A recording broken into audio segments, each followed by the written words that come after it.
Those puny little ants outnumber us 100 to 1. And if they ever figure that out, there goes our way of life. It's about keeping those ants in line. Greed, for lack of a better word, is good. Greed is right. Greed works. Greed clarifies, cuts through, and captures the essence of the evolutionary spirit. Greed in all of its forms. Greed for life, for money, for love, knowledge, has marked the upward surge of mankind. The sheeple aren't going anywhere. They don't want this sentimentality. They don't want freedom or empowerment. They want to be controlled. They crave the comfort of certainty.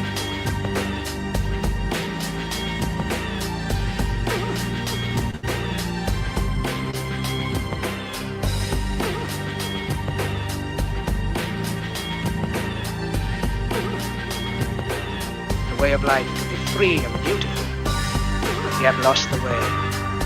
Greed has poisoned men's souls, has barricaded the world with hate, has goose-stepped us into misery and bloodshed. Our knowledge has made us cynical, our cleverness hard and unkind. We think too much, feel too little.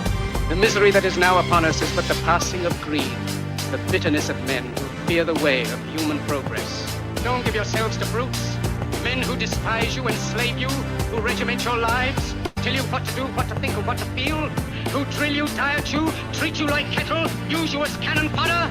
Don't give yourselves to these unnatural men with machine minds and machine hearts.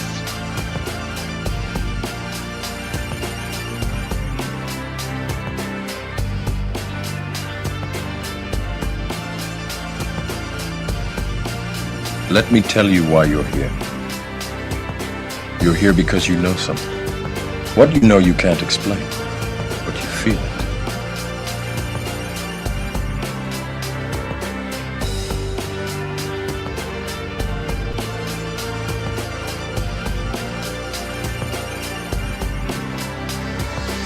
Trying to free your mind, but I can only show you the door.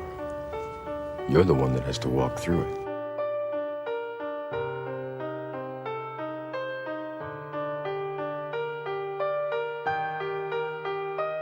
You have to let it all go. Fear, doubt, and disbelief. Free your mind.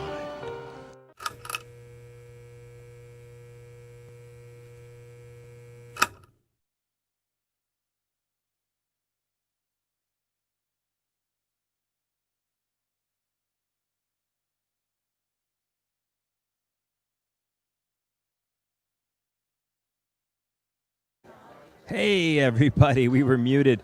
We are here at the EL Valley Theater, the historic EL Valley Theater, and we are live tonight for the Healing Vaccine Injuries and Healing Long COVID Summit. We've got some incredible doctors here, Dr. Pierre, Kory, Dr. Ryan Cole, and Dr. Kirk Milhoan. And, we're doing our best to make sure that we can bring you the most relevant and incredible content that's out there. So we are actually in the theater live. The doors are open. People are starting to come in, and we are excited to have this connection together. Kirk and Kim Milhoan are amazing human beings who've brought a lot of doctors to the island of Maui over the last couple of years, and we're so grateful to have them as part of our community. And we're so incredibly grateful to have so many incredible doctors willing to come speak to our community and be able to get out this important information that needs to be gotten out. That, there's so many roadblocks within the lamestream media that continues to hide information and to stop the necessary content from getting out there, so people can actually make informed decisions and actually be able to heal themselves from the injuries that have occurred, as well as the other damage that continues to keep happening over and over again with this long COVID issue we have.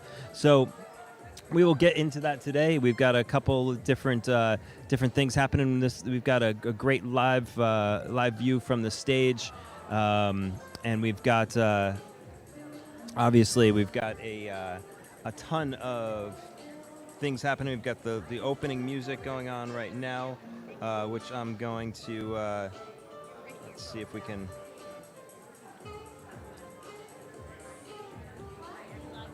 Yes. And so Liberty Arise is live. And remember, let me see. Hang on 1 second. Just checking to make sure this is. Can you guys hear me all right? Let's see. Are we live? Hello, hello, hello. Check, check, check, check.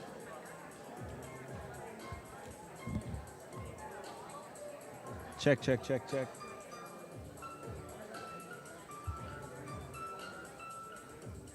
Check, check, check, check. Yes, there we go. We are live. You guys, hope you guys can hear me out there. Hello, hello, hello.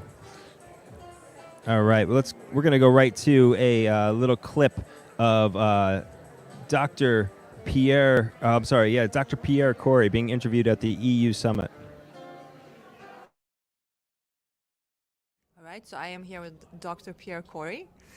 And I know that you and FLCCC have done a lot of work for the vaccine injured, and we both work with vaccine injured. So I think, my question is, because we've seen a lot of people being damaged, a lot of people trying to recover, and it's not always easy. It's been a roller coaster for all of us. But what kind of success have you seen with the FLCCC protocols? And how far are we from finding a solution that actually works for most people? Yeah, so your question is good. So how are we doing with treating patients? Well, there's certainly no cure yet. We haven't found something that works in everybody. But we are getting increasing success. I would say 70% of the patients who come to see me, over time, it may take a few trials of therapies, but I would say within 3 to 6 months are significantly better. Not always back to their baseline. I do have about 20 to maybe 30% of patients that really it's a much longer road, and it's harder to find things that help. Some of them are somewhat treatment resistant, but even with those, I'm finding new answers.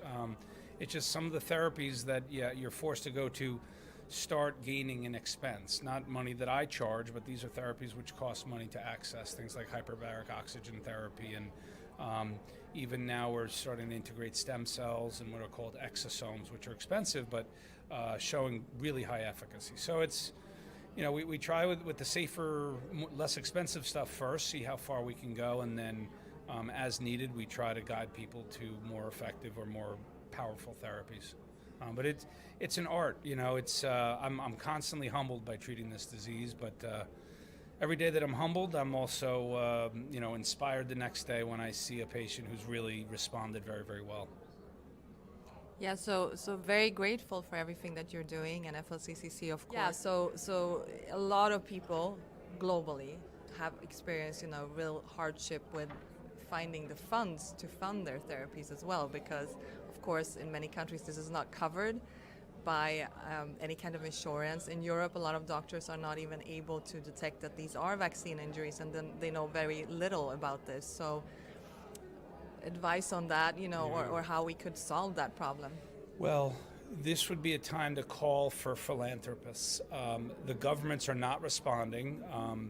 The science around COVID and vaccine injury has been so politicized. I mean, vaccine injury really doesn't even exist in most advanced health economies because they're unable to recognize it, because if they did, they would also have to take responsibility for having caused it, and that presents a barrier. But this is exactly where philanthropy has to come out. We have a couple of big organizations in the United States that have supported the treatment of the vaccine injured. We need a lot more of them. The demand is huge.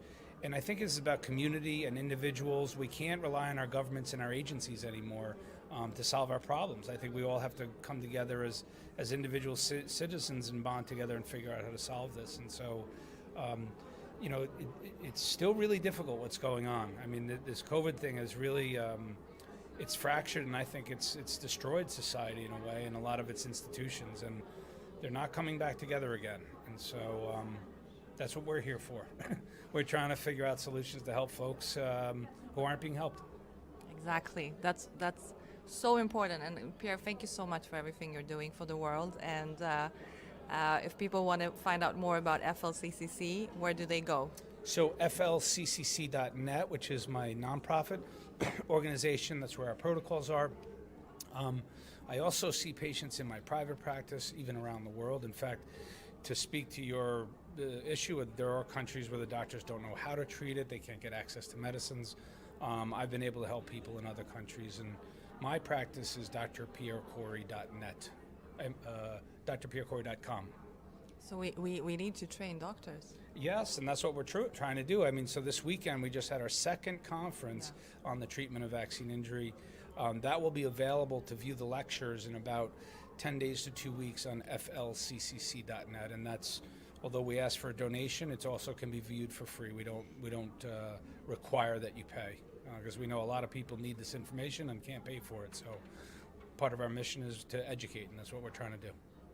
Okay, thank you so much, Pierre. Sure, thank you.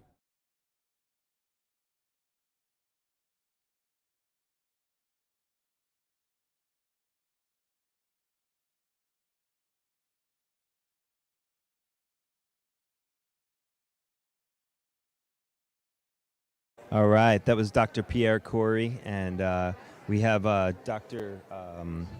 Got a little message from let's see. Got another one here from actually Dr. Kirk Milhoan. This is testifying in Washington D.C. With the COVID studies roundtable. I believe that was done with Senator Ron Johnson. And let's dive into this quick little interview with Dr. Kirk Milhoan. You may have heard that the unvaccinated are at higher risk for myocarditis than those who are vaccinated. A large study from Nordic countries found that not to be true. The paper in JAMA Cardiology by Dr. Lejeune et al. Showed that the highest risk for myocarditis was in those vaccinated males 12 to 39. 2 shots were worse than 1. Moderna was worse than Pfizer, and the Pfizer-Moderna combination was the highest risk of all. What about college students? The recent paper by Hogue and all used CDC estimates to show how many students would be saved from hospitalization from COVID by vaccination compared to studies showing the real risk for myocarditis. What they showed was for 1 million students going to college, that the Pfizer vaccine would save 32 from going to the hospital. The Moderna vaccine would save 23. If you looked at myocarditis, the amount of myocarditis you would see by the CDC estimate was 47 for Pfizer and 70 for Moderna. Other studies have showed Pfizer to cause 126 cases of myocarditis per million, and another one by Sharif et al. Showed 147, compared to a saving of going to the hospital of 32%. Many of the health public officials have agreed that the vaccines are causing myocarditis, but it's mild. Having spent time with thousands of patients explaining their child's heart problem, if your child has to be hospitalized in the ICU with myocarditis, even if I call it a mild case, no parent ever thinks that their child being in a pediatric ICU is mild. So what can we say about the recovery? So that was Dr. Kirk Milhoan. We look forward to hearing more from him this evening. We have just a great lineup, having Dr. Pierre Kory and having Dr. Kirk Kim Milhoan, and as well as Dr. Ryan Cole.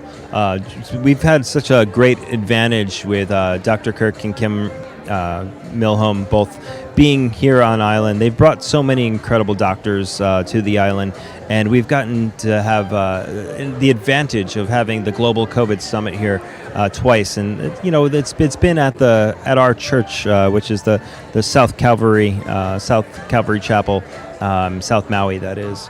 And that's one of the great things is the congregation has always been so well informed. Thanks to Dr. Kirk and Kim, and it's such a great great resource for our community, and this advantage here now to be able to listen to such incredible world-renowned doctors to bring such a wealth of knowledge to the people. And I know that there's so many different people and outlets that are silencing this information and censoring the truth from getting out.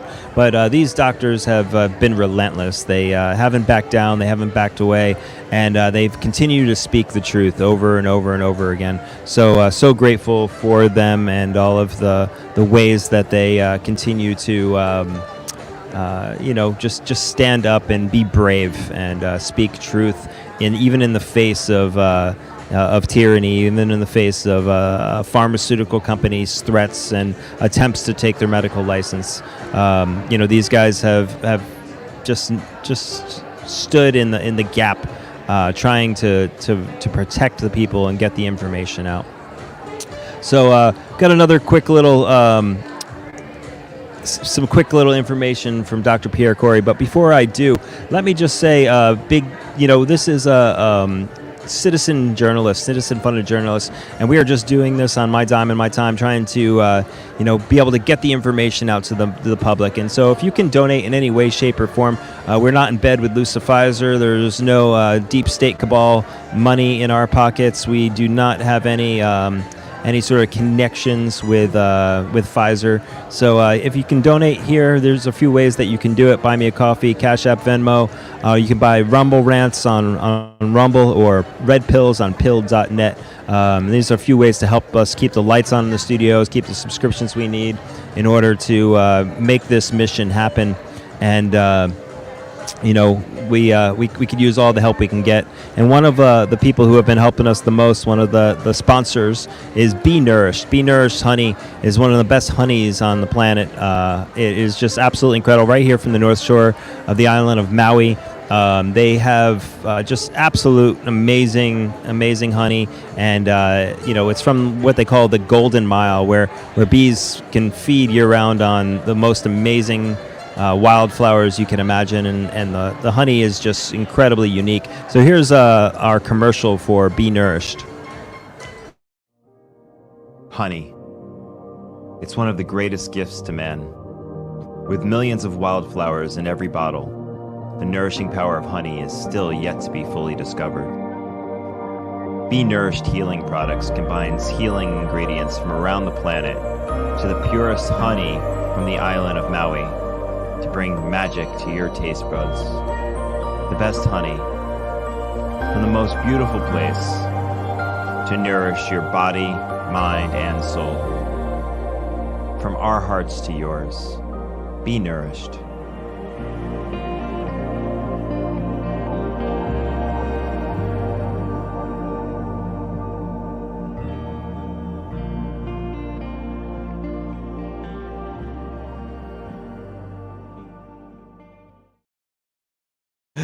Hey, we're back. All right. So remember to use Liberty at checkout for 22% off at nourishedmaui.com for some of the best honey on the planet. And we absolutely appreciate our sponsor and appreciate everything they've done for us. They're great people with a great product, and just encourage Maui. NourishedMaui.com. That is NourishedMaui.com, and Be Nourished Healing Products, the most amazing honey on planet Earth. So it looks like we're starting to get ready here. We're slowly turning down the lights, it seems like, and that usually means that we are close to getting the show started. I see a discussioning happening at the front of the stage, and it looks like we're closer and closer to the time we've all been waiting for. Who knows what we have in store today, but we do know that there's going to be great presentation with some great information. So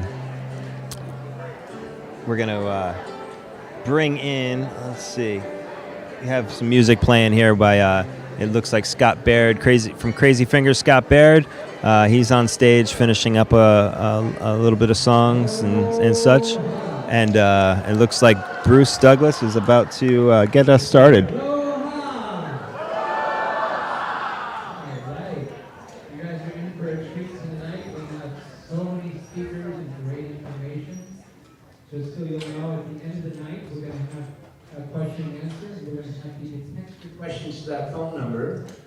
and then we will pass that on, and we will read the questions and answers.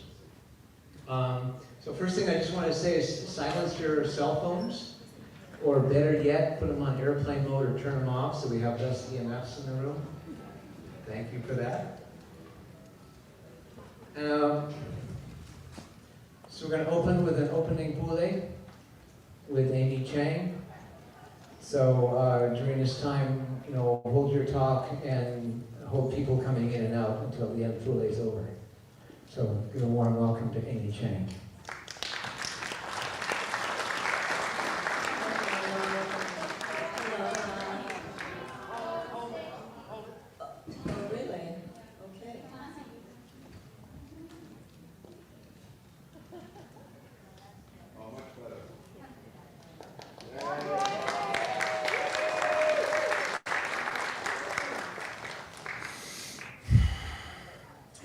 In the spirit of learning and to honor our host culture, I wanted to offer a protocol chant.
There are several of you that know it, so I'd like to invite you, please, to chant along with me.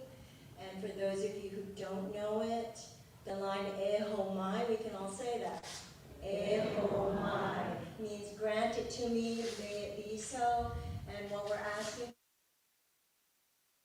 of the song, the underlying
And Rajagni for spike proteins and other ailments will also be outside. So feel free to take a break, come back in if you need to take a break. And one important thing is we're all here to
So Paul Delorier and I founded the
systems go its way, money gets distributed, and who's empowered.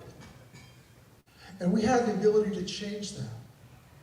So this charter, I was on the Charter Commission in 2021 and 2022, and helped put out these 13 of those charter amendments. And I can tell you that they're game changers. They really are. Let's just look at some of them. So we start off with our community, create a community-directed water authority. I mean, before, our water, our system, the lifeblood of this island was controlled by a foreign country, by Canada. So we had a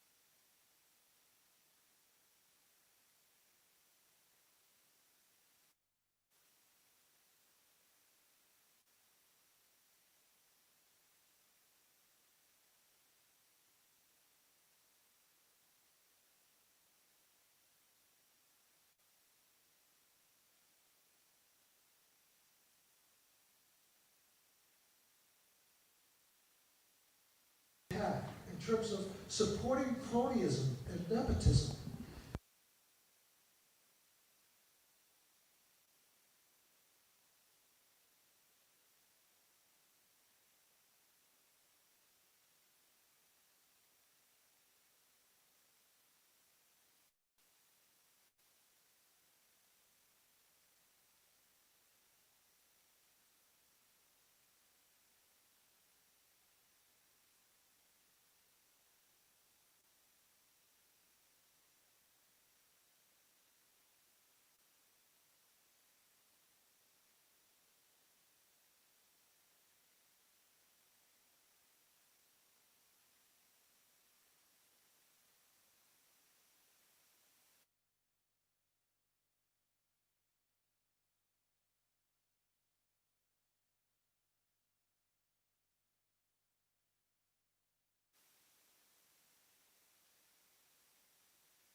Is having these different political action committees in each county.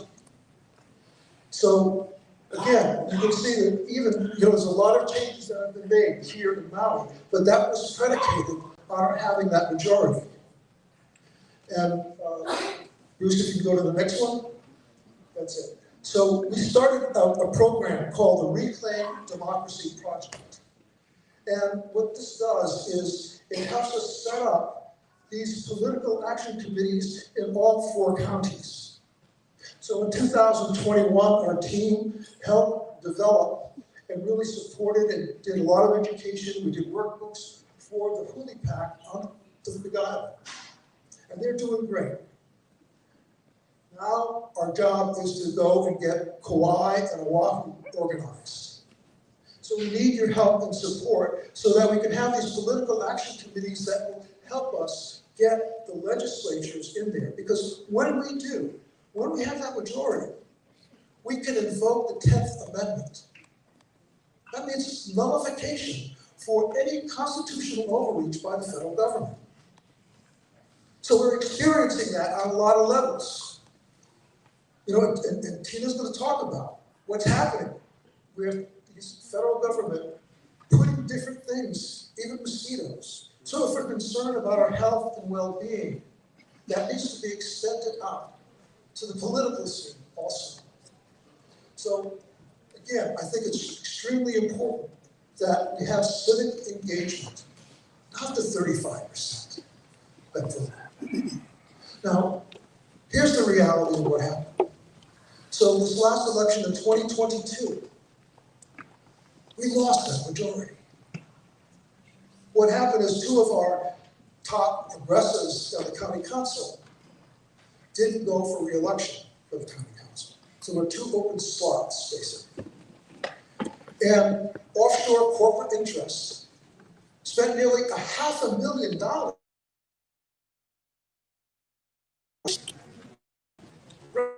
We have our average of the members of the board, say, is about $24,000 they raised. $200,000. So as a result, this of messages, family, for jobs, for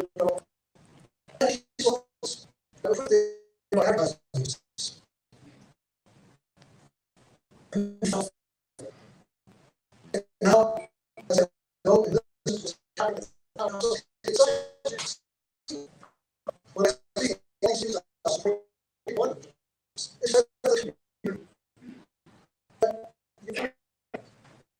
So it's extremely important that we get involved. I support other people to participate. There's one issue that we have out from our network, where we are not 5-minute overviews.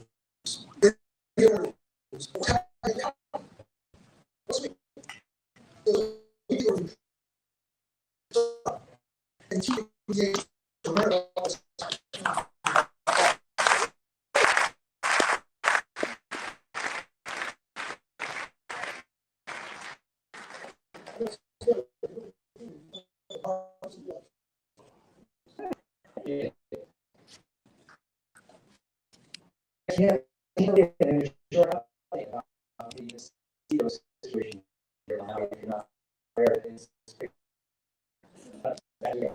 So, yeah, is it?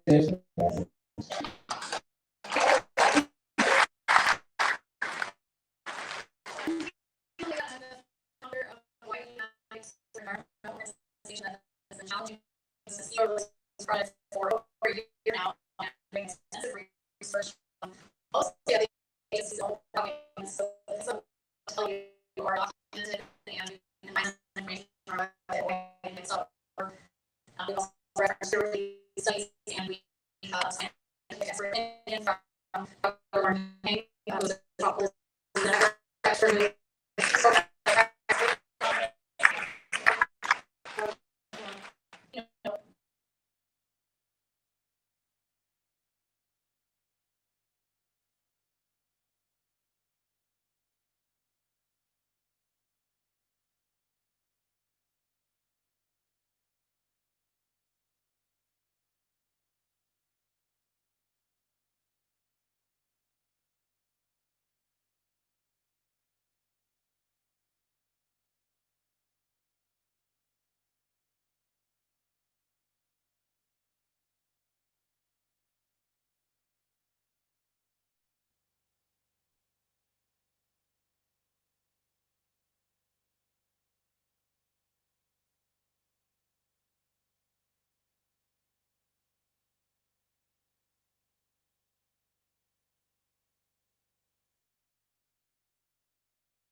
So that's a big problem. They've already started releasing the mosquitoes, despite the fact that we have a case in court, and they are doing what we believe are the initial studies in East Maui. The project area runs all the way from Makua'au Forest Reserve to Hana, all the way across Haleakala National Park, and so they have started releasing. We did some outreach in East Maui, and they're very concerned about this. They don't want this, and so that needs to be said, and they want to know why they weren't talked to about it, and so you'll be hearing more from the East Maui community on that. This is an experiment. It's never been done before. The Southern House mosquitoes have never been used for standalone field release with Wallachia. The project area here on East Maui is over 89 times the size of the largest Wallachia release of any kind globally to date. So this is very much an experiment. Whatever they're telling you that it's been done before, safe, effective, we've heard that before, it's not true. The Southern House mosquitoes transmit human diseases. West Nile virus is one of them, elephantiasis, St. Louis encephalitis. They can possibly transmit Zika virus. And we have no pathogen screening information at all. I've had to do a FOIA request with the EPA. We're still waiting on those documents, and we don't even know if we'll get that information. No biosecurity protocols for the mosquitoes. That's a huge concern. They're going to tell you they're only releasing males. They will unintentionally be releasing females. They've admitted it. How many is unknown, but the documentation we have is that the EPA will allow for over 3,000 a week. Oh. And each female can produce 160,000 more females in her 8-week lifespan, so that's an issue. The females bite, they breed, and they spread disease. This also is not just a project about avian malaria. There's a whole other project going on through the Department of Health that they've given us no information on. They're bringing in 3 mosquito species. This is from their own documents, and I can show it to you if you want to go to the website or if anyone has questions. They're planning to use these mosquitoes to target mosquitoes that transmit human disease, and the other mosquitoes that they're bringing in, the Aedes mosquitoes, transmit Zika, dengue, one of them yellow fever. So we don't even know what's going to happen with that plan, but that is happening. So when we're concerned about what's really going on here, there's a lot of secrecy going on, and that's not good. And on that note, we just uncovered some new documents that show that the Department of Land and Natural Resources, one of the agency partners, and actually one of the main partners that we are taking to court, they have a lab already, and they've been funded by unknown sources to build out their insectary, and they fully intend to be cranking out these mosquitoes here on the island.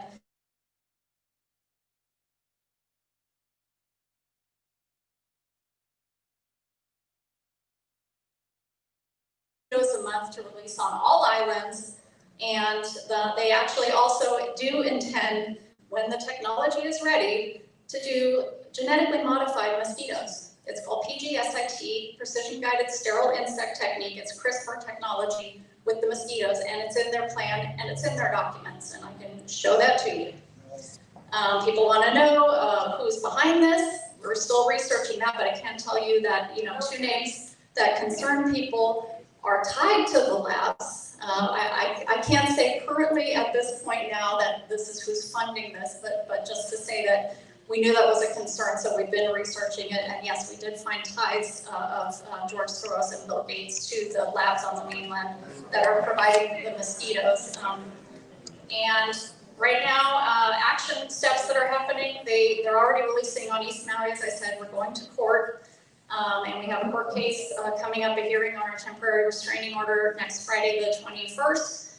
They also want to start releasing on Kauai. They've released their environmental assessment. We have until July 24th to comment on that. It's similar to the Maui comment period. And if you go to our website, hawaiiunites.org, we have a link to comment and a sample comment. So please do that. Let's support all islands and come together on this, because they're targeting all of the islands. And like I said, forever. They want this to go on forever. They're trying to open the door to this, with the narrative about the birds. It's about a lot more than that. And in their documents, again, it includes things like gene drives, synthetic biology control tools, CRISPR technology. We need to be very concerned about this. So again, we are going to court, and we have our initial case where we're seeking a ruling to require an environmental impact statement, more study, looking at alternatives, and we've also filed a temporary restraining order. We want to stop them from releasing on East Maui, which they're already doing.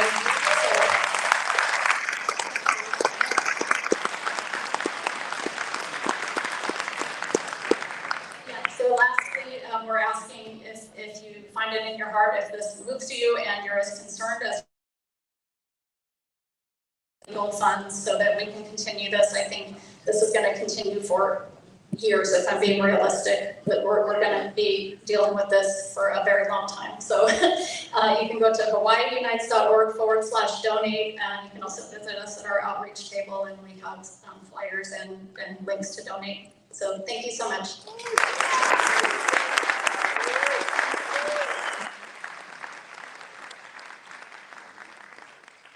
I love it when someone stands forward and takes it all the way and takes an issue all the way through. So thank you, Tina, for being that person. And our next and our last little speaker is Stephen Shore. We know him as Raj Agni here on Maui, but the rest of the world calls him Stephen Shore. has a company called Intelligent Remedies. He's got a booth out front, and he's a master herbalist and alchemist, and has some incredible remedies for spike protein. So let's all give him a warm welcome. You're here because you're concerned about your health, right? Because something very, very disconcerting has happened in this world, and now we're faced with managing it and dealing with it. In 2019, prior to COVID, I had an extraordinary experience of developing a protocol for extending my longevity. It's called the Extended Longevity Protocol. And through the miracle of testing, of epigenome testing, telomere testing, and currently something called glycon age testing, I've not only reversed my age by 15 years, but I've stayed there, thus I've stopped aging. In the process of doing this, and this is something you can explore on my website, but in the process of doing this, COVID happened, and I put everything down that I was doing because I realized that if I didn't deal with the problems that were happening from what COVID presented, and that if it was as pernicious as it was appearing to be, that we could all perish before I had a chance to extend my longevity. What was that? Consequently, I began to develop a protocol of products that addresses the concerns of what you're about to hear in a panel of extraordinary doctors and scientists that have come here to inform you of the problems that we're facing. So one of the things that happened was a realization that what we were dealing with was a toxin called the S-spike protein. And that was causing a lot of problems in the body, specifically in the endothelium, which is the inner lining of the cardiovascular system, as well as the heart. We've heard of a lot of situations where wonderful young people, athletes are dropping dead on the field, this sort of thing. This is a real problem that we've never seen before in the history of humanity, but we're seeing it now. So I took this time to create extract formulations that address these issues for the S-spike protein, for cardomyoidin, for the myocarditis, for the healing of the endothelium, for the dealing with the prions, which are dysregulated proteins that happen in the brain that causes brain fog. We have answers to the problems that are going to be discussed here tonight. We believe we have efficient solutions to these problems that are natural products. They're not pharmaceutical products. They're not under the aegis of the FDA because they're grandfathered in by virtue of the fact of using the wonderful herbs that are part of the global medicum that have been in use in some cases for over 5,000 years, so we know they're safe. I welcome you.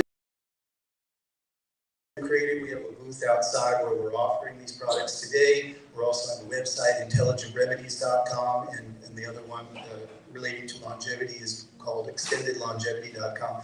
Our products are wonderful, they're healthful, and they work. We're creating miraculous healing throughout the world, and I welcome you to try these things. Thank you for coming here tonight. Thank you for being present and wanting to learn about what the situation really is about, and I hand it over to the panel. Thank you, Bruce.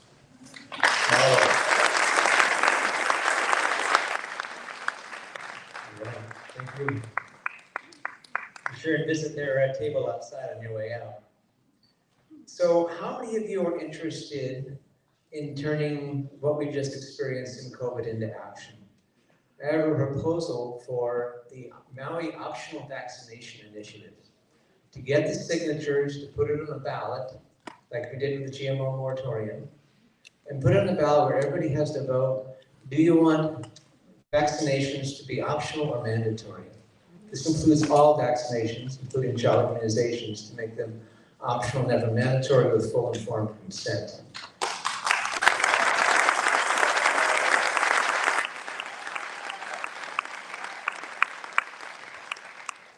There is no statewide initiative in Hawaii. There's only countywide. They didn't put that in their constitution. But we're taking a 4-island tour with these doctors, and I hope this isn't going to ignite all 4 islands for people to go get those clipboards, get the signatures, put it on the ballot, and make everybody think about, do you want optional vaccination to be optional or mandatory? It's the most powerful thing we can do as a group. Let me give a show of hands who would actually grab clipboards and go out and get signatures. Yeah. Okay, I think that's the majority here. So stay tuned, we'll be coming more on that. And I also want to say that we haven't quite reached, it was expensive to bring these doctors here and go between the islands. We haven't quite paid or covered our expenses. So if you have it in your heart, you can make a donation. You can go to the Hawaii Children's Health Defense website, which is hi.childrenshealthdefense.org. It's on the posters. You can also, on your way out, there's going to be baskets at the 2 doors, and you can make a donation, or you can put it on Venmo. So you can go right to the website, hi.childrenshealthdefense.org, and make a donation and help support this 4-island tour over the next 7 days. So our first speaker is going to be Dr. Kim Milhoan. She's the Maui's own.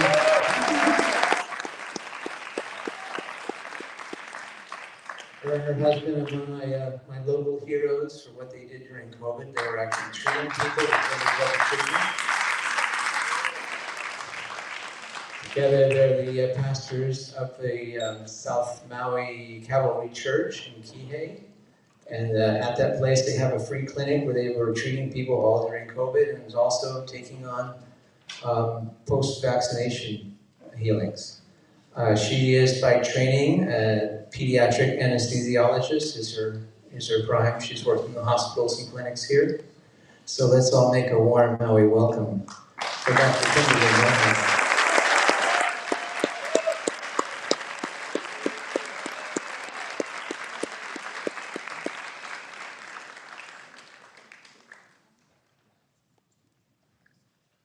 Aloha.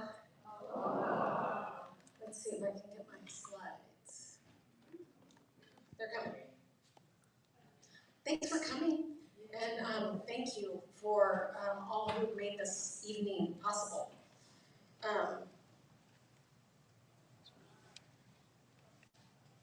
And welcome back to Dr. Ryan Cole and Dr. Pierre Kory.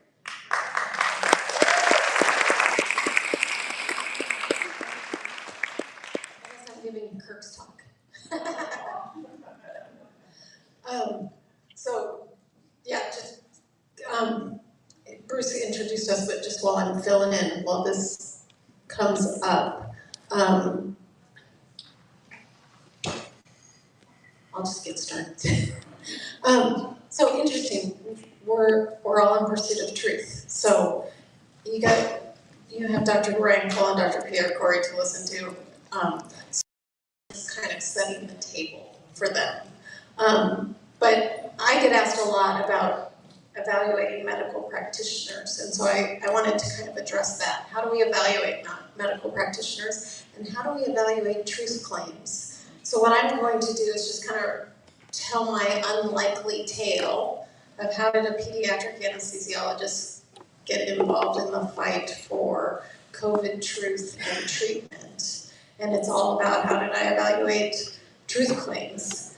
I got pictures of Ryan Cole joined us first in October 2021, Global COVID Summit. Maui was born then. And then he returned with Dr. Kory and Dr. Robert Milhoan and Dr. Sabine Hazen and Kirk and I. We did a continuing medical education event at that time. Okay, so when people ask me about the doctors, they want to know what distinguishes the doctors that act in accordance with what am I going to call the prevailing consensus or narrative, and what distinguishes the doctors who don't. And I've proposed kind of 5 categories. I really believe there's an evil or nefarious they. I do believe that there are those who are bribed, bought off, or compromised by them. And I give most the benefit of the doubt. I believe most act in good faith and believe in the system. Then there are those who begin to question. They may be questioning, work within the system, and yet have the courage or the incentive to act. And then there are those who question and have chosen to act. In March of 2020, I was in category 3. Good faith, believed in the system. I would not have questioned the CDC, the FDA, the NIH, Big Pharma, none of it. So what happened? So I heard some wows. So that's the point. We're all in search of truth, and how do we evaluate the truth claims that people make? So it is all dependent. It's great, but it's dependent on past, present, and future, and it's a continuing cycle. And so let's define truth. Conformity to fact or reality. Exact accordance with that which is or has been or shall be. So you have to evaluate what goes on in past, present, and then future to determine evaluations of truth. So in March 2020, what I observed is rejection of public health principles and evidence justified by this is new, this is novel, this is dangerous. That's my first question. That's what I started questioning. So I examined present evidence, and there was reassuring evidence available. There was an article by an analyst, Aaron Jen, Evidence Over Hysteria. It went viral. It was censored within, 24 hours. Made me question. There was reassuring evidence from the Diamond Princess cruise ship, which is a great laboratory for infectious disease transmission. That was not censored, but the author of that, who was an MD epidemiologist from Stanford, he was maligned, made me question. So I put in there's things that distract us from evaluating evidence. Labeling, censoring, eliminating a controlled group. So as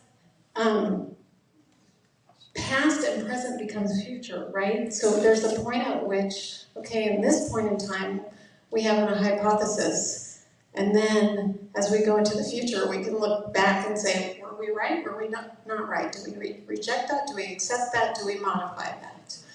So that's the process that we are all doing. So my questioning in March of 2020 gave me incentive to act because of what Kirk and I do. So we have this international medical, we have a nonprofit that we do international medical mission work. We had a mission trip that was canceled. I do work on the mainland, that was canceled. Kirk and I, he is the senior pastor of Calvary Chapel, South Maui. We have this food pantry, and then we have this free, federally recognized free mobile medical clinic. It's important that I say it that way. And so we were concerned about the need that was going to happen as a result of travel bans and stay-at-home orders. So we transitioned to a 7-day-a-week schedule for the food pantry and our free medical clinic. And then because I had the time off, and because Kirk and I were medically responsible for our volunteers, our clients, our patients, I had a lot of time to read the medical literature. And then I literally prayed to find other physicians to collaborate with. So the question is, can we protect these people who we feel responsible for? Can we protect them from either getting this virus, or if they get it, can we help treat them? So this is information you all know, hopefully, but I found Dr. McCullough. He collaborated with national and international physicians and scientists as early as May 2020. There's information on the pathophysiologic rationale for early outpatient treatment of COVID-19.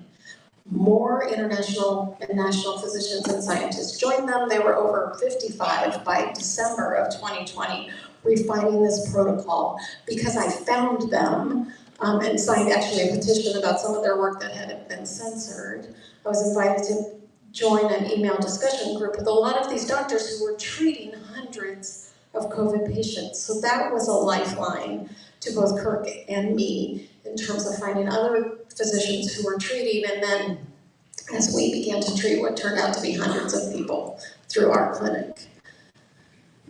Finally got to meet people in person in October of 21. At the American Association of Physicians and Surgeons meeting, we finally met Dr. Cole, Dr. Urso, Dr. McCullough, Dr. Milhoan. Subsequent to that, you'll see this group of physicians that include Dr. Cole and Dr. Kory. They went to Puerto Rico, drafted a declaration for physicians and scientists regarding COVID. It was refined in Rome, and then it's been signed by over 17,000 physicians and scientists. I already told you Global COVID Summit Maui was born out of that. And that's when Kirk and I started speaking and have spoken in Maui, DC, Arkansas, Brazil, Brussels, Idaho, Ireland, Kentucky, Texas.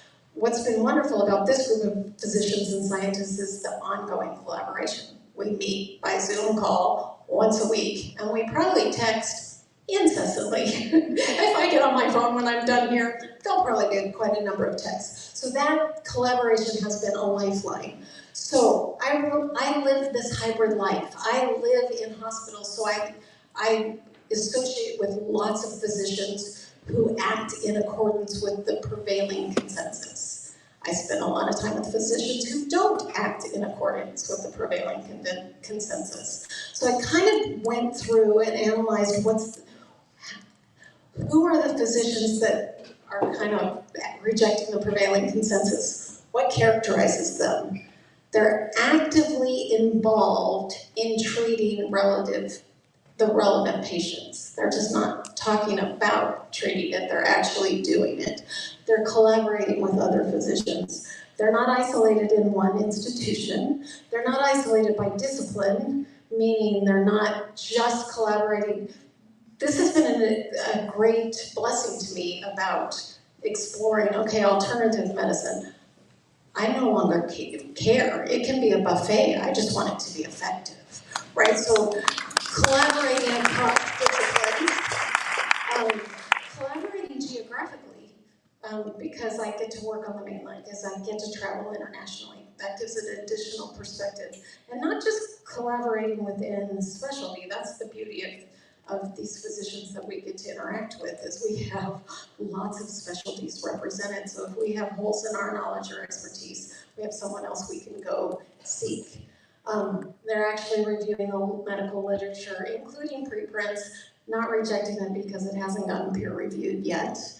They're creatively applying principles of pathophysiology and pharmacology, trying to solve problems instead of saying, we can't treat this. They are often independent and not employees. And that is a big one to understand. If you are stuck within institutions or employed by institutions, it takes a lot of courage and incentive to act. And a lot of physicians, as you know, have faced a lot of penalties because of their decision to act. They also need to be willing to examine all levels of evidence. We talk about a gold standard of evidence. There's all kinds of levels of evidence that we need to be willing to look at. So what I've concluded, so I have a lot of friends that they're worried about deception, right? Medical practitioners have been deceived, so how do I evaluate if traditional medical practitioners have been deceived? Do I throw them all out? Or how do I evaluate this? This is my assessment. The foundational principles are solid. So I'm not questioning the things that I learned in medical school about anatomy, physiology, pathophysiology, biochemistry, pharmacology, the scientific method, how I evaluate evidence. That's not the problem. The application has been the problem. So are people reading these things, or are they relying on hearsay? Are they unwilling to reject certain hypotheses? And then do we have bias or conflict of interest in peer review and regulatory agencies and publications?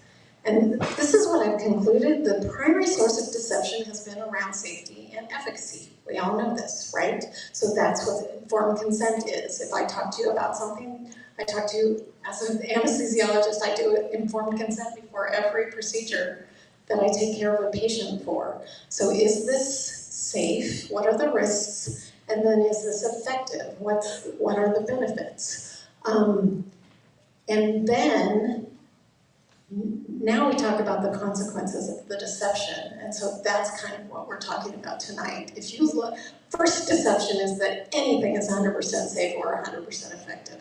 Nothing is. But if you look at COVID treatment, if something is relatively safe and relatively effective, the risk of being deceived from taking that therapeutic is possible succumbing to illness or death.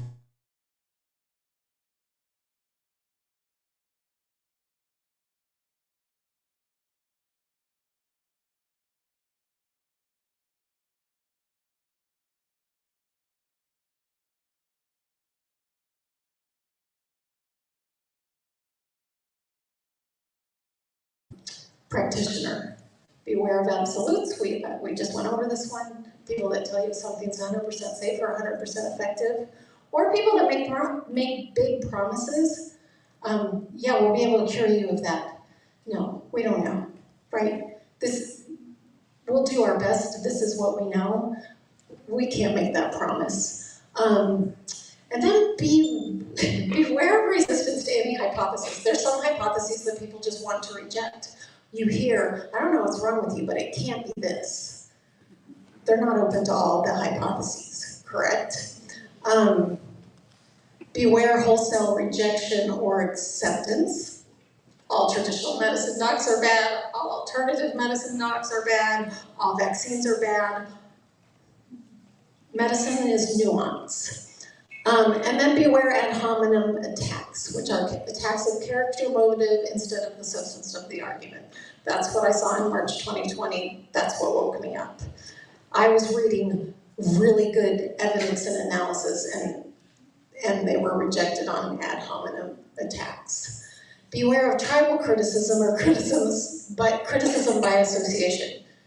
This is this person's politics, this is this person's religious faith. This is an organization that someone is associated with. I will tell you how I thought of all the things I've changed my mind about over the course of my lifetime, and things that I rejected. Oh, I don't want to be associated with that. And then I find out, oh, that was a decision out of ignorance, right? Seek someone who was willing to patiently give you informed consent. Seek someone that's willing to give you medical autonomy. I may think that you're making a bad decision, but I'm going to respect your right to make that decision. And then seek humility. Ask that practitioner, what have you changed your mind about in maybe the last 3 years about a particular issue? I'm going to leave you with a proverb. It is the glory of God to conceal a matter, but the glory of kings is to search out a matter. There's truth out there. It's our glory to seek it out. So, thank you.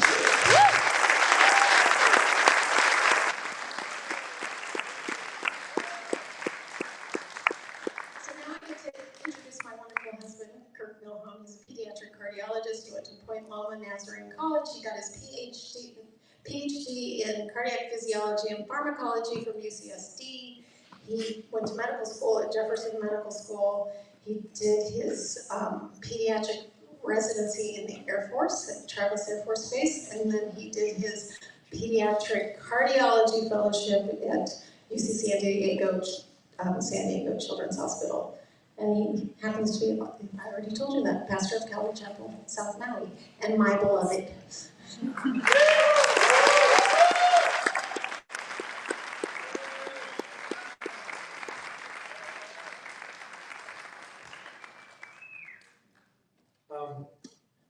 Yeah, she's my wife, but that was really good. So what we're trying to do is we're trying to set the table here, and so Kim gave us a very good idea of foundation of truth, because it is out there. And what I'm going to try to do is sort of set one of the problems and one of the things that we're struggling with to try to deal with. Okay, we have a problem that, and we understand this as sort of the allopathic physicians, that there is an increasing loss of trust in medicine. And there's an increasing, what I hear over and over and over again is, well, how can I trust them? How do I know what is true?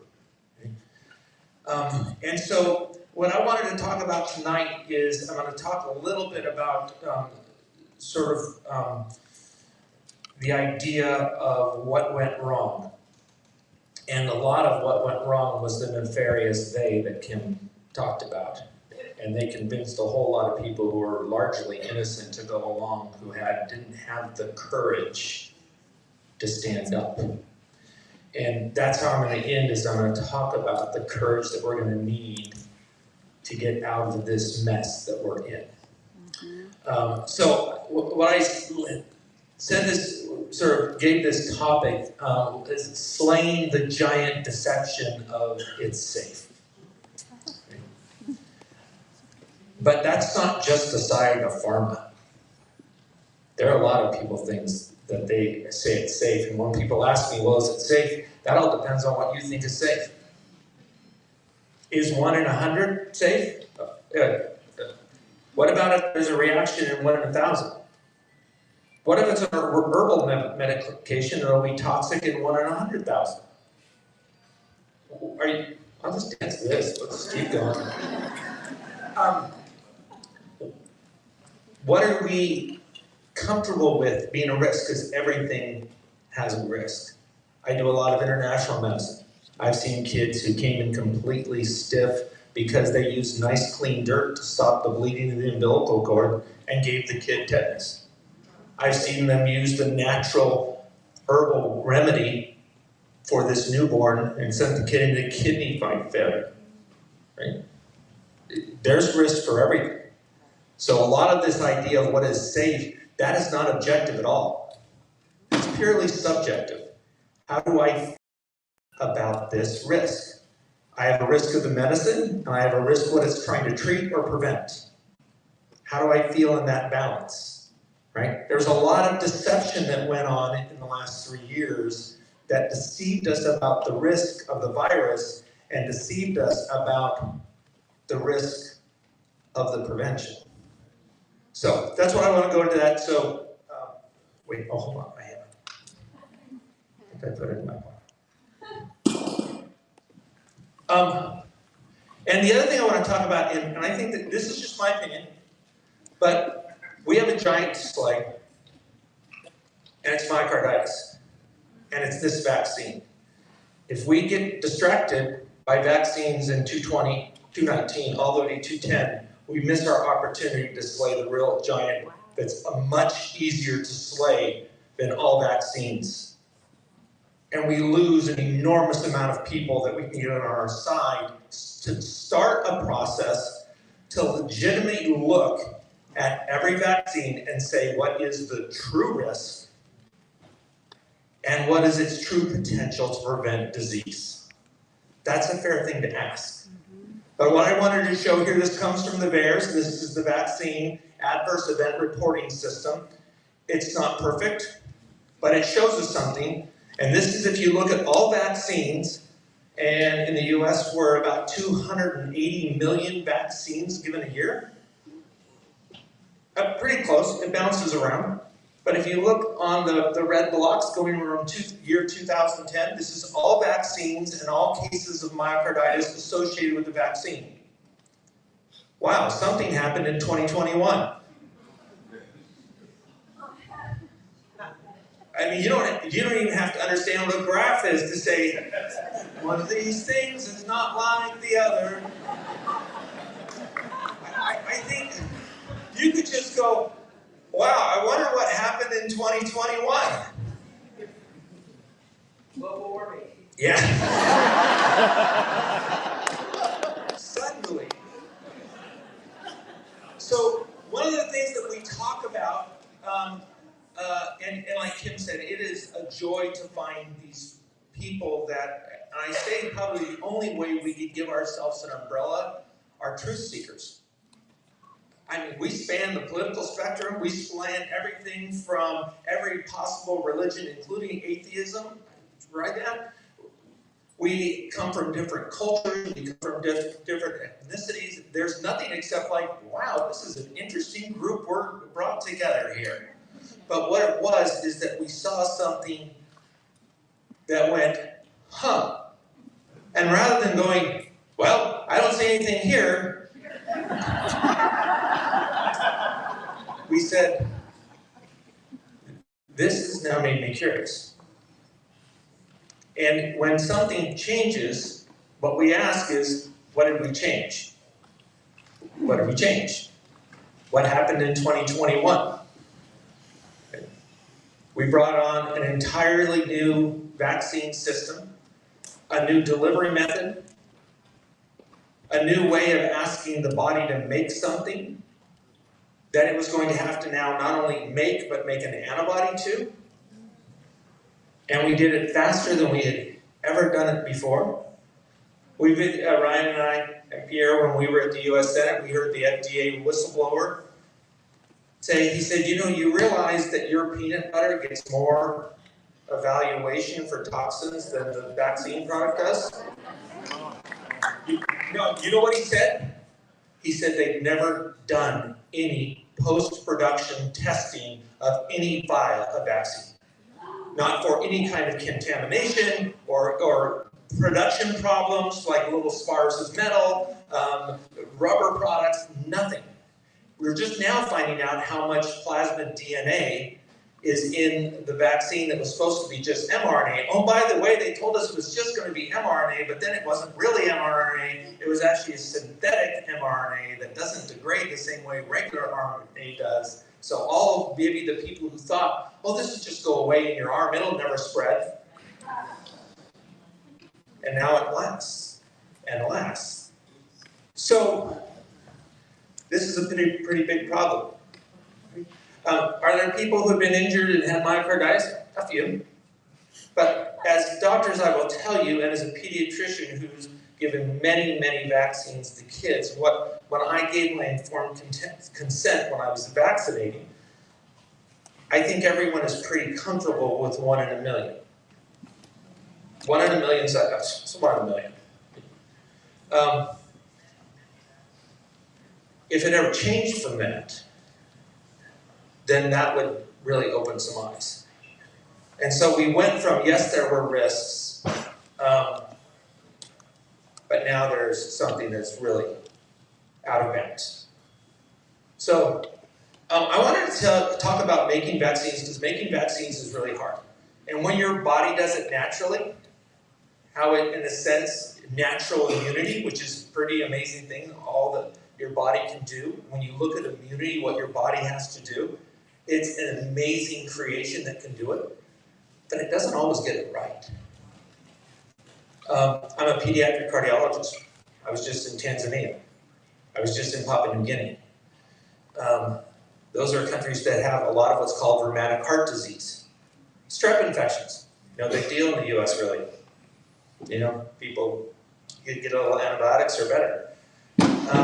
That's not true in Africa or in Papua New Guinea or in other poor countries around the world. Because when they get a strep infection, depending on what type of N protein is on the strep, and depending on who you are and what your body does and how it makes antibodies, there are times that if it goes after a specific M protein and it attacks it, so your body can kill that M protein and that strep bacteria, that it just happens to pick a portion of the M protein that looks an awful lot like the protein that is on your heart valves. And that antibody doesn't know the difference between whether it's a strep M protein or it's your heart valve. And so it will go attack everything it sees.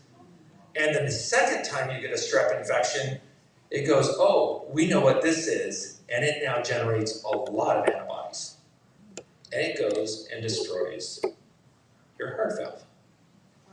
So trying to come up with a novel protein and get it into your body so your body will develop an antibody that will only attack what you want it to attack, and not to attack any parts of your body is really hard.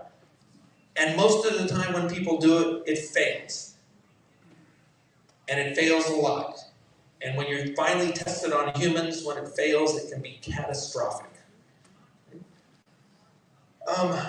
So that's why it's hard, and especially for very vulnerable populations like pregnant women or children, because of their potential we're very careful with what we do, and we like to see it in lots of people for lots of time before we try it. I will tell you what the pediatricians thought is, well, I'm sure this has been tested. I'm sure this has been tested. I'm sure the FDA has tested this more than it tests peanut butter. I'm sure I trusted this organization. I'm sure they've tested it. It wasn't that they were nefarious in getting all these other kickbacks and stuff like that. Some of them were, but a lot of it was, you do this or you lose your job. We have lots of colleagues, lots of people on our Zoom calls. I didn't do this, I lost my job. It's really to say, well, why weren't you brave? You know what I often challenge people with? Is that all of us, we're standing up and willing to lose our job. What we need is everyone showing fighting.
Sources to do actually really good research to figure out how to treat, because when you're trying to treat some of these things, it's not so easy.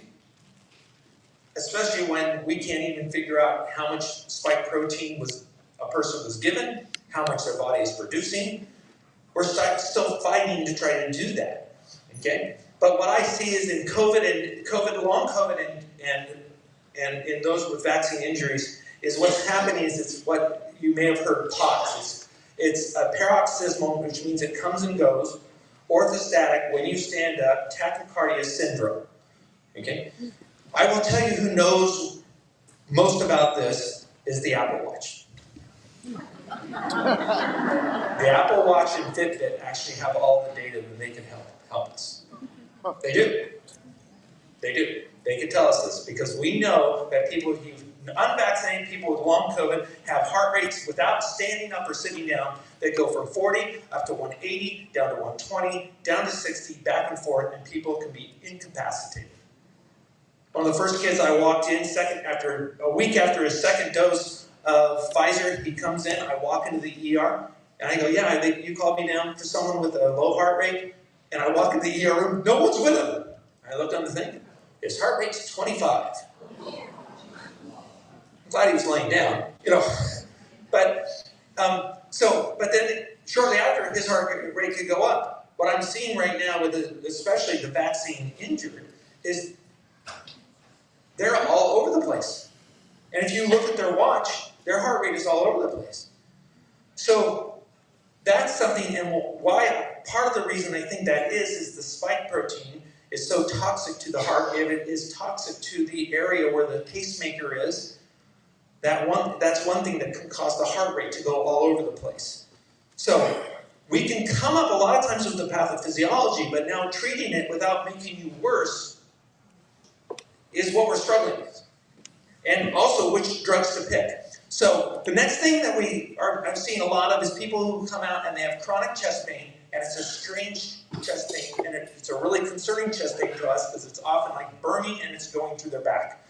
When someone says that, we think a vessel is peeling apart. It's called a dissection. When we hear that history, very concerning to us. But this isn't necessarily happening to those people. But they have this chronic chest pain and exercise intolerance. And it seems to me, it sounds like there's something that's called complex regional pain syndrome. And if you interrupt with trauma, a joint or a limb, often your body gets into this strange reaction to especially stress, where you get these incredible burning sensations that go through your body, and it is completely, it'll destroy people's lives. And when I talk to people, this sounds like what has happened is the spike protein has caused an inflammation within inside the great vessel of the heart that is causing this complex regional pain syndrome that is now originating in the chest. I don't know that. It's just as I'm trying to put all this together, I don't know when I can do every other test and the rest of their heart and lungs look fine, but they have these real symptoms. What does the medical community tell them right now? I think you're depressed. I'm not depressed!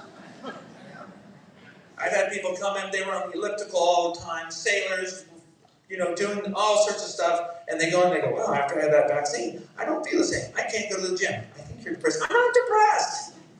That's where the gaslighting comes in, right? They're trying to make you feel like you're crazy, right? Kim and I, when we used to walk, when we were doing all this stuff, and Kim was bringing in all this information, and we would walk every morning at 5 a.m. and we go, are we crazy?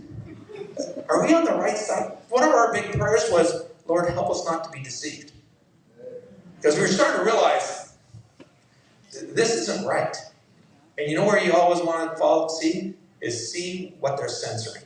Mm-hmm. Right? That's see what they're censoring. The next thing is myocarditis, and this is also what I want to say, is that we hurt our own cause when people say things that aren't true.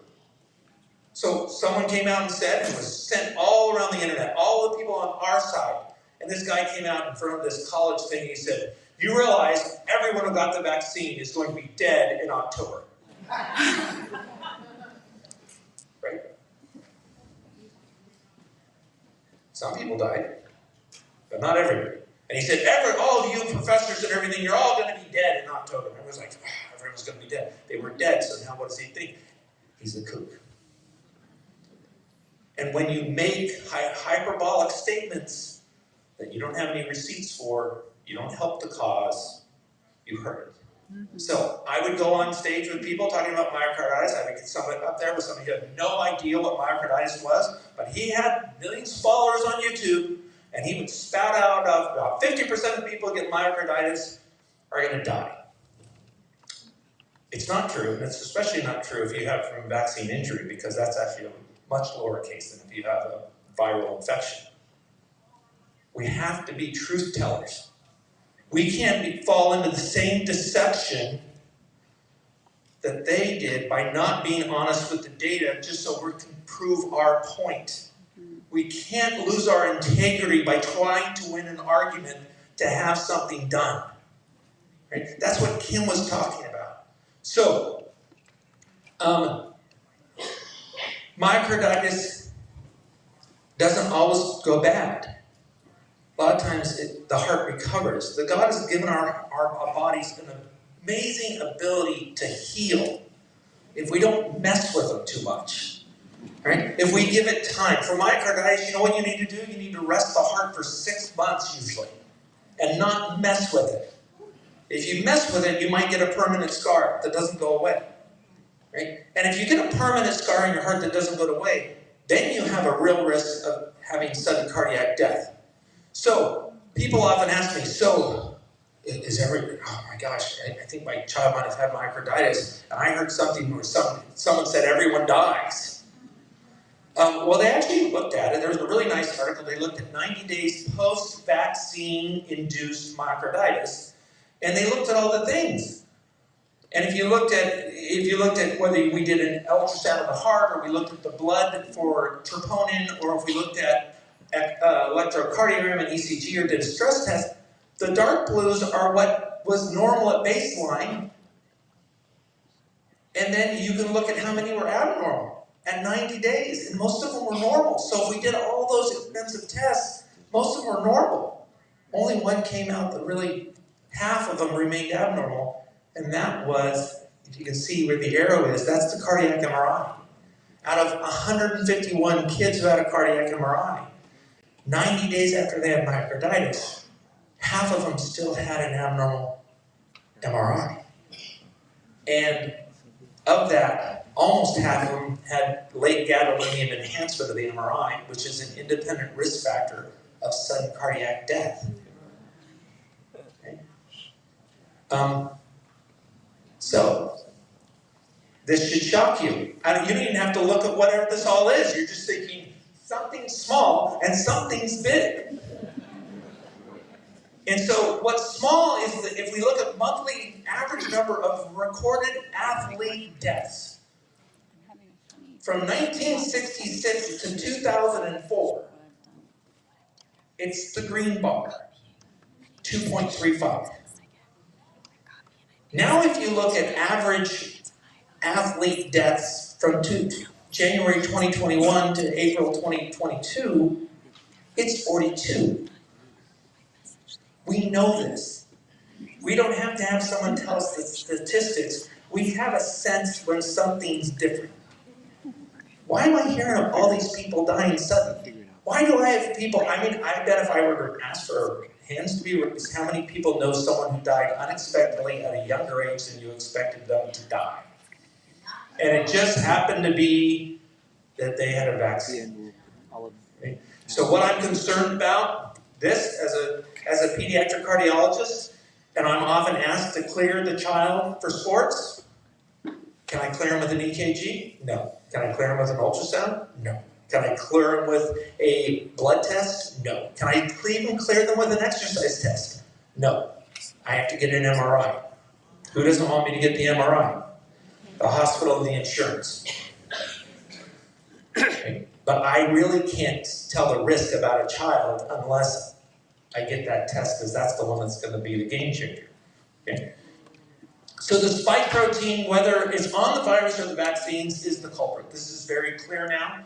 There's no doubt about it. That is really, and there are other things that we have to fight. We have to fight the things that the lipid nanoparticles did, the polyethylene glycol, all these other things, but really what our enemy number one is the spike protein.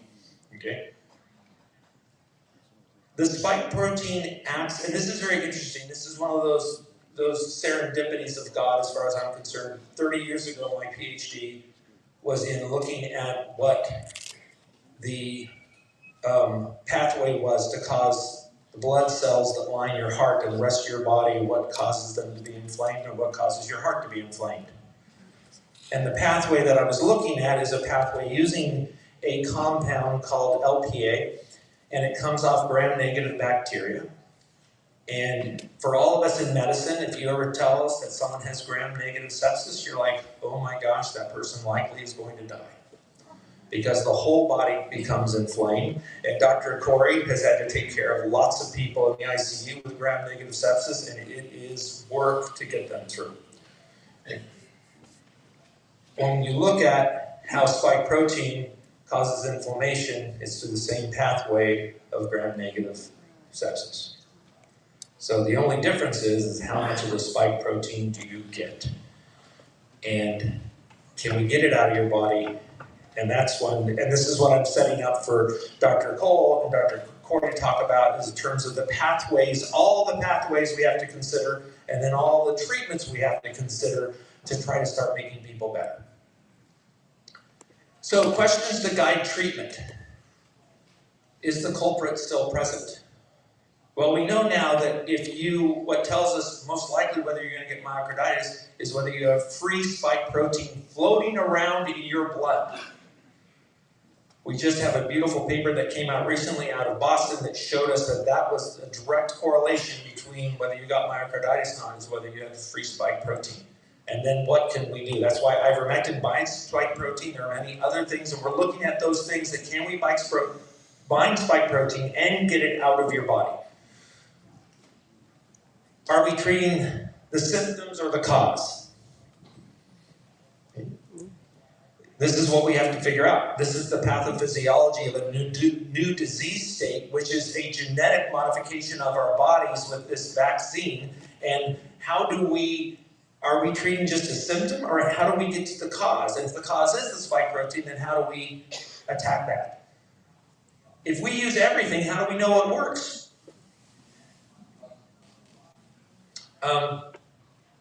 I have a lot of friends who are willing to go down. I mean, I had someone who was long COVID and had no,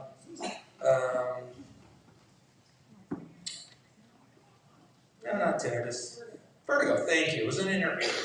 Anyone inner ear for 1,000, please. But they had tinnitus, vertigo. Thank you. Probably tinnitus as well. But they had vertigo, and it's horrible. It is horrible. And so they tried this. And every practitioner, it was a naturopath, was getting $1,000 for this, and $1,000 for that, and another $1,000 for this, and another $1,000 for that. And none of it worked. So who was greedy and nasty in that part? I wasn't using any of those. I was using generic medicines that I gave them for free. Just because it's natural, just because it's naturopathic, beware when people are charging you things that come out of their own income stream. Because we're all the same and we get tempted by the same things.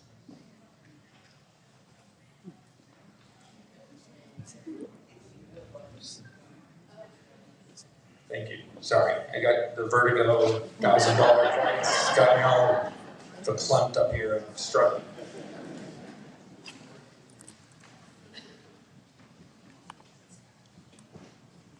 So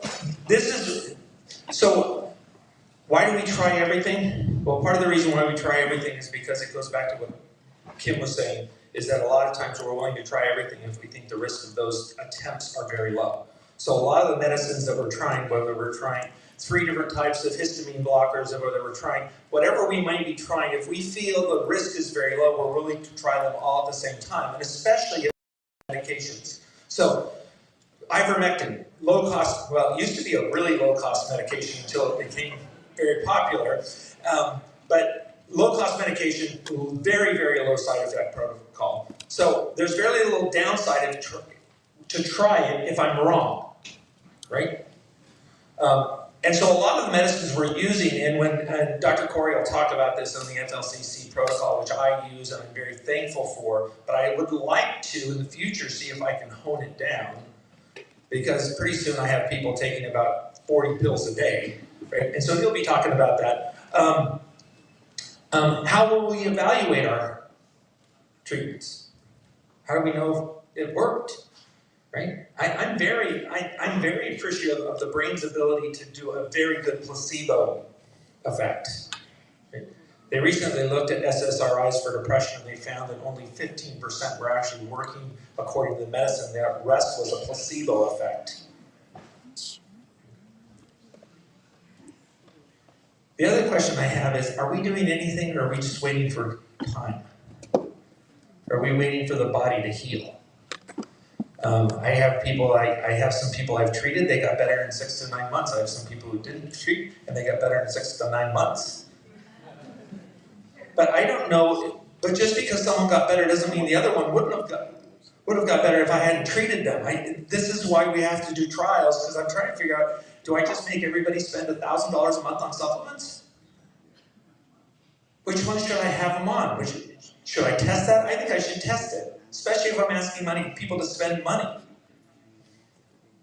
So, what we'll need to going forward is the spike protein still actively damaging tissue, and what has been damaged? Independent studies not funded by pharma or supplement companies. Right? Let me tell you about St. John's wort. Oh yeah, much better than SSRIs. I went to my favorite health food store, and I got St. John's wort. You know, if you test it, a lot of St. John's wort has no active ingredient in it at all.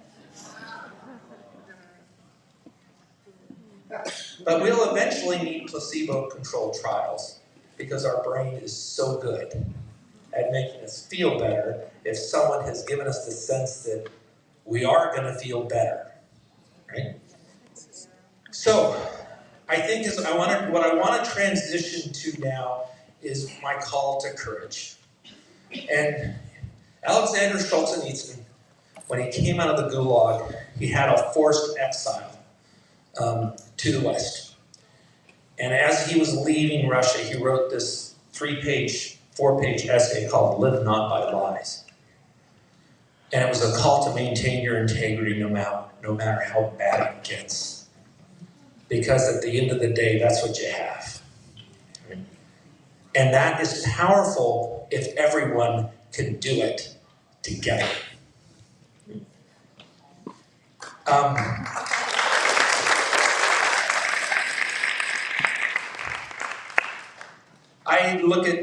very honest, we all have biases, right? Everyone has a bias. Right? There's no one who's bias-free. If you think you're bias-free, that is your bias. Arrogant enough to think you don't have a bias, right? I look at things through a Christian worldview. Right? I get a lot of my hope and my encouragement through the scriptures. I think all of us know this picture from Tiananmen Square. This guy was strong and courageous. Right? He's looking down, and you look and you go, wow, he's looking down 3 tanks. When I think of things, when I was wondering what I was going to do, whether I was going to keep our church open, whether I was going to allow the AA meetings to come in and be at our church, when the cops called me up and said, you're allowing AA meetings in your church? And I said, yeah, it has an ICD-10 diagnosis and treatment is by a medical supervised meeting, so I'm there. So I went to an AA meeting every morning for 3 months so they could meet, because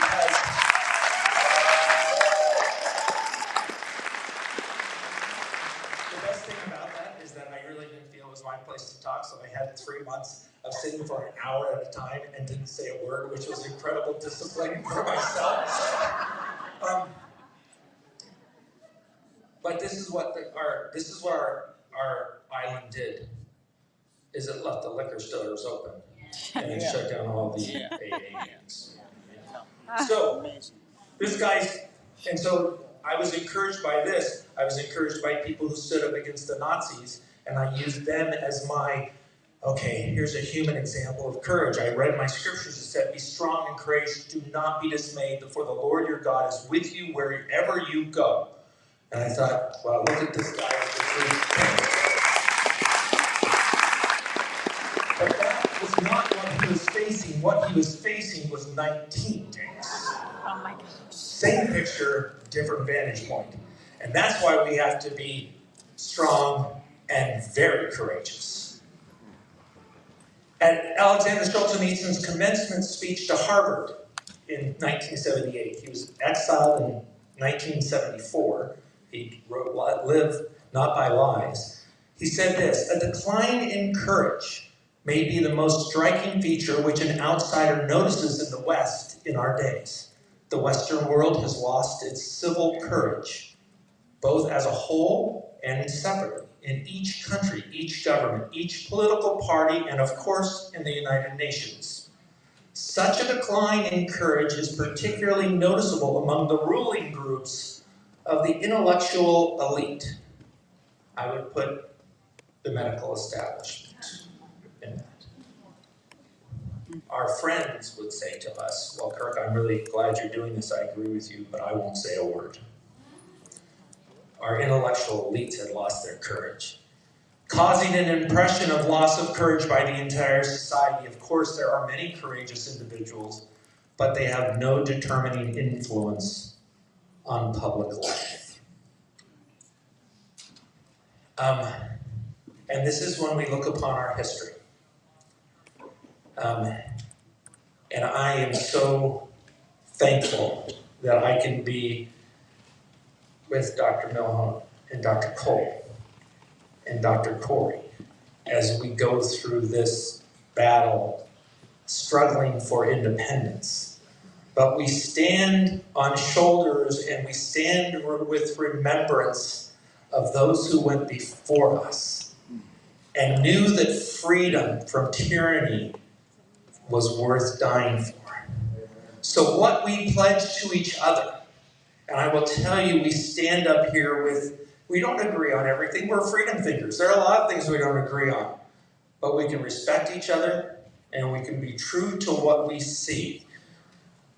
But I will tell you what we're willing to do is that we mutually pledge to each other our lives, our fortune, and our sacred honor. Thank you very much.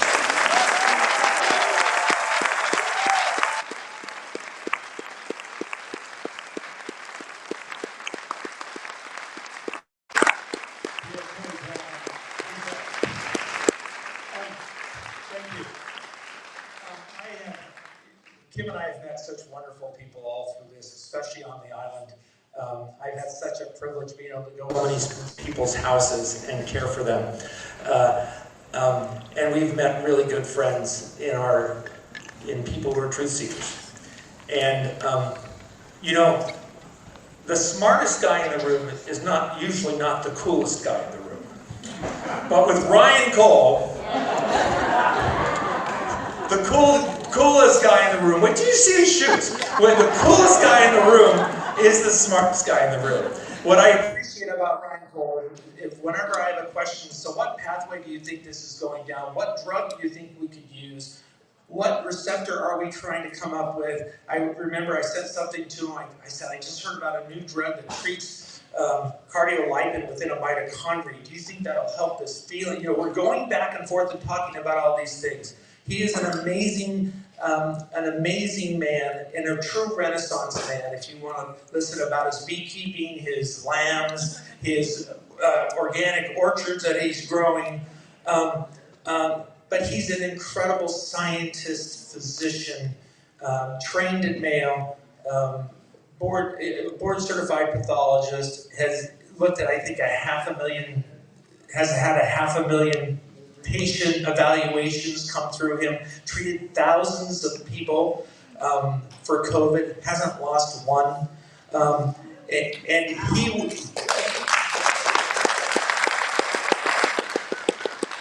going to come and share and help us to start understanding the pathways that are involved of long COVID vaccine injuries so we can get to a point where we can really start treating. So please welcome Ryan Cole.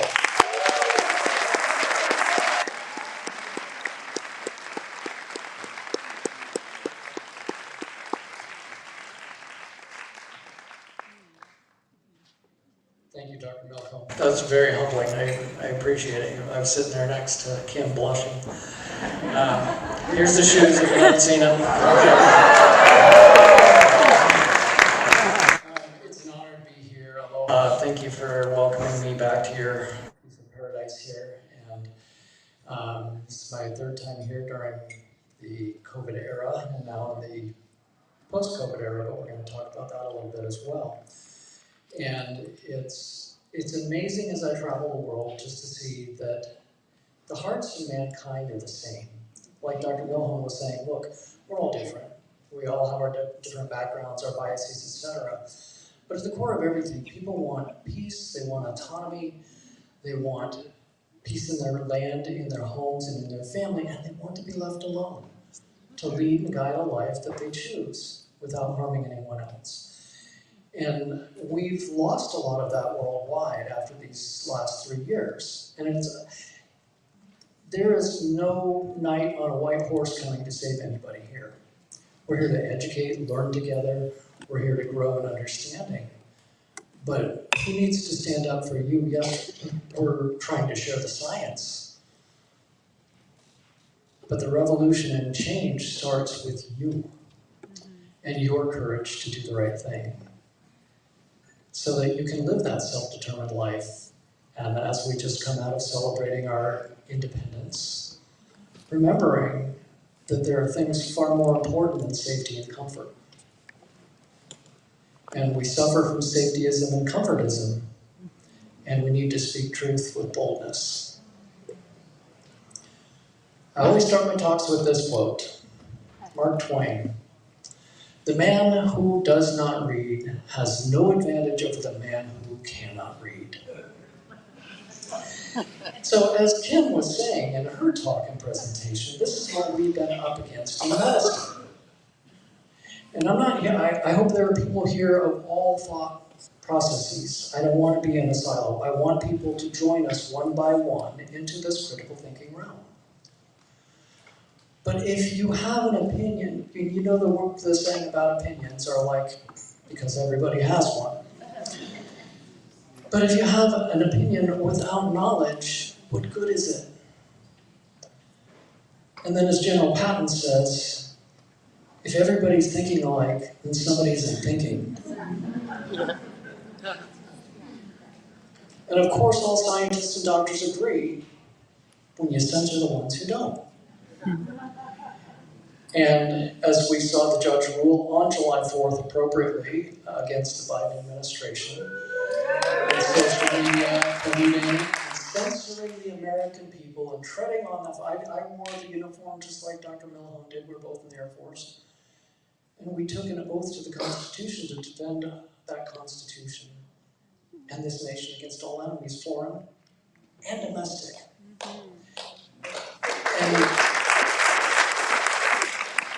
And look what Robert Kennedy Jr. says.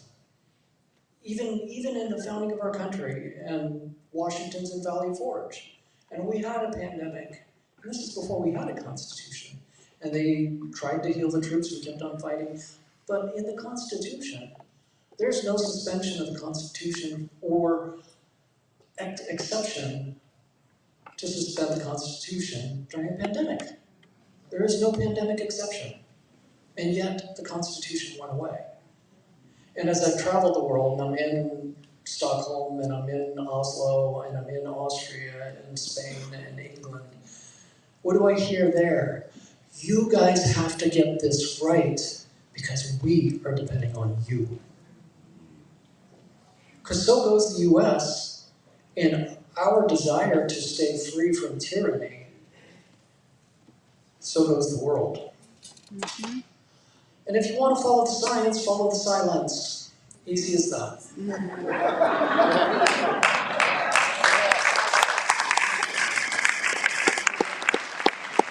And just like that, little Susie cured the worst virus of all.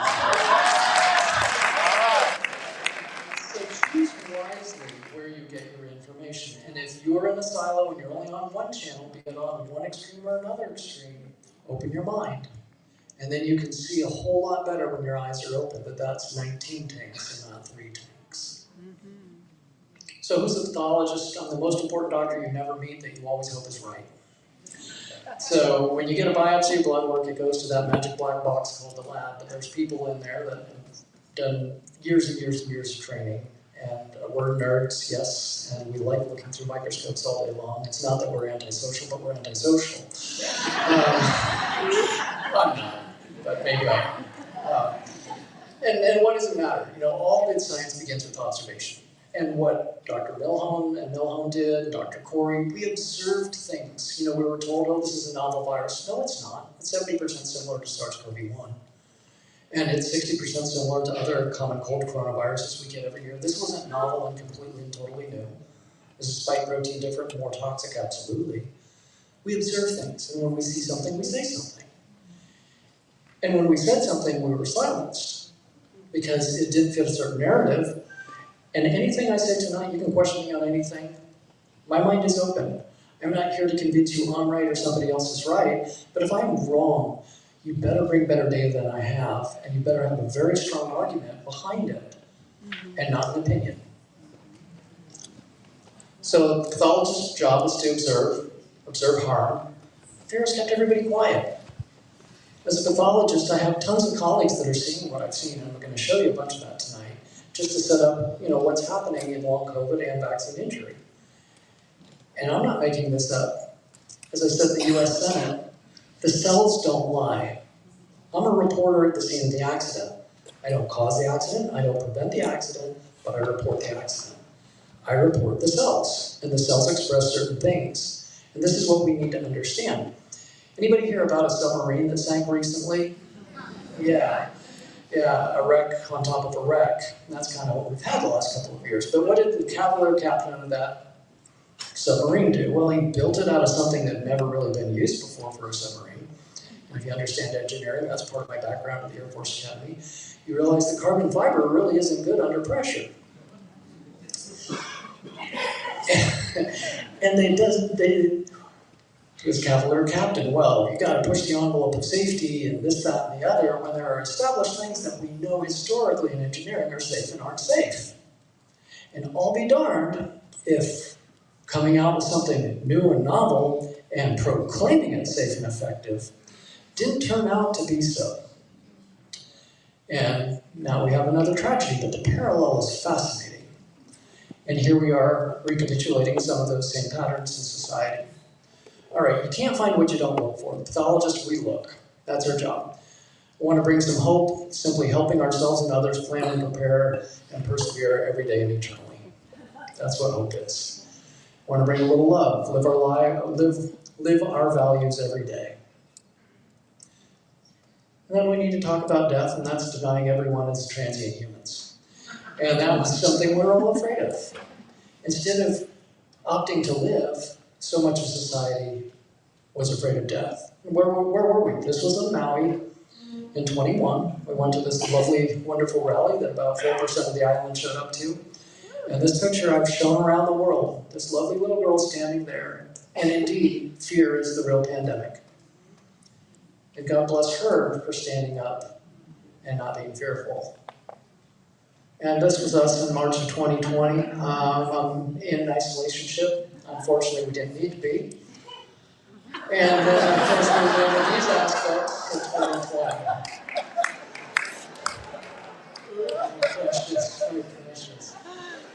Which I think was a lesson in preparedness, right? Physical preparedness, but mental, emotional, spiritual preparedness as well. Now, where were we? Okay, obviously we've had a virus we've been dealing with. Those of us that know virology, I did PhD work in virology, immunology, all my years of pathology. Coronaviruses always mutate. What are we on now? Omicron, XB 1.115, 1.116, blah, blah, blah. Those of us know that coronaviruses always mutate, knew that a vaccine would never work for a coronavirus. And has it? No. The Cleveland Clinic study showed the more shots you get, the more you get COVID. And we knew this. But we weren't heard. So when something is different societally and somebody is being squashed, something is wrong. And I don't go, like was already said by Dr. Milhoan, we don't agree on everything. We have these fantastic scientific meetings every week, and we all learn from each other. And the only way you can learn is through humility. And the biggest death, I think, we saw societally was the death of curiosity. And I like to say the moment that you stop learning, the moment you lose your curiosity is the moment you die. And so some people die at 25 but aren't buried until they're 85. So think about that. If you think you know everything, that's probably the moment you've died. So what happened? Well, obviously, Dr. Kory is going to talk about treatments and whatnot, and early treatments were suppressed, but those of us who used them, like Dr. Milhoan said, I'm a pathologist, but I did years of emergency work and years of family medicine, in addition to pathology, and all the patients I treated, not a single one went to the hospital, and not a single one passed away. Half of those patients were elderly, obese, and high risk.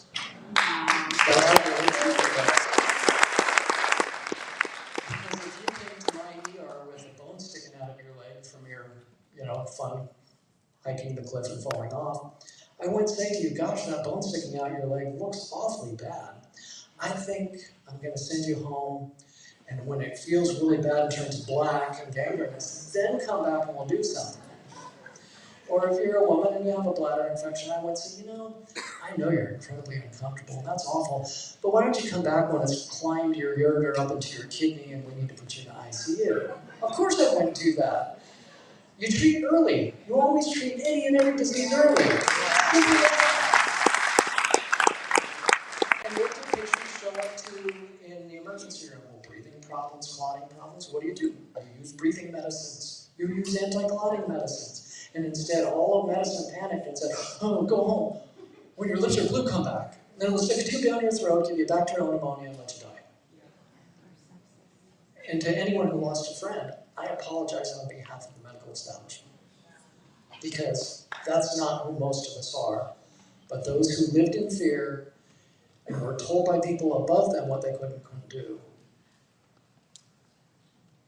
they're going to have to answer someday for those choices. And I know there's some people that feel badly, and I just hope you've turned around into having that broader perspective of looking.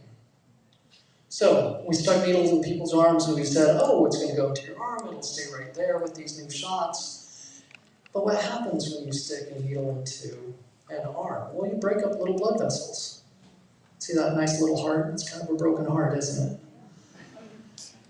Well, so what does this product do? Now, this is the mRNA platform.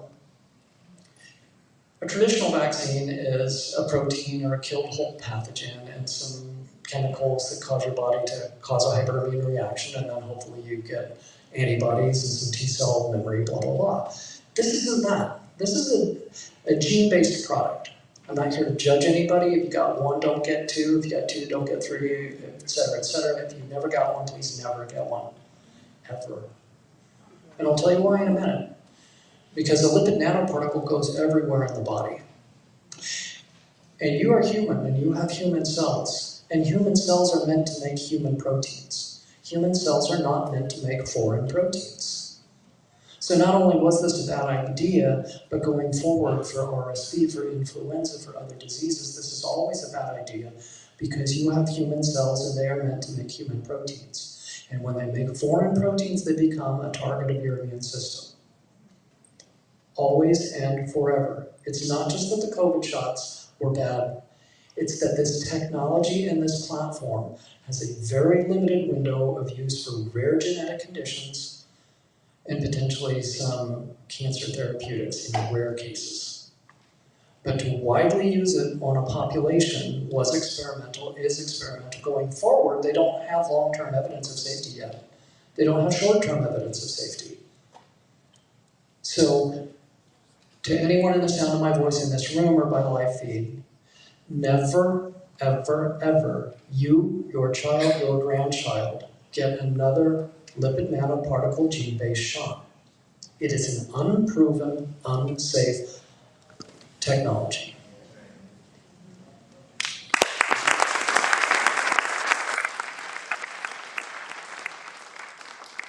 So here in the laboratory, we use special stains. All those brown dots, that's spike protein in the arm, in the little muscle cells of the arm. So yeah, those cells started expressing, that gene got translated into the message, made a protein, it got expressed on the surface. Yes, you made antibodies.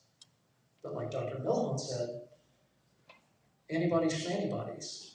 Because this spike protein, if you test against 55 different human tissues, 27 of them have little segments that mimic natural tissues in the human body.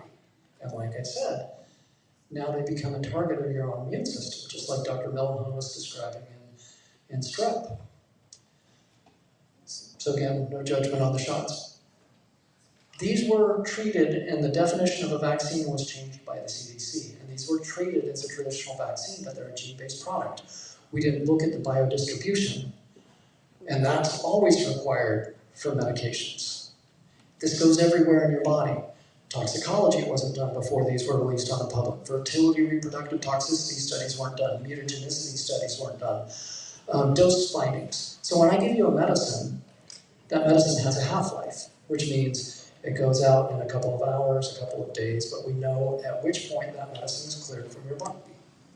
We don't with these gene-based products. If I give it to you and you and you, each of you may make a different amount of this protein. And they didn't do those studies. This is unregulated production of a toxic protein by different, people say, oh gosh, I'm fine. Well, yes, but your neighbor isn't, because everybody's body is different. And some people have the ability to turn certain things off and other people don't. And that's not the kind of thing we do to humanity. And again, we're in the long-term follow-up of this experiment on humanity now. And we don't know what the long-term effects are going to be. And sometimes the most honest answer in medicine is, I don't know. What about public health? Yeah, I may have made a mistake. Woo. So, public health made a mistake. And public health should not be about treatment. It should be about educating.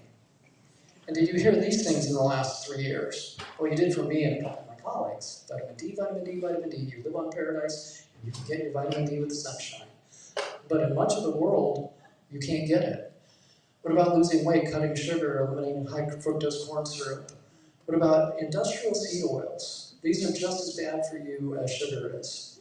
And this is your canola oils, your soybean oils, grapeseed, safflower, sunflower, corn oil, cottonseed, et cetera, et cetera.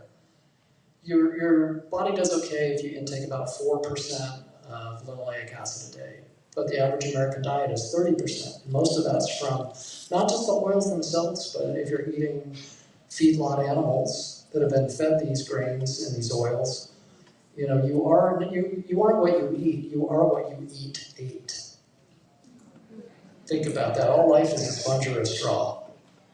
So you're sticking your straw into a sponge that stuck its straw into a sponge. And if it was eating junk, then you're eating junk that ate junk. Did you hear about exercise? What about sleep for your immune system? The less sleep you get, the less sticky and communicative your immune cells are. What about prayer and meditation and what that does for your immune system? Or mindfulness or whatever you may do? What about going outside in sunshine and being in nature and what it does to stimulate your immune response? What about being in community? No, isolationism is what they taught. What about having early treatment on hand? Did you hear any of this from your public health officials, yes or no? You should fire them. What did I do? I'm now on my Central District Health Board. I opted to get involved. It was a wonderful muckraking process by the media to go through, but now I'm in a position to make a difference in the lives of 1 million people in my community.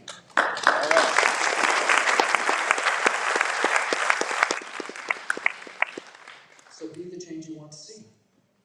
Let's go all Gandhi-esque. And here we are in the war on COVID. You are here.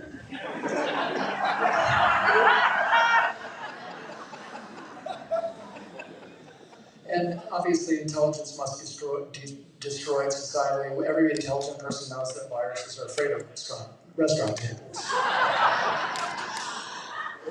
So, just think of all the silly things that we went through in the last couple of years. And this is just where, like this, come on. And that. I know. And that. And all you needed to do was come to Idaho and breathe through your mask outdoors in the winter and the cold, and you would have seen that they never would have worked anyway. Right. Simple as that. And look, there was a great meta-analysis by the Cochrane Collaborative that came out that looked at 78 studies on masks. They never did work, they never would work, and they never will work. So if they ever try to mask you again, just say no. If, there were a handful of us that stood up and protested and whatnot, but what if 30% of people said, no, I'm not doing that? Every employer would have had to kowtow because they couldn't have kept their businesses open. And if 30% of us walked around not complying, then they would have had to drop all the craziness long before they finally decided to drop it with a federal judge in Florida. Okay, I raise lands. Don't be one. And people are slowly beginning to realize that wearing this protected a lot more than wearing that.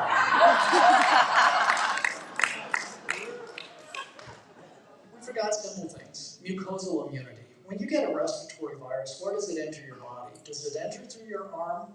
No. It enters in your nose, your mouth, your eyes, your mucosal membranes. And you form a special antibody called IgA. It's like a double-ended broom. And that's, if you get a shot in your arm, you make IgG antibodies eventually. You don't make IgA, secretory IgA.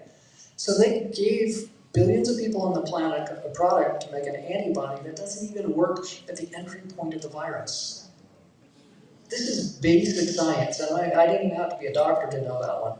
I knew that one in immunology when I was an undergrad. And so, if you get a virus, you have all parts of the virus, all parts of this bicycle here. But they gave you a vaccine to the front tire, not to all the parts of the bicycle. Now when that bicycle gets in a crash, i.e. that spike protein bends, your body's only going to remember the straight tire on the front of the bicycle. If you have a natural infection, your immune system remembers all the parts of that bicycle. But they depended on just one tiny little part, narrow the immune focus, and now your body can't remember it. And of course, our friend Tony said, a natural infection is the mother of all vaccines. So in 2018, he was talking about the flu. He knew early on, and we all knew, that if you get an infection, that's the best vaccine of all. Remember chickenpox parties when you were a kid? We should have had early treatment on hand, all sat in a room together and said, okay, you get sick, you get sick, you get sick. Here's your early treatment, here's your early treatment, here's your early treatment. Don't be afraid to live life. Part of living life is getting sick. And let your kids get sick. Let them lick the dog and the cat in the dirt. Really, they need to build an immune system. Don't think I always put this one up here, as I travel the world, because in northern climates, in the fall and the winter, you can't synthesize vitamin D outside above the 35th parallel or below it anywhere in the world for about 4 to 5 months a year. And so when you do go outside, expose as much skin as possible for about 20 to 30 minutes until you start to turn pink, like his tutu. And then you can cover up and put on some sunscreen. But you need your vitamin D. And studies, nice girlfriend there, I need that vitamin D. Studies have been done. There are those of us that preach this from day one, that vitamin D is the master conductor of your immune system. If your vitamin D is low, your immune system is the mosh pit at a punk rock concert, okay? So you need your vitamin D, and the studies have shown that normal vitamin D levels, you did fine with COVID. Low vitamin D levels, and Mayo Clinic, where I trained, did a study on this. If you were above 30, you didn't go to the ICU, and if you were above 20, you didn't get intubated. But we live indoor lifestyles, even in these warm climates. Download the app D-Minder. It's free, and it tells you when to be outside and for how long to optimize your vitamin D intake. Plenty of studies. Who are low risk for vitamin D? Elderly in care homes. They don't get outside. Who died at the highest rates? Easy. Darker your skin, the longer you need to spend outside to synthesize your D through your skin. Obesity sequesters vitamin D into your fat, and it's harder to mobilize. And then people, obviously, in northern climates that you're not suffering from here. Okay, what about this poison that is in 80% of the foods on the shelf at the grocery store? High fructose corn syrup is a poison. It is not natural. It's a sweetener derived from corn that has to go through an industrial process to be made. If I want to make a lab animal vitamin D deficient, I feed them high fructose corn syrup. It inactivates dehydroxylates your vitamin D. Simple as that. Don't eat high fructose corn syrup. It's poison, so is sugar. What was the poorest outcome in COVID? AI study algorithm looked at all the papers on COVID. What was the one word that stood out the most? Blood sugar.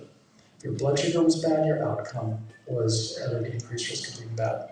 Not just for COVID, but it's going to be true for just about any disease. Because the higher your sugar is, the more glycoproteins you have circulating around, the worse you are going to do with any disease. And I know Dr. Jackson's going to talk about insulin resistance and metabolic unwellness. That's the biggest problem. 80% of Americans are metabolically unwell. 80%. We have a problem, Houston. All right, I speed up here. Exercise. Here was isolation day 1. Here was isolation day 30. A lot of people put on the COVID 20 or COVID 30. You don't want to look like this. You don't have to look like my Viking ancestors, but get out and move your body a little bit. And there are great studies, again, retrospective studies, hundreds of thousands of patients. You decreased your risk by oodles of percents by just moving your body a little bit. And what did they do? Kept the liquor stores open, shut down the gyms, didn't let you go to the beach. Fire the public health officials. Yes. Except for the good ones. I know Dr. Penn's a great one. Keep him. Fire their I'm going to leave that one to Dr. Jackson. Eat like this. So there's some of my cows. That's my Wagyu. His name is Yo-Yo Moo. There's some of my lammies, some veggies from the farm. That's how you should eat. How does most of America eat? Like this. Does it taste good? Yes. That is low poison as well. I'm not here to judge. I lost 46 pounds 14 years ago. You can ask me later. how I did that. But I'm not judging, I'm just saying I'm here as evidence that it can be done. So if you had this flying sports car, would you put sand in the radiator and sand in the fuel tank? Of course not, because eventually it's going to look like the jalopy. You are gifted with an amazing organism called the human body. Choose what you do and don't put into it. And organic, this one cracks me up. I do run a 21-acre organic farm. You know, doing on crunchy, you know, I read all my food labels, man. You know, my body's pure, I connect to Mother Earth, I'm so grounded. But give me some of that synthetic mRNA in my body that we don't know what it's going to do, and I'm good with that. I mean, kind of again, I'm poking fun here because the common sense isn't there. And yet we allow them to do this to us under coercion and threat. But let's see what that does. Let's look at some of the harms. What about neurological damage? Well, see all these brown dots? That's spike protein, and these little tubes are the blood vessels, and this is in the brain, and you can see those little dots leaking into the surrounding brain tissue.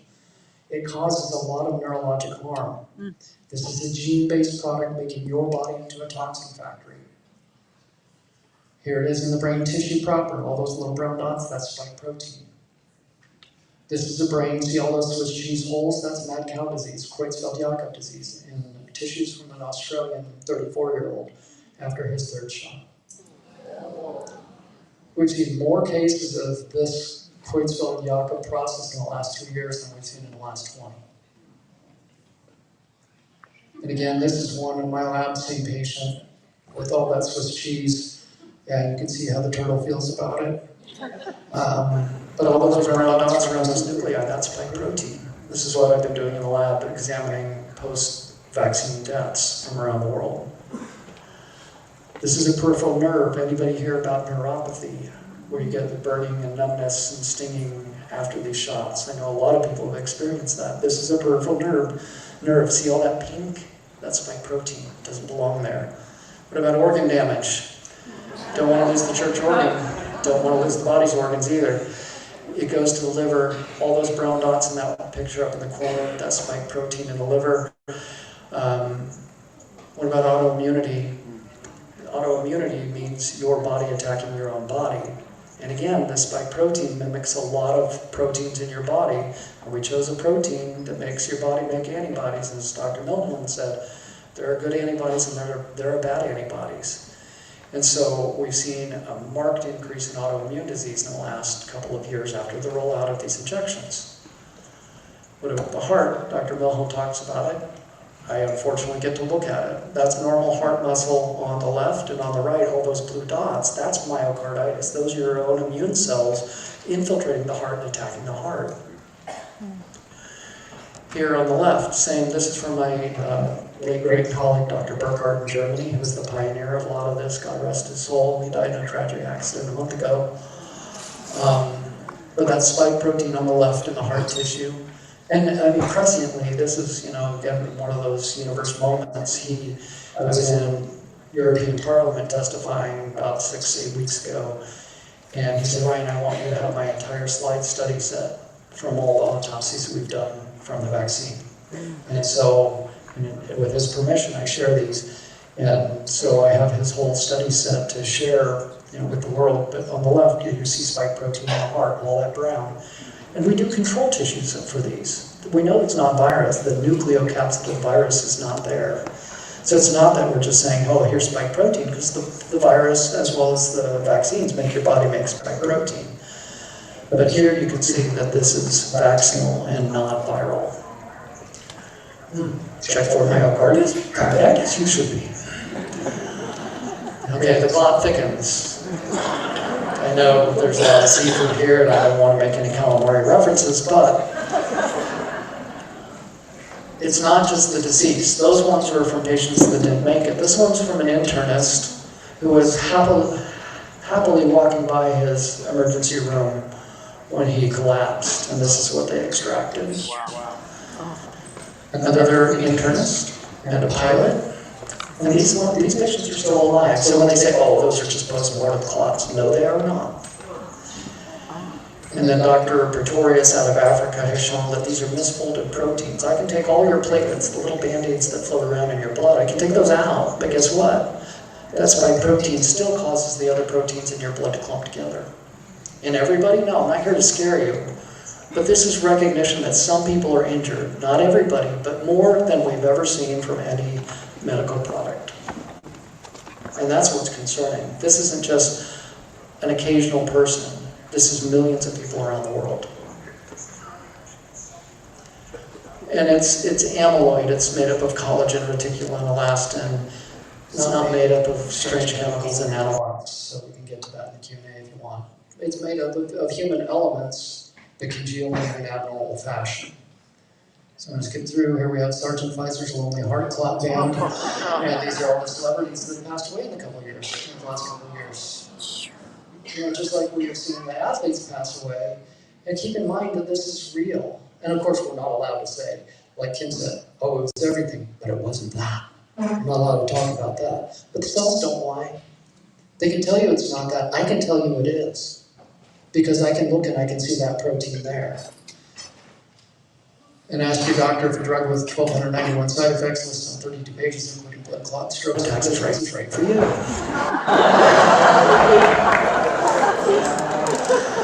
But here's the one. You know, Dr. Milhoan was talking about POTS syndrome.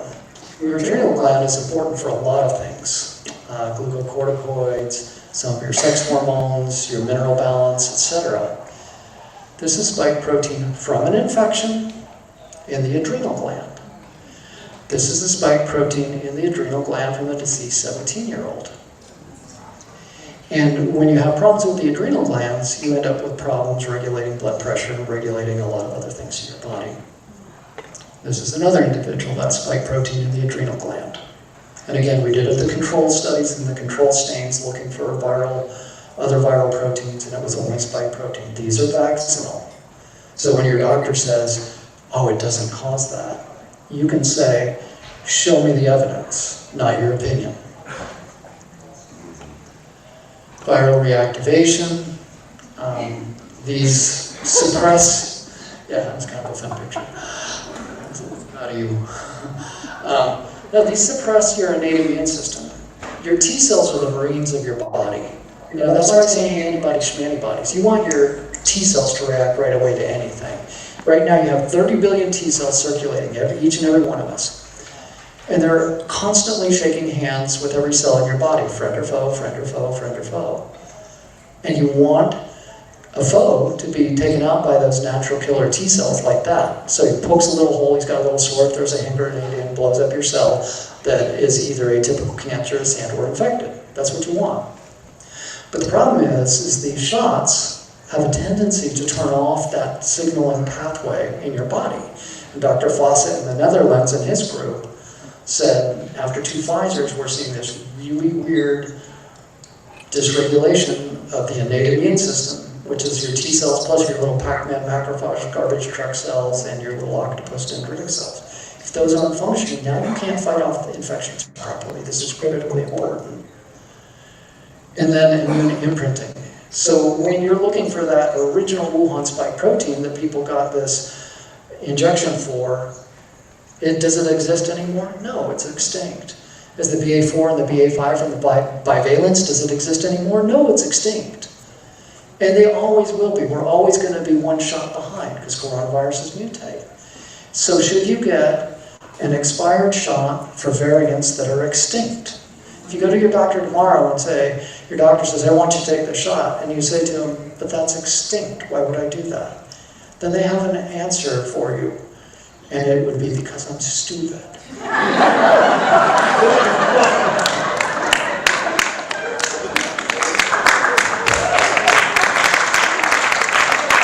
That's the problem with the system.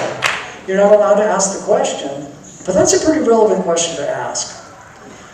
Immune tolerance, okay? This is really important. So everybody hears about their IgG, yay, I have antibodies, yay, hooray. Like I said, antibodies, schmantibodies. But here's the problem. Okay, there's me, there's my little beekeeper helper when she was little. It's my youngest daughter. If I get stung by a bee, their venom is a protein. And you know, it itches, and you get a hive around it, and then I'll go out to the bee yard, and bad technique, I get stung again.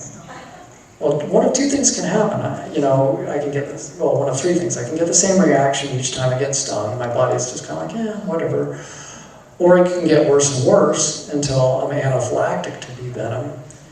Or it can get milder each time because I developed a tolerance to that protein. Well, multiple studies around the world show that the more you're exposed to this spike protein, the more you get of this IgG4 antibody, which is a tolerance antibody. And it's important for two reasons.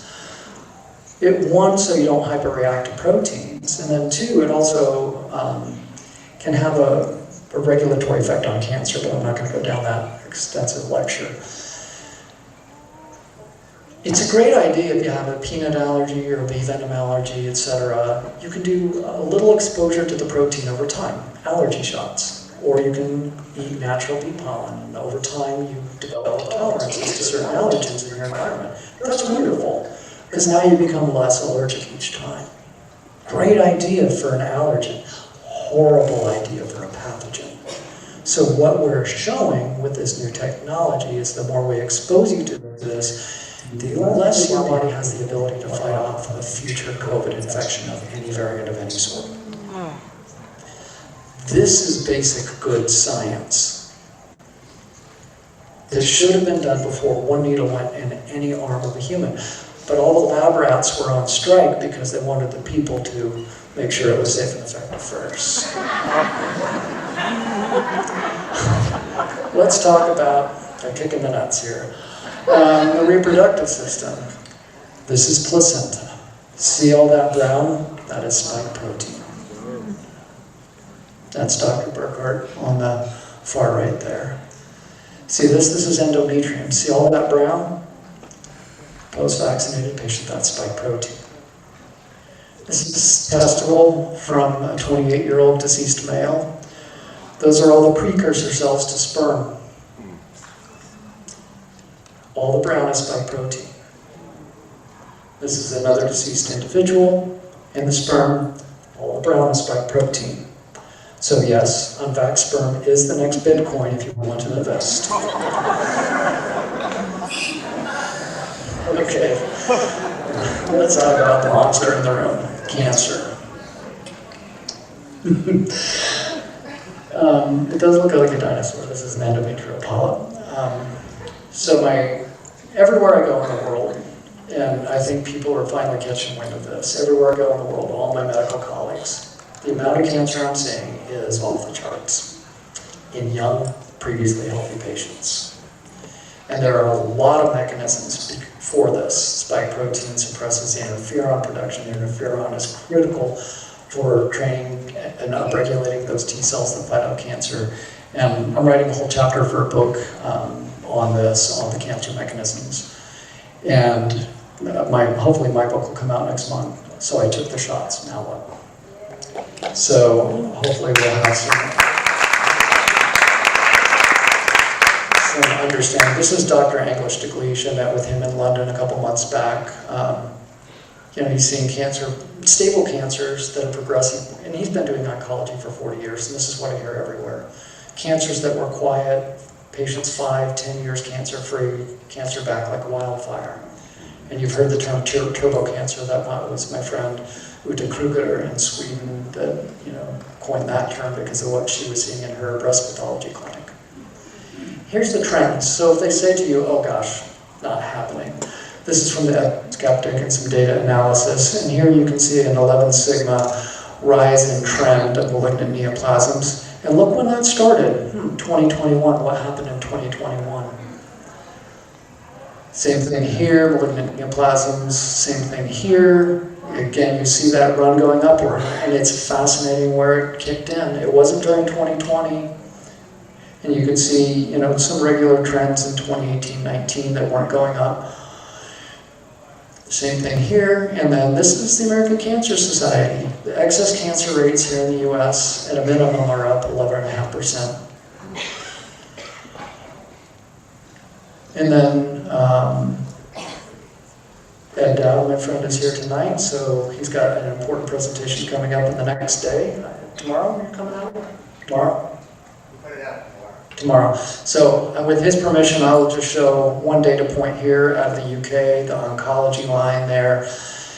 Excess cancer based on the data clearances. 2020 was up 1.78%, 21 6.4, 2022 35.49%. Excess above averages. Can't find what you look for, the cells don't lie, government databases have to be opened up. The government has all this data, and we need to demand from our government officials that this is released. This is what we pay for. They work for us, we don't work for them.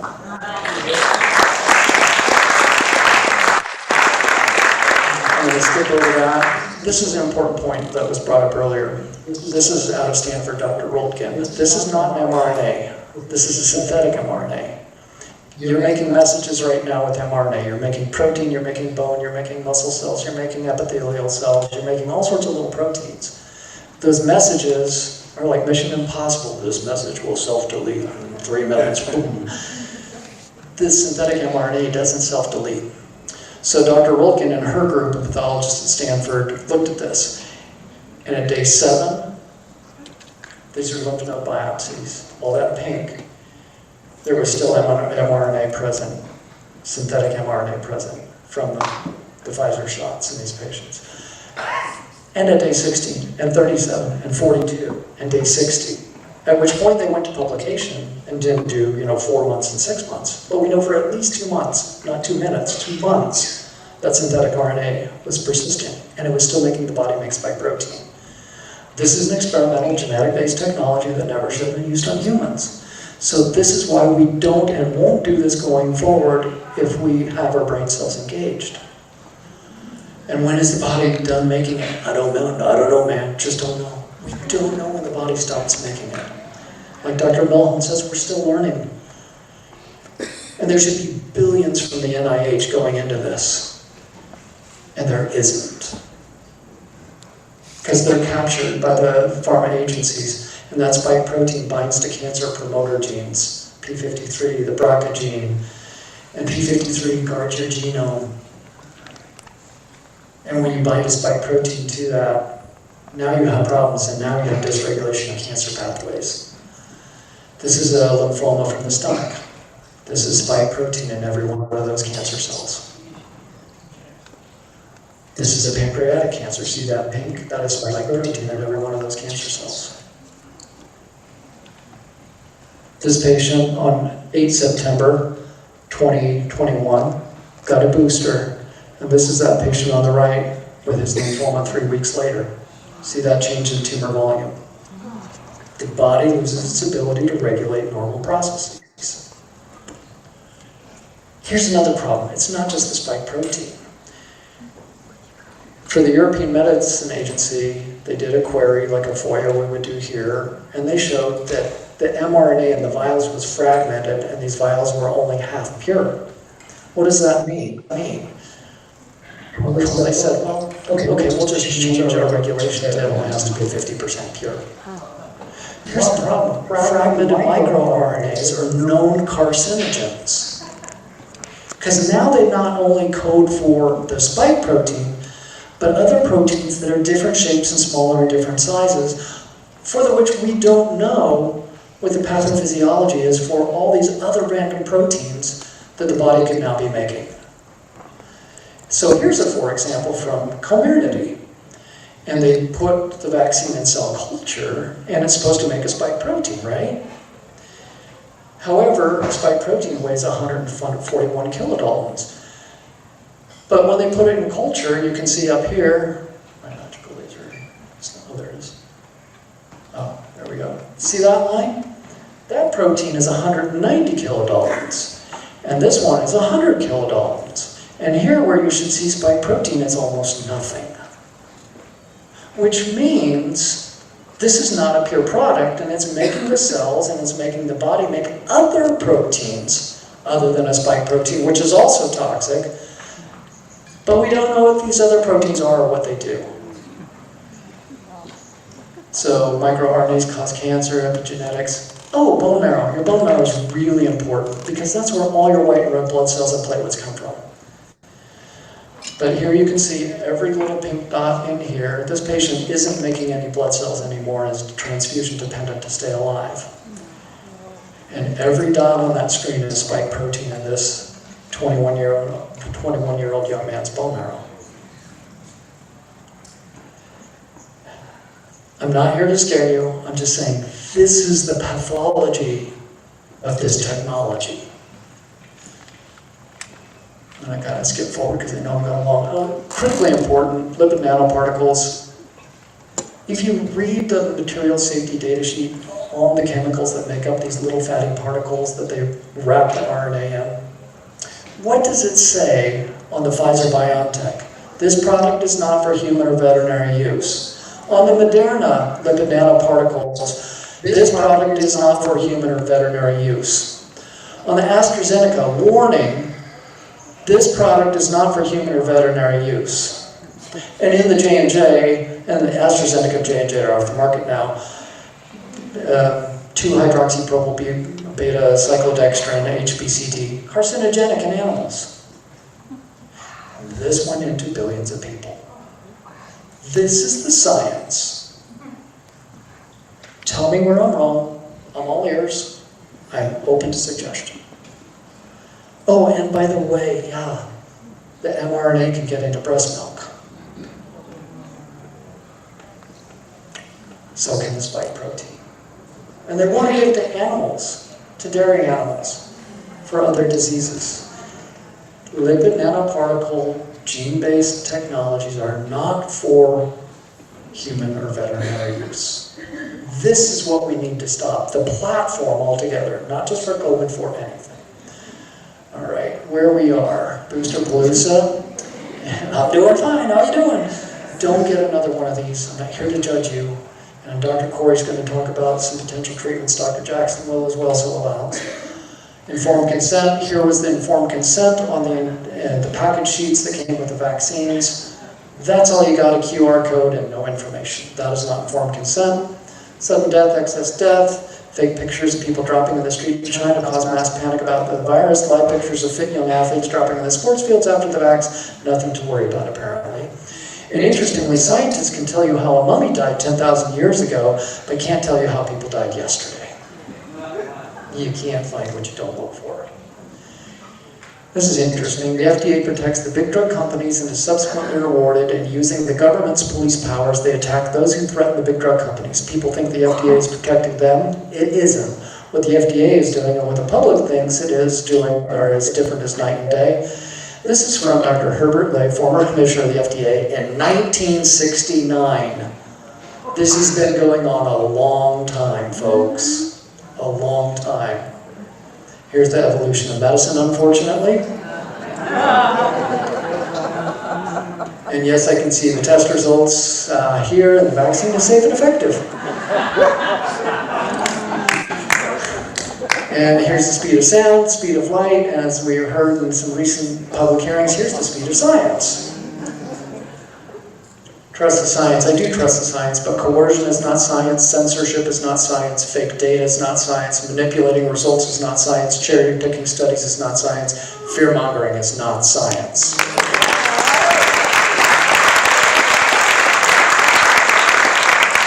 And name a product that blames its failure on those who didn't use it. And if your vaccine doesn't protect you, how is my vaccine going to protect you? Here's when our football team loses, and here's when the government destroys your business, your family, and your health. And so don't be a lamb. And if you think tough men are dangerous, wait till you find out what weak men are capable of. And Pfizer and Moderna, these are not the droids you're looking for. These are all safe and effective. Don't let yourself ever be fooled again, but don't let your family be fooled again. It's hard to have these conversations. Do it in love and kindness and gentleness.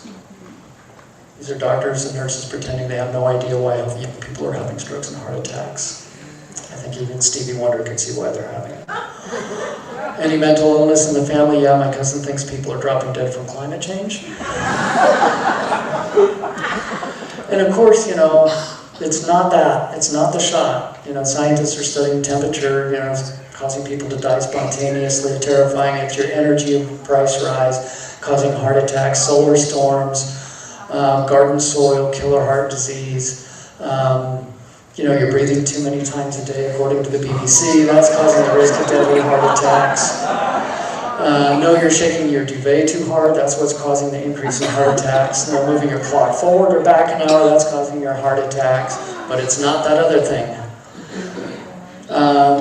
It's devoted football fans, high levels of stress, it's heart attack, you're smoking too much weed, you're eating too much breakfast, too little breakfast, causing heart attacks. My favorite one here, the ways cold weather can affect your body from winter vagina to blood clots. Now, I don't want to know what winter vagina is, but I do know what blood clots are. So this is what the media is telling you is causing all these harms. So I think it's important to realize that Ed Dowd's book is probably completely wrong. I mean, just all these died suddenly cases, it's all these other things. At least that's what the media, there's Ed's book. That's what the media wants you to think. They're gaslighting us, folks. Oh, and in Canada, shoveling your snow. So, and here we are, watching people catch up.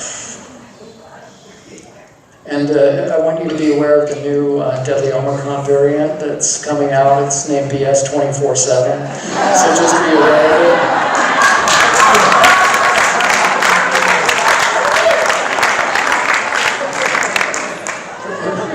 You said you were sick. No, I said I have a case of corona.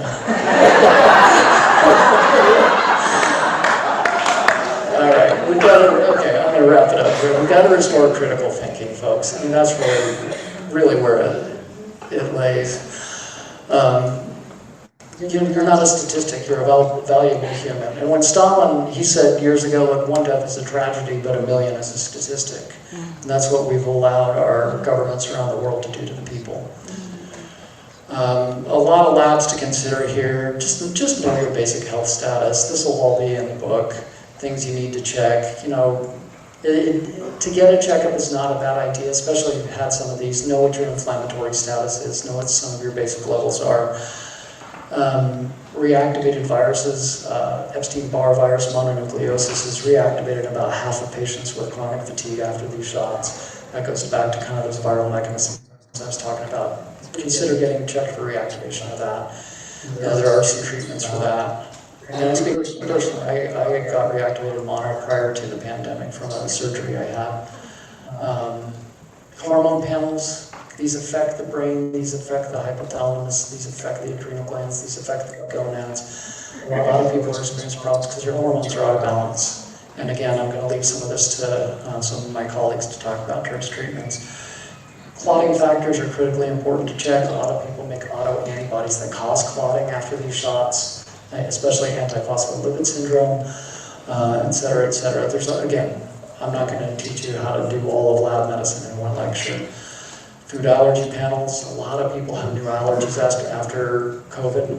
I developed 2 new allergies I didn't have after COVID. I didn't get the shots, but I have 2 new allergies. I can't eat shrimp anymore. I love shrimp. So a lot of different pathways of harm from these shots, be it tissue harms, be it clotting harms, be it allergic harms. There are reactivated virus harms, autoimmune harms. There are a lot of pathways. This is a toxic protein. Check your iron, check your B12 levels, check your thyroid, magnesium. Most people are deficient in magnesium. Mitochondrial testing is really important. Etc., etc., etc., etc., etc., etc. Long talk, sorry, I skipped a lot of those. So the next generation is being prepared for blind compliance by teaching kids in schools to never ask questions, never criticize, and simply follow the rules. We need to be rebels. We need to raise rebels.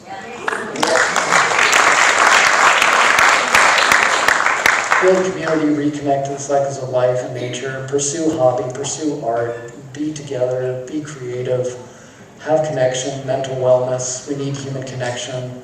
Be around people who inspire you. You are the sum aggregate of the people that you associate, the 5 people that you associate with the most, basically. Find people that inspire you, elevate you, make you be a better person.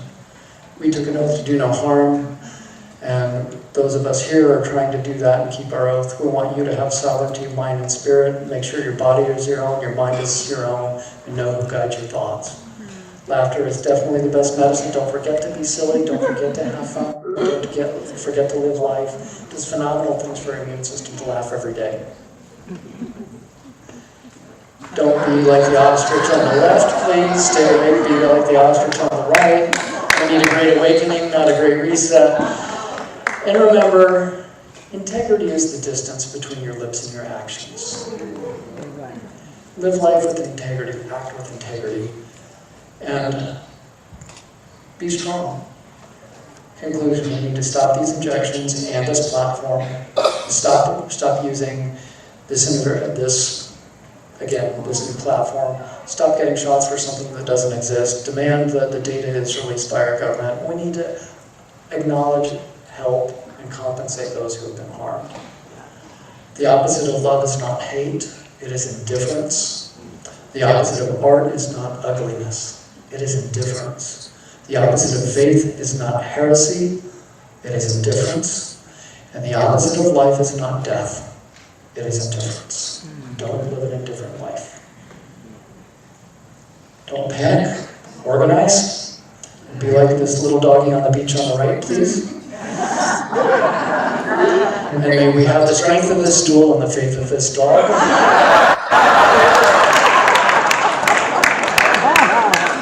And remember, I love this quote from Kierkegaard. There are two ways to be fooled in life, and one is to believe what isn't true, and the other is to refuse to believe what is true.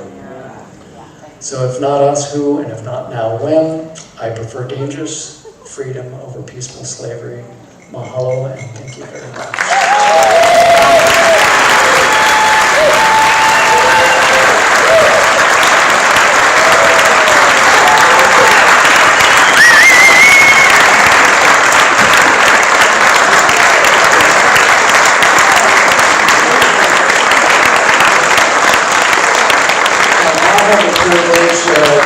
Introducing someone who's smarter than I am. That's my friend, Dr. Kory. Dr. Pierre Kory is an international hero who's also done amazing things. Did his medical training in New York City, trained at some of the same hospitals where I did some of my fellowship. He is a critical care guru and was the director of critical care at University of Wisconsin for, 5 years? 5 years. He's well known in critical care and well known as the co-founder of the Frontline COVID Critical Care Alliance with our colleague and friend Dr. Paul Merrick. He has been a voice of reason, he has been a voice of science, and more than that, he's a heck of a fun and funny guy and a great friend. And he's here to teach us more about therapy and the protocols that FLCCC is coming up with. And you may think I'm a little bit funny, Pierre's great. So, Pierre always great.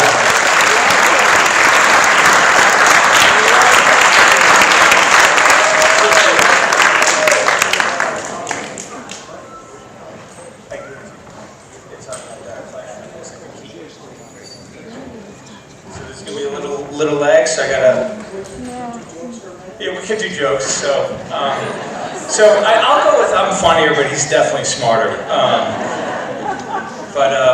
Yeah, so I appreciate the introduction. I think we're going to wait for my slides.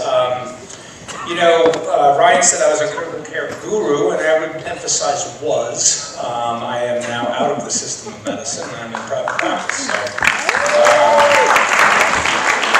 and that's the result of a lot of the things you heard, the politicization, and really, this massive fraud and how they went after truth tellers. I would say the transition was difficult, but the destination is a happy place. I'm actually really happy with what I'm doing now, and I'm proud of the work that myself and all my colleagues that have joined me today did in COVID. With the Frontline COVID-19 Critical Care Alliance, or FLCCC, what we sought really to only do one thing, was to come up with the most effective treatment protocols for COVID. And we did that really from day one. Because we were kind of bound by a shared belief that there is no disease you cannot treat.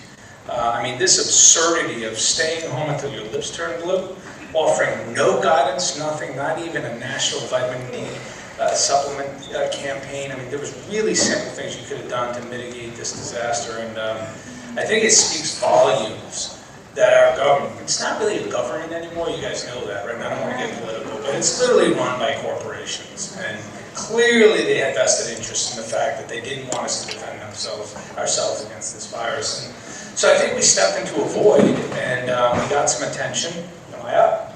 And we worked on protocols. Our first one was actually a hospital protocol. Then later on, we did an early treatment protocol with centered around the horse dewormer, right? And then we started getting increasingly interested in vaccine injury and long COVID, which are really, I wouldn't say nearly identical syndromes, but there's huge amounts of overlap. I think the spike protein is one of the main triggers of pathogenesis. But we started working on that protocol, and I want to make two disclaimers. First of all, I'm going to share some insider info of the FLCCC. First of all, it's not really a protocol, even though we call it one. It's really kind of a comprehensive kind of compendium of therapies that we think mechanistically can help reverse some of the symptoms, mitigate some of the symptoms, maybe even reverse some of the underlying pathophysiology. But what shows up on that protocol has very specific criteria that most people don't know. I would call it the Paul Marit criteria, and he has a very specific sort of sense of how much data there has to be before you put something on. And I gotta say, God bless him for that, because if you really look at the vaccine injury long COVID space around the world, there are literally hundreds of therapies which are apparently curative. I hear it every day. I have people coming up to me every day with some new solution. Or why am I not using this or that? And it's not to say those things aren't effective or helpful. It's just that many of them don't have sufficient either mechanistic or clinical data to really support it. Because if we didn't have that strictness, you'd see a list of 500 different therapies. And so we're kind of biased towards published data and clinical data and knowledge about mechanisms, and especially the size of the evidence base. So it's usually things that have been studied for a while. There could be new compounds that haven't been studied that should be on there and aren't. So that's one thing I want to say about the FLCCC protocol, is that it's not really a protocol. Like Kirk mentioned, I mean, you can't use everything on it. There's no way you can practice medicine with 35 different treatments. The other thing is, because of that strictness of Paul, I'm like the opposite. So in my practice, I do tons of stuff that is not on the FLCCC protocol, and so I'll talk a little bit about that today. So first of all is the diagnosis, and I'll skip the epidemiology. I'll just tell you this is an absolute epidemic of demolished individuals. When I say demolished, they're disabled. The vast majority of my practice, I would say 85%, when I take a history, they report to me just how healthy they were before they got vaccinated or before they got COVID. They ate well, they exercised, they were doing really well in their careers with their family, and now they just can't do what they used to do, and many of them can't even work. And even going through the day is an endless suffering, and we are seeing suicides. The amount of suffering of this illness is absolutely real, and it's devastating. But let's start with the diagnosis. This is my diagnosis, and essentially, it's a constellation of symptoms that develops. And by the way, I have a difference between post-vaccine injury syndrome and a post-vaccine injury complication. And generally, the complication I think of as a single organ problem, like someone with just myocarditis or maybe a stroke. A syndrome is really a whole number of symptoms that generally spans multiple organ systems. And that's essentially what I see and what I'm trying to be expert at. And again, in all humility, if I was a guru of critical care, I'm a newbie at complex chronic illness. And I'm learning every day. I'm really open-minded. I'm having a complete re-education of my understanding of disease and as approaches to therapy and maintaining health. And I'm really fortunate to collaborate with a growing network of generally, you'll use the term alternative practitioners, ones that really weren't trained in the system and learned how to approach therapies in rather profound ways, who've been dealing with chronic illness. And two of them you're going to listen to today, that they've been mentors and very helpful to me, and they're going to speak after me. And so I'm going to tell you what I do and how it's ever evolving. What I was doing a year ago is very different now, and I'm always looking for new insights and approaches on how to apply my approach to treatment. So anyway, going back to the diagnosis, I'll tell you the constellation of symptoms in a second. What is that temporal association? For some, it starts day of, minutes to hours. That's a minority. The vast majority is within days to weeks. I would say up to 3 to 4 to 6 weeks, but it's usually within 1 to 2.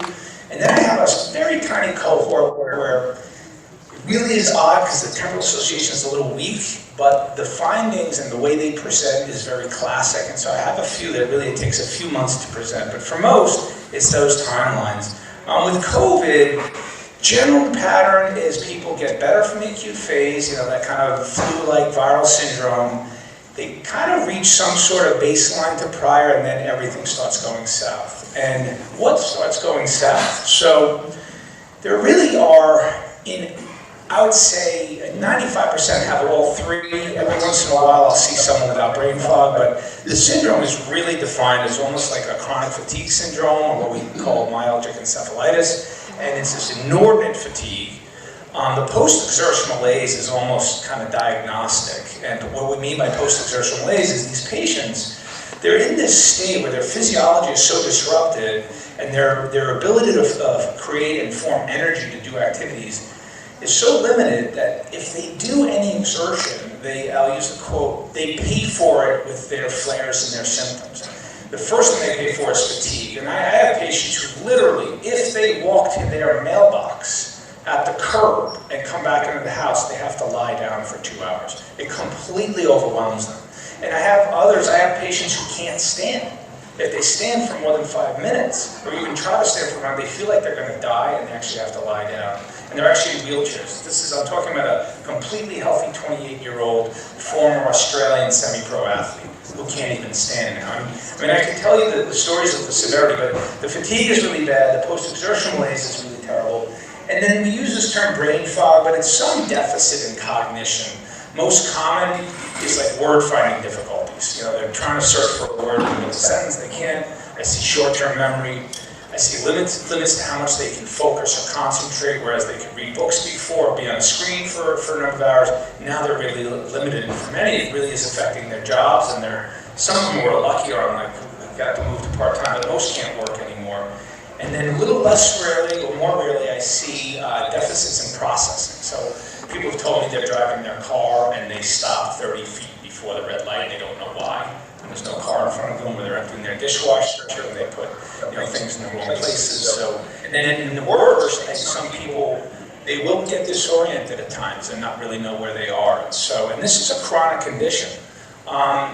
So that's kind of that's the three most thing. And then I would say an order of frequency is really nerve damage. So when you think of dysautonomia, there's all these small fibers throughout the body which control our automatic bodily processes, things like blinking, our heart beating, our breathing, our blood pressure and our heart rates. And you see deficits in all of those. And you'll see patients with dysautonomic shortness of breath, where they feel like they can't breathe correctly, they're not getting a satisfying breath, and that's a neurologic problem, it's not a pulmonary problem. And I'll bring up another feature of the plight of the vaccine-injured and long COVID is they all come to me after long journeys through system docs. And you've already heard tonight a lot of evidence how the system has failed. It's already been corrupted, captured, and used to attack us, but it's failed in its response, and none more so than the response to long COVID. To put what we're trying to talk about tonight into context, there was an article a couple of weeks ago in 2 different major outlets where they kind of gave the update on where we are as a country in our response to researching long COVID. By the way, vaccine injury doesn't exist, right? You guys know that? Everything is long COVID. That temporal association, no one differentiates, and they're really trying to bury this vaccine injury epidemic as long COVID. But let's just say, fine, study long COVID, I will tell you, if you find something that works, it's going to help the vaccine injured. But as of now, $1.2 billion has been spent. From what the article described, there are 5 clinical trials that have been set up. Not one patient has been enrolled. The one trial, which is ready to accept patients, wait for it, is studying Paxlovid. I mean, the system is designed for its results, right? I mean, and this is the most absurd proposition I can hear. But my point is that we're not getting help. We're not getting research help, research dollars, and I shouldn't say we, it's not only the providers, it's that huge population of patients. And so, I'm kind of part of a merry band of brothers, a widening circle of colleagues from all over the world that we share our insights and our approaches to treatment and our successes. And I kind of, it's sort of like old gumshoe medicine, you know, we're trying to figure this out on our own. I think we're doing a really good job. I'm learning really interesting insights, and I think I'm helping patients more and more than when I first got into practice. So you kind of have time to look at this. So dysautonomia is probably the most common. The small fiber neuropathies, mostly the sensory, the burning, the tingling, the numbness, the pain, the pins and needles. I see that all the time. And that's a really devastating symptom to carry about in your day, day after day, to wake up at night with it, to try to go to sleep with it. I mean, it's really, the suffering is immense. Then I see motor neurologic problems. So I see weakness, sometimes paralysis. I see what are called fasciculations, uncontrolled contractions of the muscle. I see patients with convulsions. In fact, one of my patients was that unfortunate index case where she shared her video of these shaking and tremoring and was roundly attacked by society as a faker. I mean, those things are real, and they're really very idiosyncratic from traditional neurology, because most people who have uncontrolled whole body movements are having seizures, and they're unconscious because it's originating from the brain or to a generalized part of the brain tissue. Whereas these, I think, are focal. I think some of them are peripheral, and they're completely confusing system doctors. But they are real. I have patient after patient who have very similar symptoms. So the dysautonomia, small fiber, and then again the motor symptoms, and then I kind of a separate system, which is cranial. I have patients with lots of headaches. We talked about vertigo, tinnitus, any cranial deficit, so hearing loss, vision problems, and then all of these sensations around the head, not traditional headaches, but I see the most colorful and most challenging ways to describe their symptoms, because it's so complex, the damage that is going on in so many pathways, that these symptoms are very oddly described by patients. And I almost think of that as a diagnostic criteria. When a patient uses a very colorful way to describe how they feel, like I saw a patient last week who was like, it's like a wet towel like filling my head. I don't know what that means, but I've heard equally crazy descriptions. I'm like, yeah, that's a vaccine. And obviously, she actually had all facets of the syndrome. But anyway, you guys know what I'm saying. And then obviously, I talked about cognitive problems. And then there's more. It doesn't end there. You think of any organ system. Some of that autonomic activity affects, you know, peristalsis of the gut, contractions of the stomach, and so I see patients whose GI systems don't work. Some of them can't eat. Some of them are on feeding tubes. And again, I cannot describe the level of illness. And you're talking to a critical care doctor here. I'm seeing some of the sickest chronically ill patients I could ever imagine. I used to have an outpatient practice where I took care of longitudinally patients with chronic lung diseases. I mean, that was nothing compared to what I see here. And so, anyway, it affects almost every organ system and function. Briefly, so my approach also is one that's quite mechanistic. That's very allopathic. It's born of my training. We kind of isolate mechanisms. Then we're shown like a pricey new pill that will kind of interrupt that mechanism, right? Generally not cure the underlying cause, but kind of just mitigate symptoms. I'm sad to say that's still kind of largely my conceptual approach. I will say it works really well. It just doesn't work perfectly, and it doesn't work very well in a number of patients. And so my successes are really varied. I mean, what I like to say is every patient who comes to me gets better to some extent. And some, it's been extremely challenging to know how to help. But I've also had a lot of successes. But there is no cure. There is no one thing that works in everybody. I have my therapies that I'm going to list are really kind of in order of the frequency of responses. So my most successful medicines, I start first. They're generally repurposed and safe. But it really is a challenge to treat.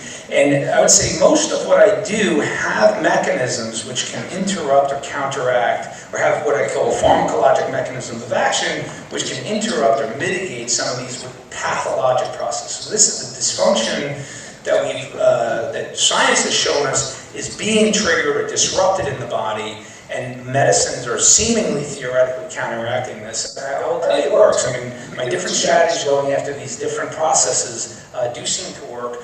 It's just, I'll be even more humble.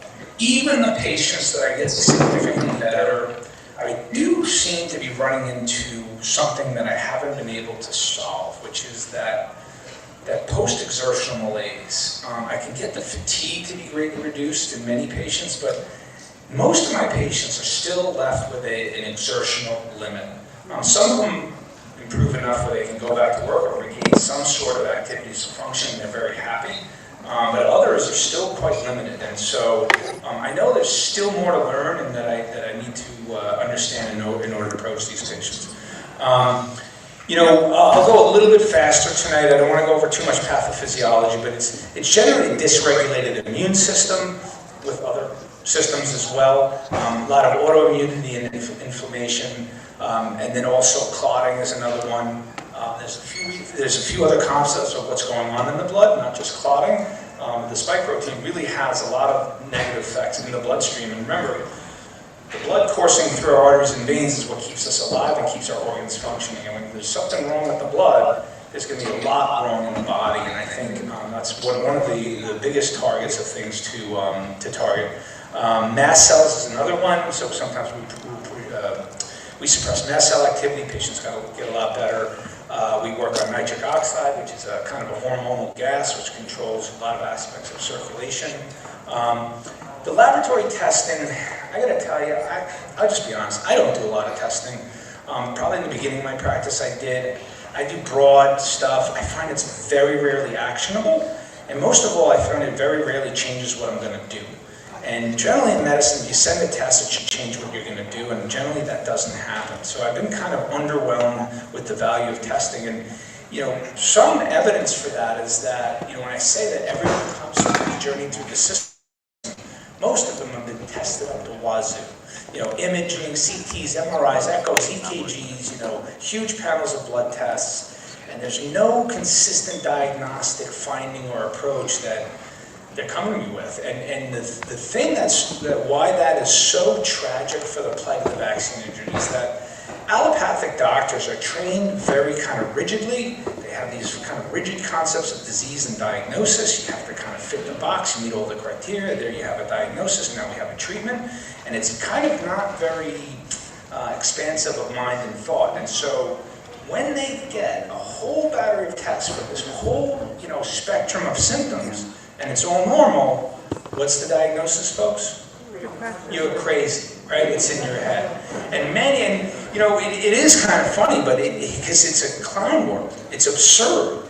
And they're oftentimes sent to psychiatry or given the diagnosis of, which is called functional neurologic disorder, which is another way of saying it's all in your head.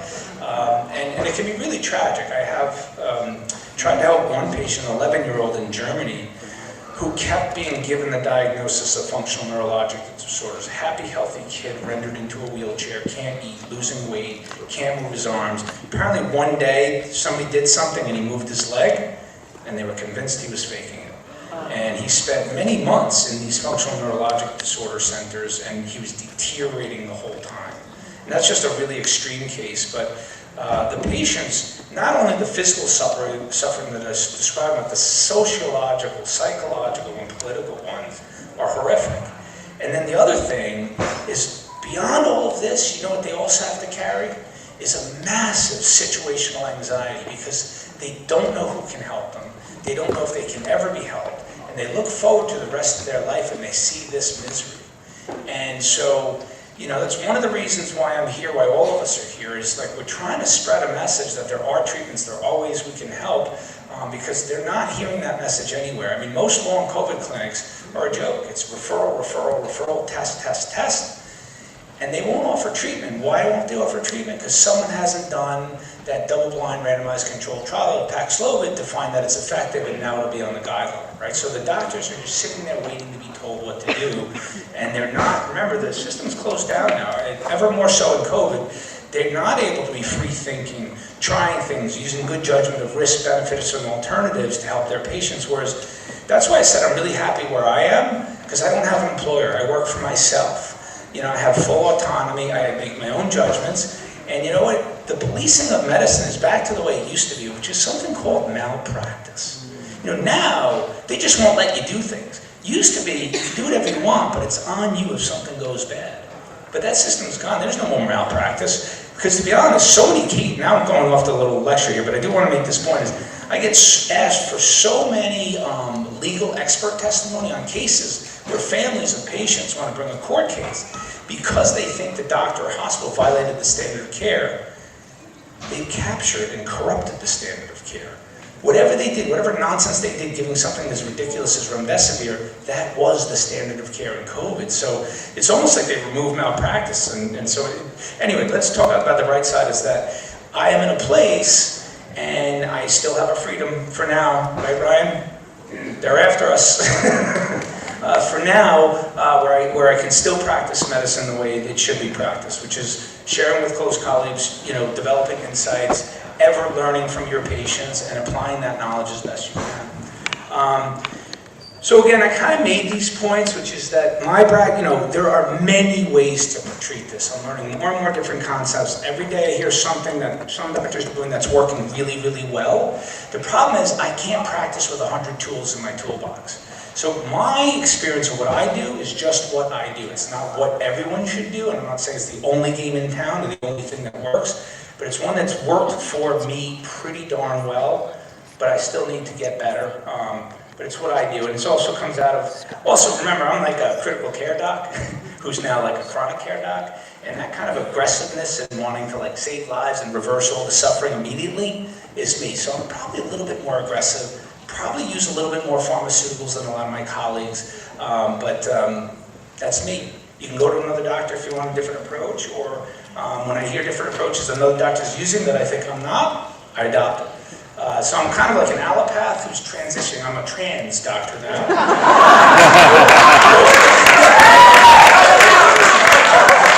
I don't even know my gender anymore. It's just allopathic, naturopathic, chiropractic, osteopathic. So anyway, and I do want to say something really important happened today. So one of my favorite writers on Substack is a person named the Midwestern Doctor.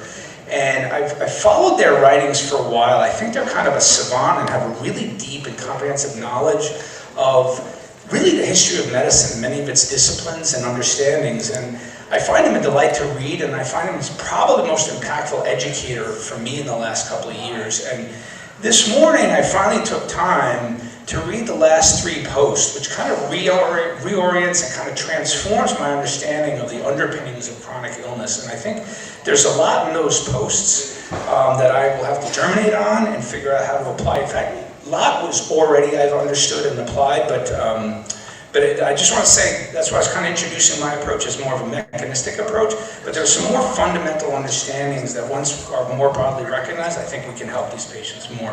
And I already talked about the difference between me and the FLCCC, which is I can do whatever I want, whereas we have like strict criteria in the FLCCC. And I'm constantly overwhelmed with people telling me something works like perfectly, or just was transformative for them. And here's the thing, that's the other humbling thing, is I can see 2 patients who present very similarly.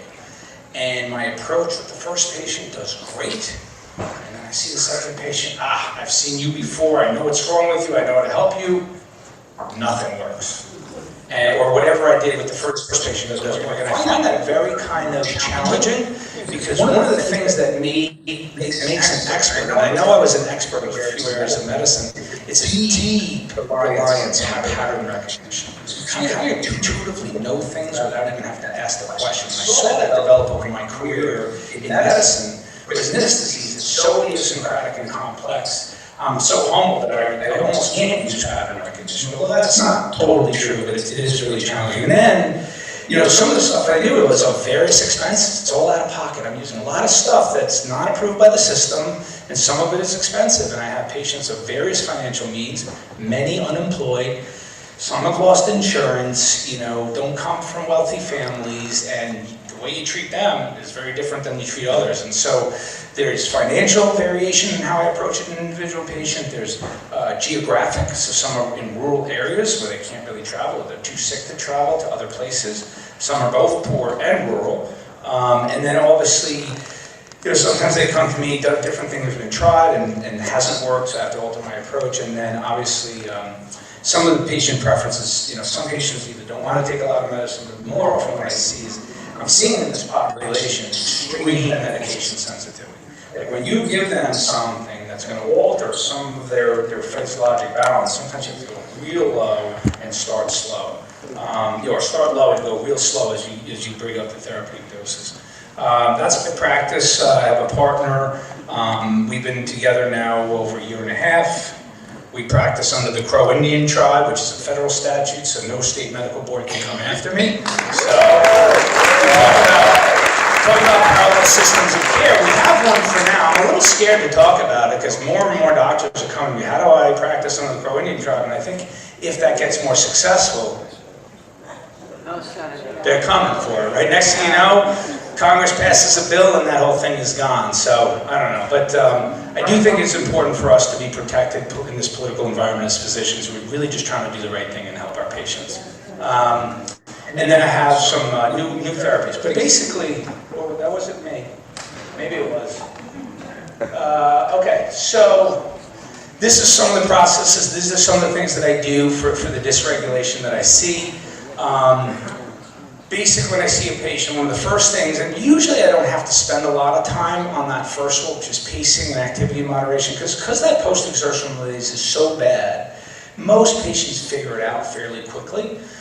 Some need a little help that they can't do certain things, but when I make it really clear that there's some sort of limit over which they can't exceed, otherwise they really pay for it in symptoms, and it's not that they just feel worse for some hours or a day or two.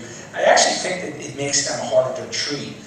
Some patients are pretty stoic and they refuse it. Like some people have been in the house for so long, they get an invitation to a barbecue in the sun, which they know will decimate them for 2 days, and they say, Dr. Kory, what do you want me to do? Sit in my house all day? And I'm like, but look at you, you're in bed for 3 days afterwards, feeling, they're like, I had to, I wanted to go out. And so one of the things that you can do with some of these patients is there's something called a spoons method, where you assign a spoon to certain discrete units of activity, like making dinner, emptying the dishwasher, doing an errand, and you keep people understanding how many spoons they can allot themselves a day. Some of my patients have found that helpful, but pacing is actually rated the #1 most effective treatment in a huge survey by the Vaccine Injury Organization called React 19. So far and away, vaccine injured feel that pacing, and I think pacing really is important. My hopes are that to get them better, restore them to some better function physiologically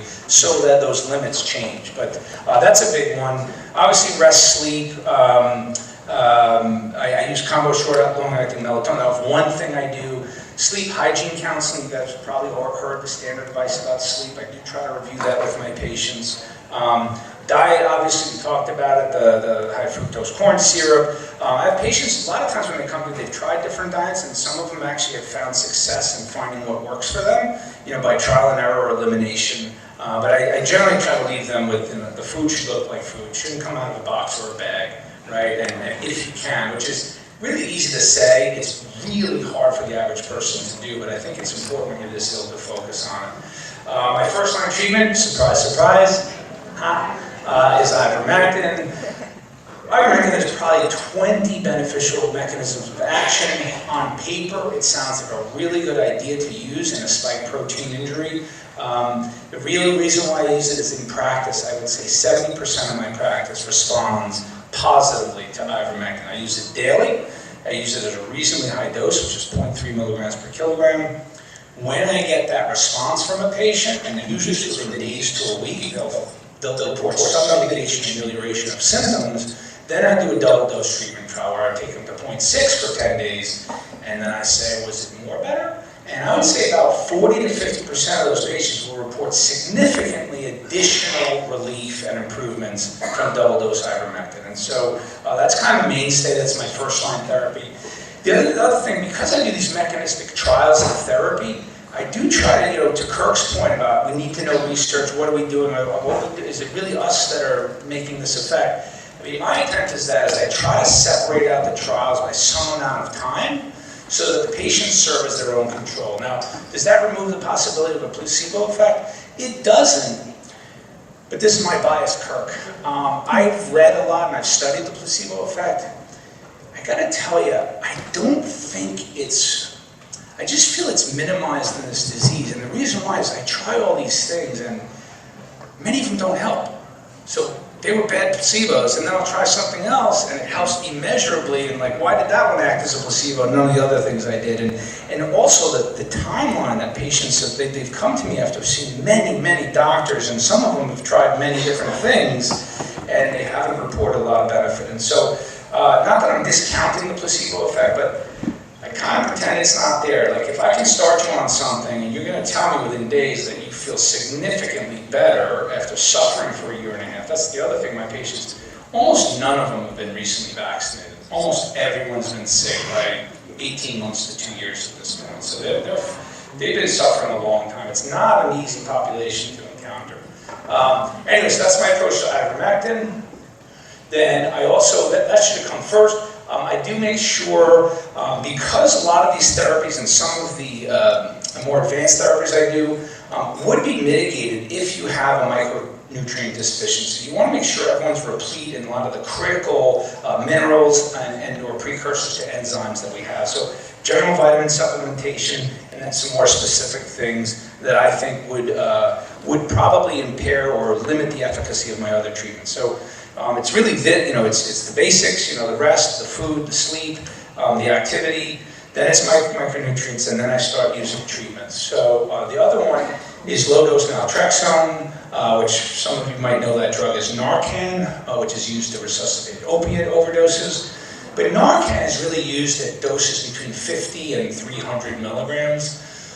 It's almost a different drug when it's used at the doses we use. We use anywhere from like 1 to 4.5 milligrams. And it doesn't really have anti-opiate properties at that dose. But it has really interesting anti-inflammatory, immunomodulatory properties. And I would say that's my next most successful. I would say 60% of my practice will have some important benefit. And with both of those drugs, what's interesting is those benefits are on average. A small cohort. Literally, I've seen like home runs. One drug completely transformed back to normal. One patient who tried to kill herself 3 times.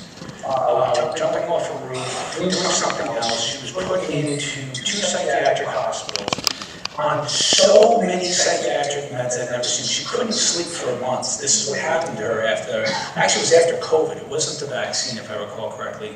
But she was so terribly ill, and she'd been institutionalized for a long time. Her daughter heard of, I think, me or someone in the FLCC talking, saw our protocol, and tried to bring our protocol into the psychiatric hospital. And of course, the doctors were saying no. They said no to everything. But somehow, they agreed to start low-dose naltrexone. And this lady literally recovered to her total 100% baseline. In fact, they made the appointment to see me, and the 2 months prior, the daughter had started naltrexone. When I saw her, she was like 75% better. She was discharged. She was really happy. And then she had 2 more follow-ups with me, which she canceled because she said she was totally well on naltrexone. Now that's really selling naltrexone alone. That is not the rule. But I'm just sort of saying this, the responses vary. Sometimes they're very, very modest. But these are really easy, simple, tolerable things which hold out hope to really benefit certain patients. So those are kind of my most favorite because they're the most effective. Obviously, for many reasons, we do think fasting plays a role here, either intermittent or if my patients are willing and able, I try to get them to do a little bit more prolonged water fasts. Fibrinolytics like nattokinase, which is also anti-inflammatory, anti-atherosclerotic, but it breaks down spike protein as well as fibrin. And one of the main clotting problems that we're seeing in post-COVID vaccine is that there's a deficit in what's called fibrinolysis, which is we have a normal sort of dynamic clotting system which breaks down fibrin as it's being formed in the blood, because it's not good to develop blood clots. And so there's this normal balance where we form clots, we break them down, and with COVID and the vaccines, we're seeing these deficits in fibrinolytics. So I generally put someone up front on the fibrinolytic.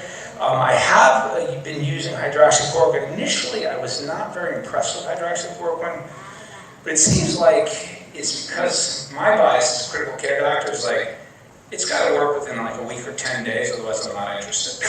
I really want, but again, to your point, Kirk, about, we don't have research, and I was using tons of different supplements early on, and I just stopped because I just don't know that they're helping. Pretty sure they're not hurting, but I just didn't find them effective. So I'm biased to things that have kind of short-term, observable clinical responses. Whereas I think hydroxy, it would be, I think it has really good mechanisms, and likely if it's going to help, you need to put them on it for the long term. So I'm kind of starting to put that as a foundational one, because I do think it holds out hope for significant improvements going on. My latest kind of first line, when I say first line, do I start all of these 4 or 5 medicines on the first visit? I do not. I usually write a complete note, and I do time-limited trials. I'll say, take this, X days after, and I use the amount of days, which is based on the amount. Like now I'm kind of expert to know what timeline of response I should see, but I do try to separate these things out by time. Some of the things that I know they're going to stay on, like hydroxy and nattokinase, that I'll start up front. But the ivermectin and LDN, I'll separate, and then after those trials, I usually start something which is called N-acetylcysteine. It's a very common supplement. It's an antioxidant, anti-inflammatory. It's been thought to be great for many, many diseases over years. It's really commonly used. I've been completely underwhelmed with its activity in COVID and vaccine injuries. All my patients were on it, have been on it. I've tried it. Very, very rarely can I see someone tell me that N-acetylcysteine helped them. And then this weird story happened where this group in Italy, they had an intuition. I don't know what their background is, by the way. I haven't done the total rabbit hole deep dive on how they did this, but they took N-acetylcysteine and with some sort of very sophisticated manufacturing process, they increased the molecular coherence of it. They made it more sort of homogeneous. They used this analogy like it's the difference between the light from a torch and a laser. But I kept hearing testimonials of how well it was working. And I was hearing that in Europe, they were treating thousands of patients from it. And I heard enough testimonials, I knew it was reasonably safe. My partner and I started adopting it, and I really started seeing benefits. Again, I wouldn't say, there's nothing 100% or even close, but I would say maybe 60 to 70% of patients will, and this one really did great spike, and there's really good evidence to show that. They said they show a lot of spike fragments that show up in the urine after treatment with this specific formulation of N-acetylcysteine. So this has kind of been moved up into one of my first things I do. Second line, again, separated by time. I do spend a course. I will put people on 2 to 3 weeks of total focus on suppressing mast cells, which is one of the immune cells, which secrete histamine. And when histamine is released, it causes a fair amount of inflammation and organ dysfunction in the body. So we'll put people on antihistamines, whether the more traditional H1 or H2 blockers, one of which is Pepcid. And then I use ketotifen, which is also a mast cell stabilizer. Try to put patients on a low histamine diet. And if they're available, they were out on Amazon, but there's DAO enzymes, which actually break down the histamine released in food. And if they do that for 2 to 3 weeks and feel no different, then I'll stop this strategy. But I generally see benefits, and sometimes, again, I've hit home runs.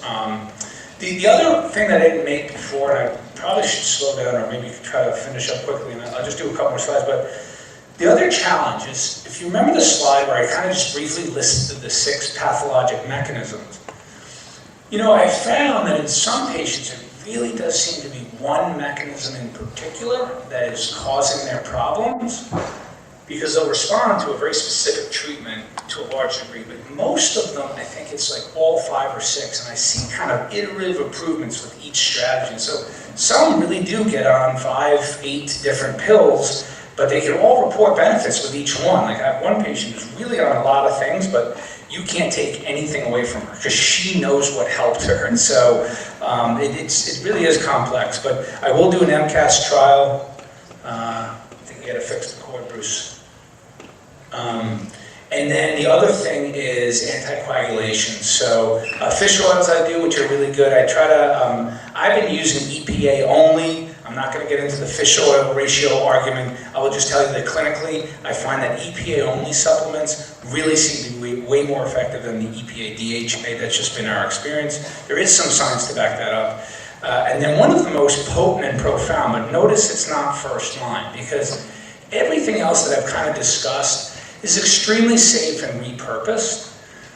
If my patients have any problems with everything I've listed so far, it's generally a side effect that is a little noxious, but it's nothing severe and it's transient and disappears with cessation of therapy.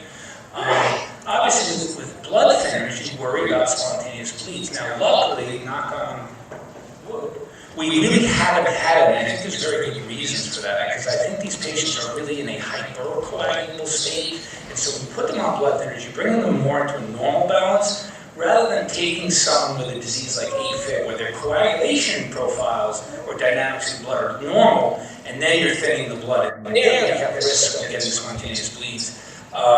So we really haven't had problems. We've had a couple of minor bleeds in which we had to stop maybe a component of it.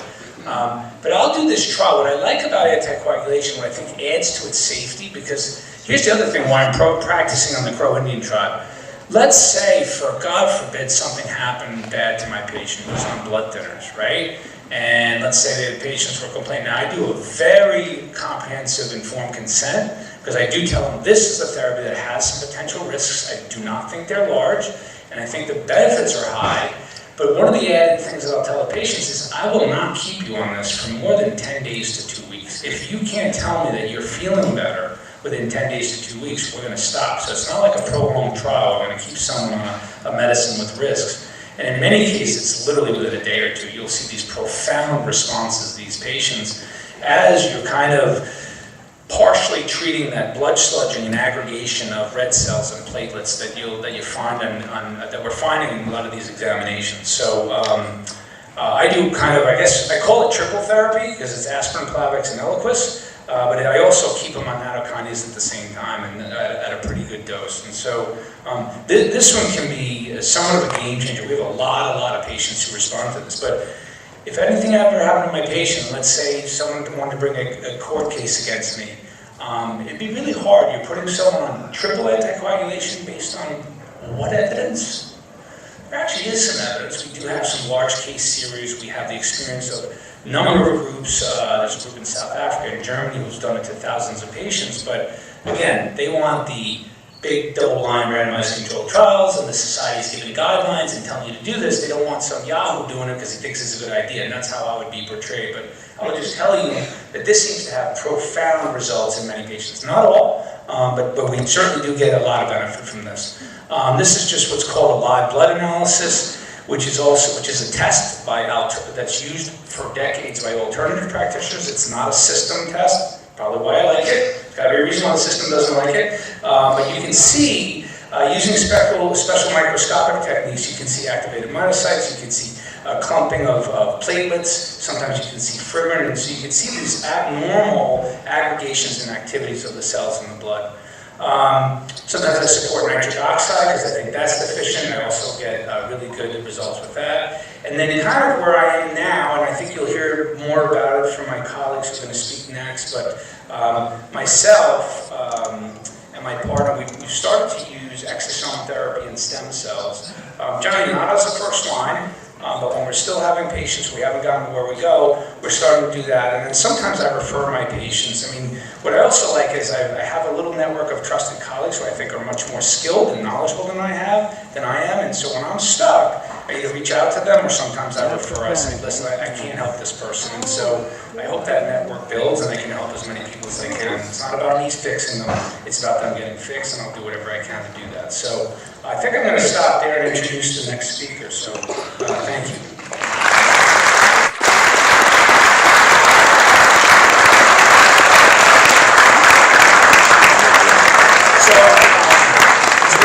Pleasure. I'm going to introduce Dr. Robert Jackson, who's recently become a really good friend and colleague.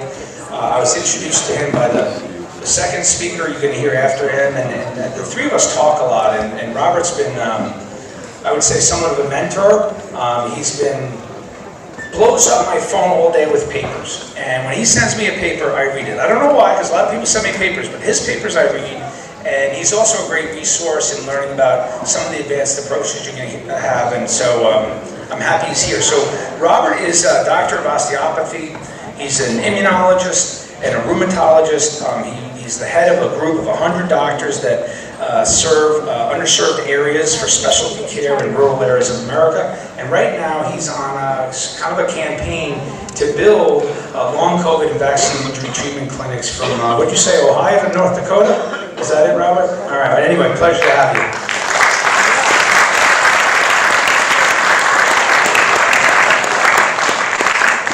Wow, that's quite a list of talented people that try to get up here and follow.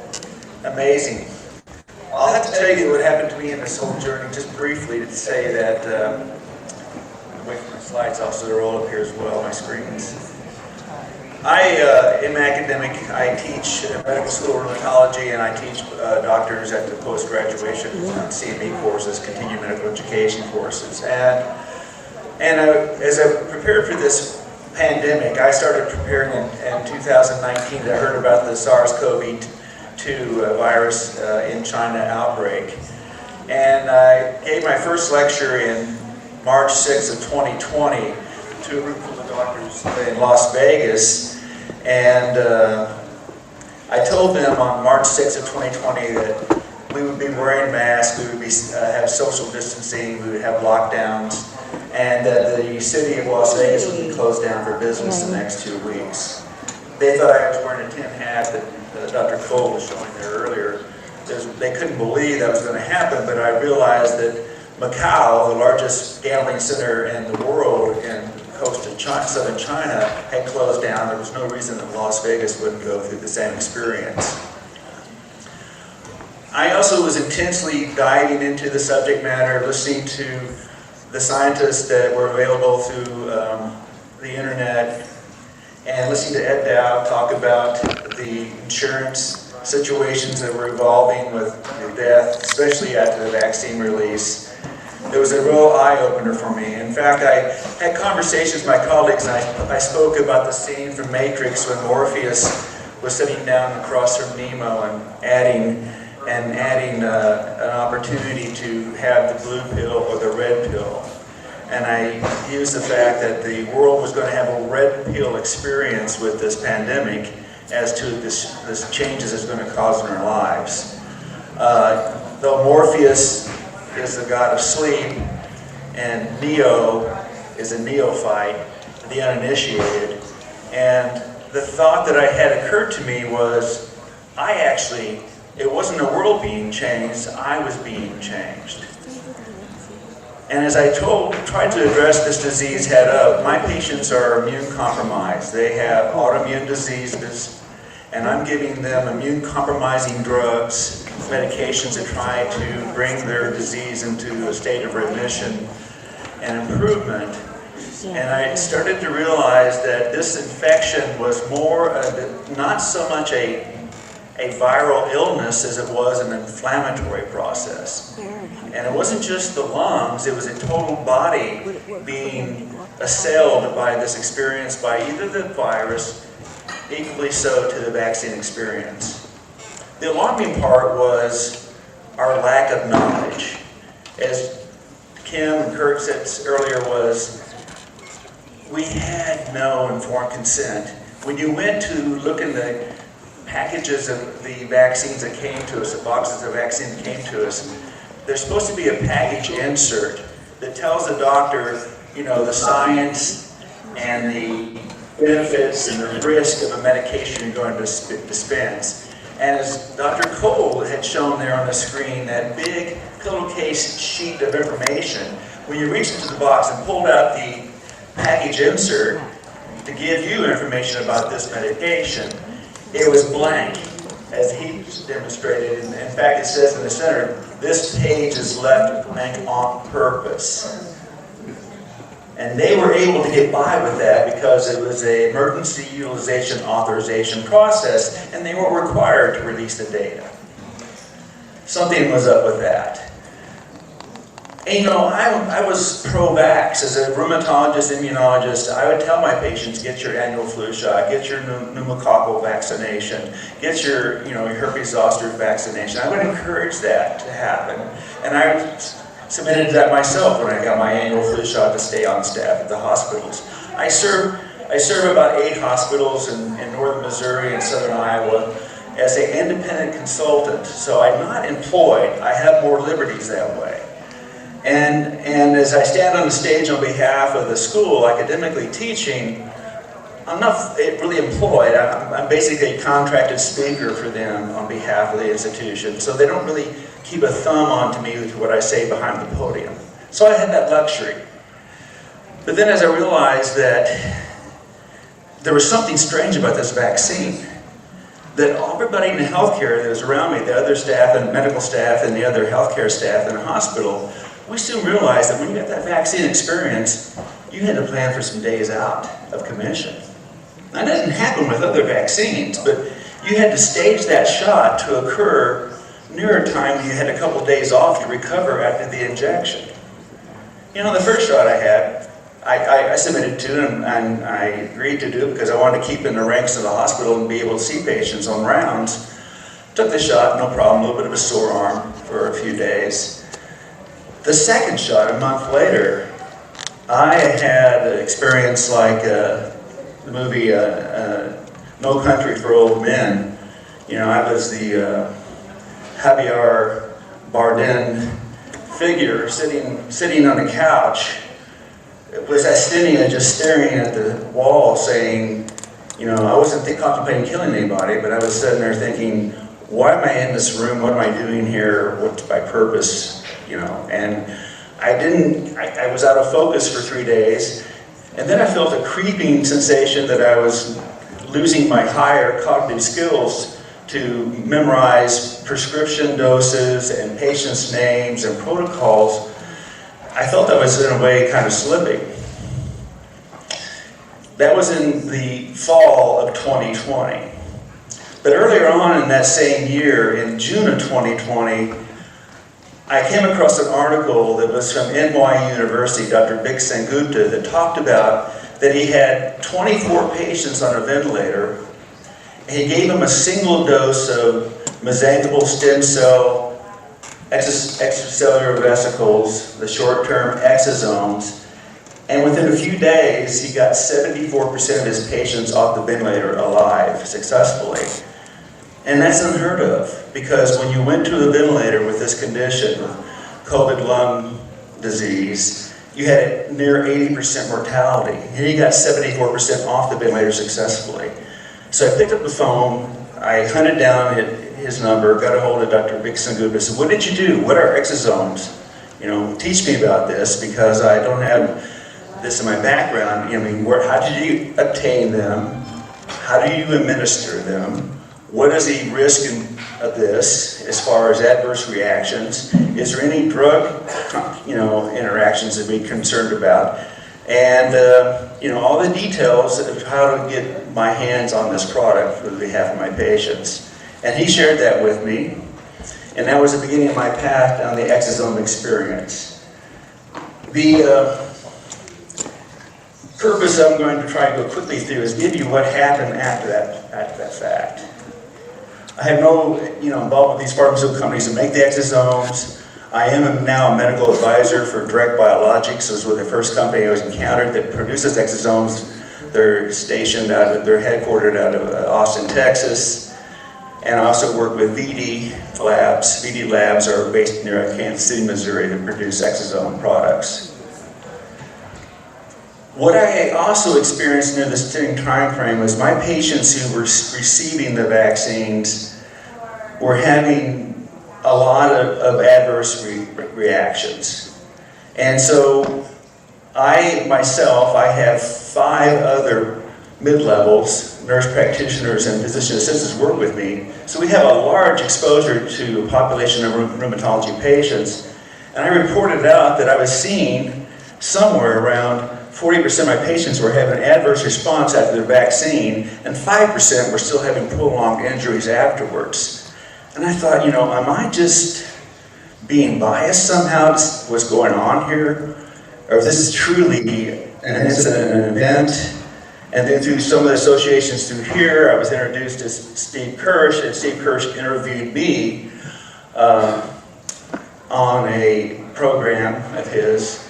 And I made mention of this process, and what I observed is the patients who had pre-existing autoimmune diseases, they would exacerbate their condition significantly, that I had to adjust their therapy, or they would develop a brand new autoimmune condition for the first time in their life that they never had previously.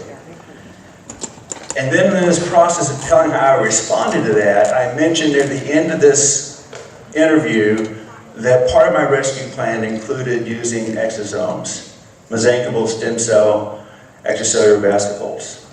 And that blew my phone up, because other folks that heard about that interventional process sent people in my direction asking me about what are exosomes, and again, the same questions I came up with a year earlier. So, what I came across the same time near my interview, just a few days before my interview, was this report out of Europe, the European League against rheumatic diseases, and they came out with a report about vaccine experience in a large population there. They reported that there was a significant amount of patients who had the vaccine exposure, and then they had an exacerbation of their pre-existing autoimmune disease. It's called adjuvant-induced autoimmune syndrome, an ASHA. This was the same type of response that was seen with the Gulf War vaccination population. Same response we've seen with folks who had the swine flu vaccine that became pulled off the market. They had evaluated 5,121 patients, and 37% of their patients experienced an adverse event after a vaccine single dose or second dose within 30 days after the injection. And that 4.5% of them experienced a flare-up of their rheumatic disease. And I said, well, that's echoing the same thing I just said I'd seen occurring in my population. So this validates that I'm not crazy. I'm seeing similar responses as they're seen across the ocean in Europe. And they said, well, that's just a small number, but that's 225 people that were having a bad day. And their next few months afterwards are going to be adjusted to trying to deal with that response. Now this goes back to the Vikram Sengupta story. This is where Dr. Sengupta and his wife and other members of their staff reported the exosomes that were given to these patients who were on a ventilator, that they survived 74% provided out of 24. A small group, but a significant outcome. Their source of the stem cells was from adults over the age of 18, bone marrow donations from folks who had proved to have healthy backgrounds and were thoroughly screened. And once again, that was in June of 2020. So after that, Dr. Vikram Sengupta, we became good friends. He later moved from his post at NYU and became the medical director for the direct biologic company that produces that product. And so they went on into the phase 3, the final phase 3 trials, looking at using exosomes, stem cells, to address the acute respiratory distress syndrome and patients in shock and on a ventilator. And that's where they are to this day with their ongoing studies. The other company I came in contact with was VD Labs. And VD Labs, VITTI Labs, are near Kansas City. They use umbilical cord derived stem cells for their source.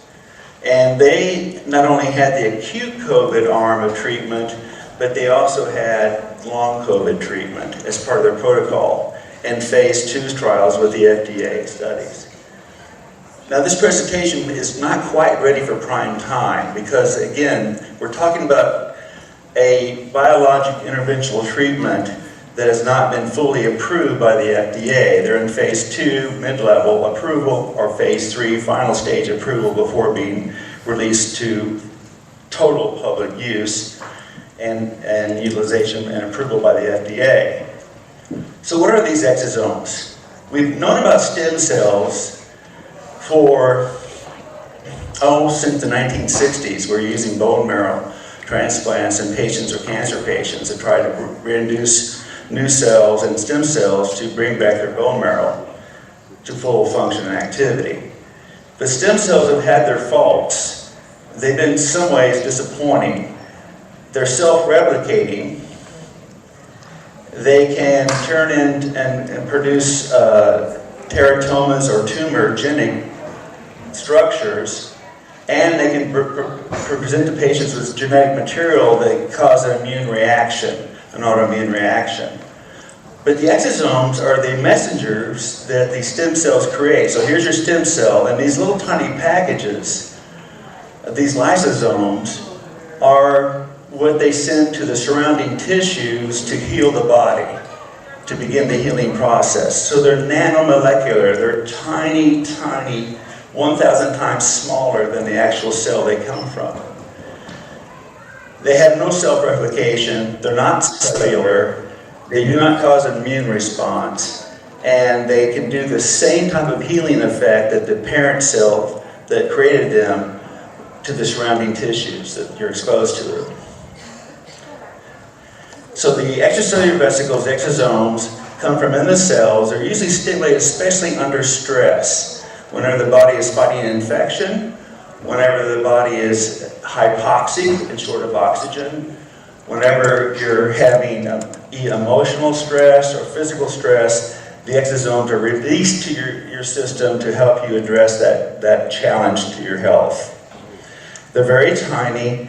They're only 30 to 150 nanograms in size. The National Society of Exosome Vesicles say that they should be anything less than 200 nanograms in their actual size. Their actions are exerted by a paracrine reaction, and that is, they're putting out these little messengers just locally, not necessarily through the entire body, just where there's an area of attack or inflammation. That response is also targeted.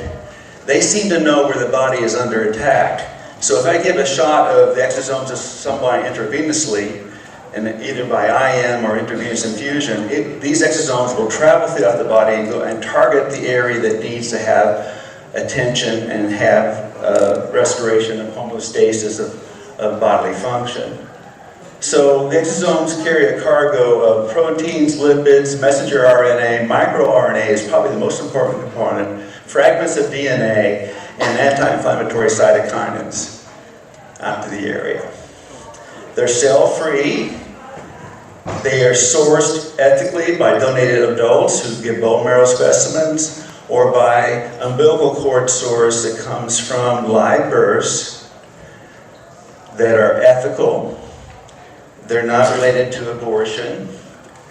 They are screened to make sure they've had no infections and no harm in the donation, and that they're unvaxxed. And the mothers and fathers have not been vaccinated before the umbilical cord source is donated.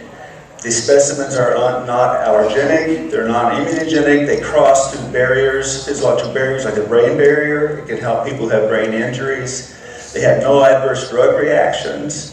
They're anti-inflammatory, they're anti-fibrotic, and they are pro-angiogenetic, so they can create revascularization of compromised blood flow. They're filtered in the process down to 0.22 microns.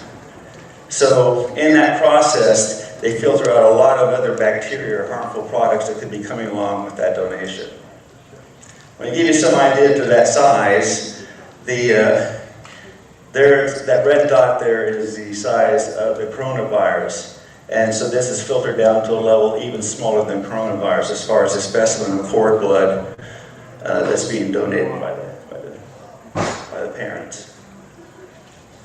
Sources, again, can either be the adult source, which it could be a bone marrow specimen, adipose tissue, even dental pulp, even the muscles, skeletal muscle could be a source. But the most common for the adult donations are going to be either bone marrow or adipose tissue, either autologous from your own body, that they take a specimen of bone marrow or some adipose tissue and bring out the stem cells and the exosomes, or as it comes from a source of a pregnancy, the natal tissues that we usually would just be this is not so useful, but be waste product after delivery, the afterbirth.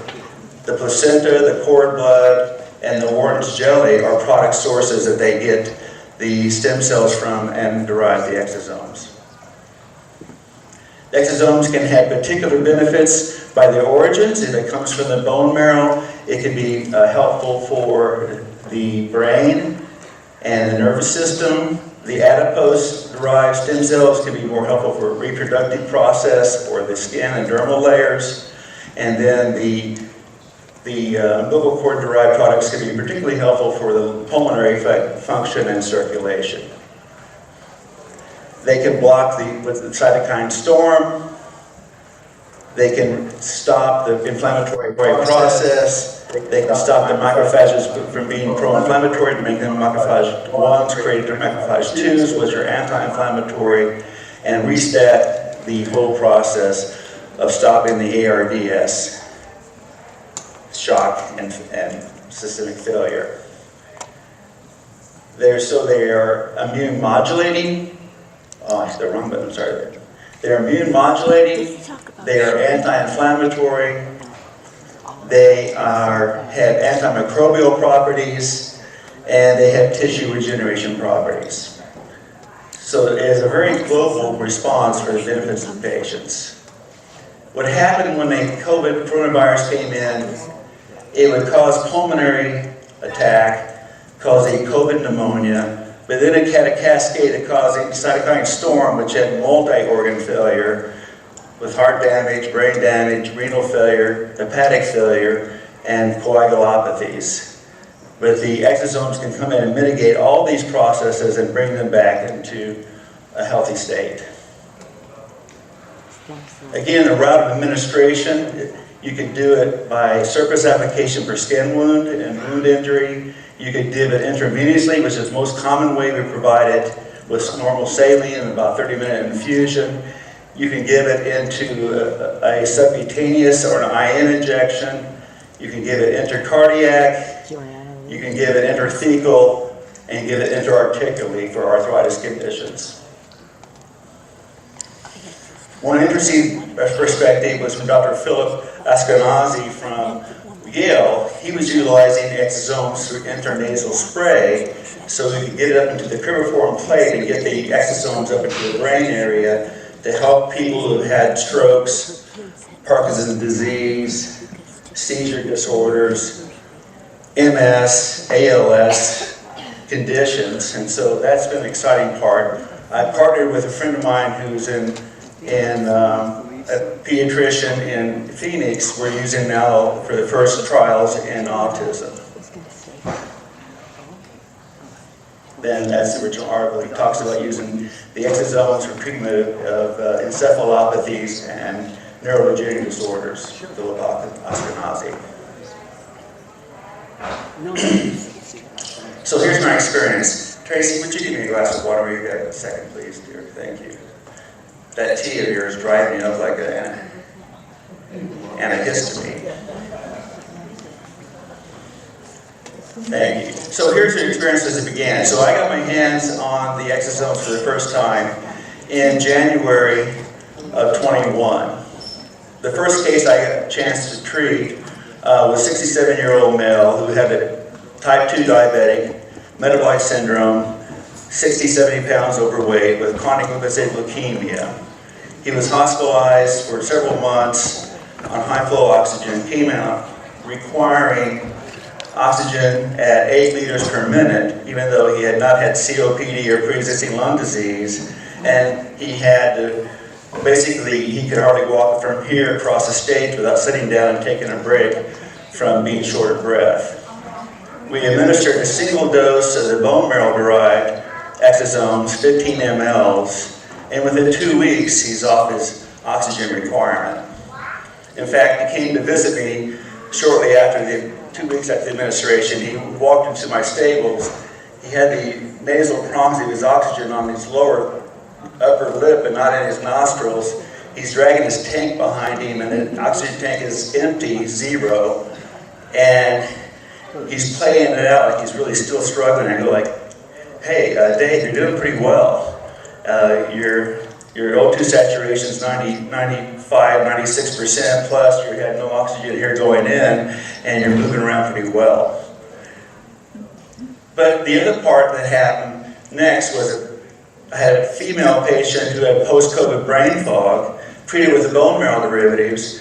And when I talked originally to Dr. Sengupta, he said, we're giving 15 mLs, but I think 5 mLs would work. And so I had a dose of the exosomes come to me at 15 mLs. I was trying to get them to a patient who was in an ICU setting, and I couldn't get past the bureaucracy of the hospital. the hospital internal review board, the medical staff, the chief of staff, the administration would not let me provide this patient who was critically ill on a ventilator the opportunity to have stem cells to treat their illness.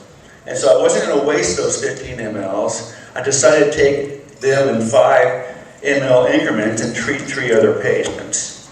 And that's what I did with this situation here. I just used a low 5 ml dose, treated the brain fog, which cleared and resolved in just a few days thereafter. And these are just examples of what happened. The response rate here was 2 weeks. The other response rate was a few days. And then in January 21, the next patient I had lost taste and smell, could not tell the difference between apple juice or vinegar, and gave them a single dose of 5 mLs and complete return of taste and smell within 1 week. The next case that came up was a 65-year-old male patient who had primary angiitis of the central nervous system. Extremely rare. It's a vasculitis of the brain. The condition happened so severely that he went into a coma, had a stroke, had seizures continuously for 30 days, was in ICU for 2 months before the pandemic. He'd had a COVID event. We treated him with this was one of the first cases I treated with the umbilical cord derived stem cell exosomes, only 4.5 ml in our protocol.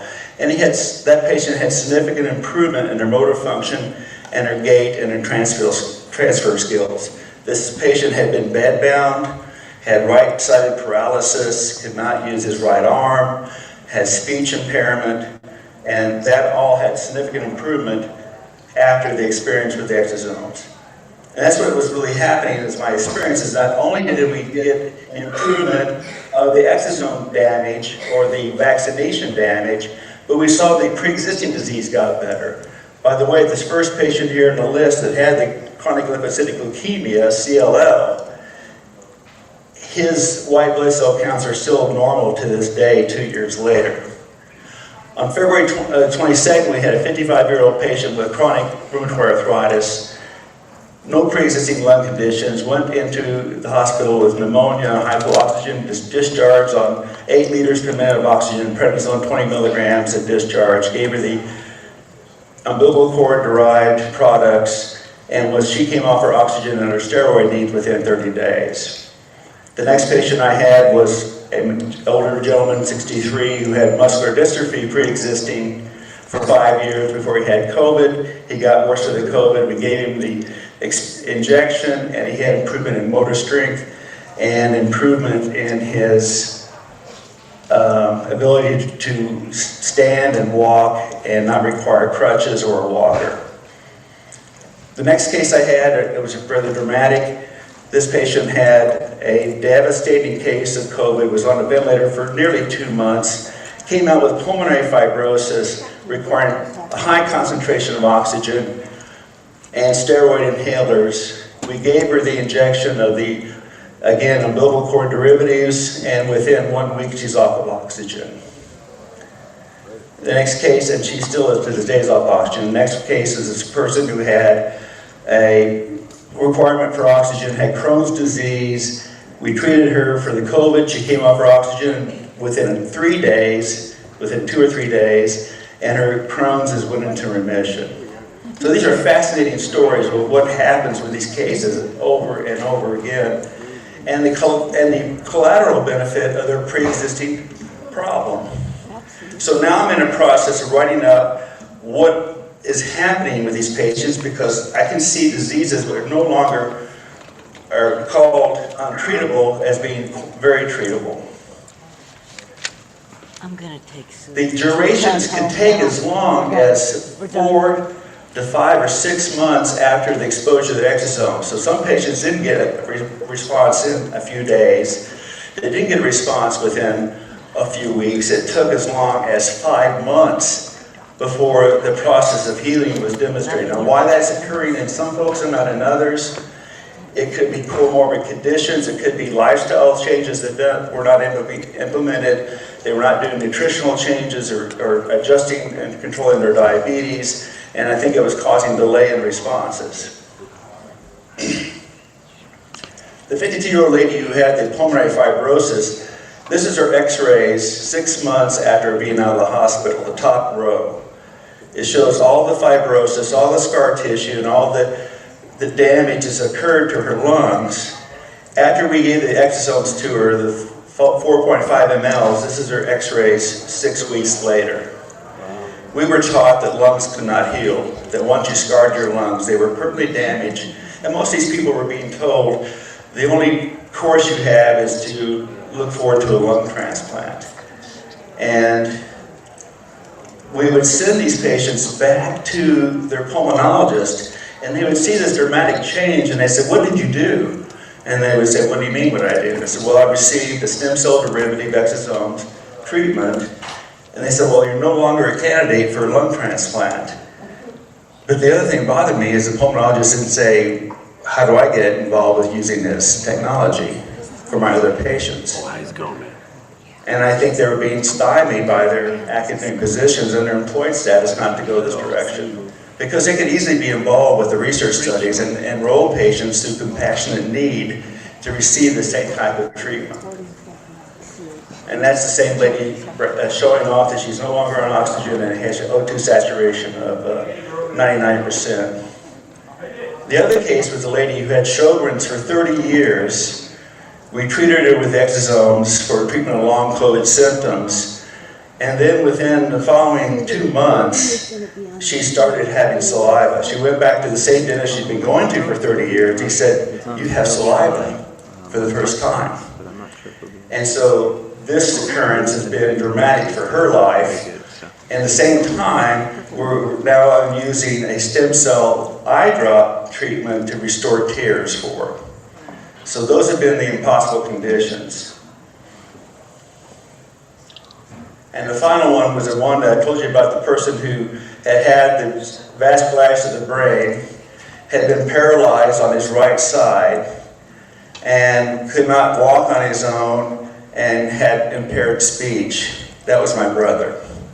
And he's an attorney, and we never got along very well because he was an attorney. And I said I shouldn't have treated him because now we're back at going at each other. So I was just, this is not a miracle. This is not a cure-all. I now treat up to my 3 to 4 dozen patients. I'm writing up the case reports about the people like the Sjogren's case who had dramatic improvement and reporting as a case study. I'm talking about the case of muscular dystrophy that had improvement with a condition that he was told, your only hope is there is no hope, there is no treatment. Get a wheelchair and plan for you're going to die in the next several years. That was what he was told by his neurologist. So I'm going to leave this up to transition to our next speaker, who is Alex Francis.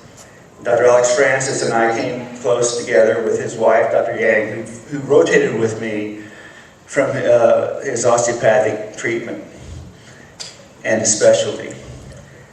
As our school of osteopathy is laying on of hands, it's probably what kept our profession a unique and separate profession.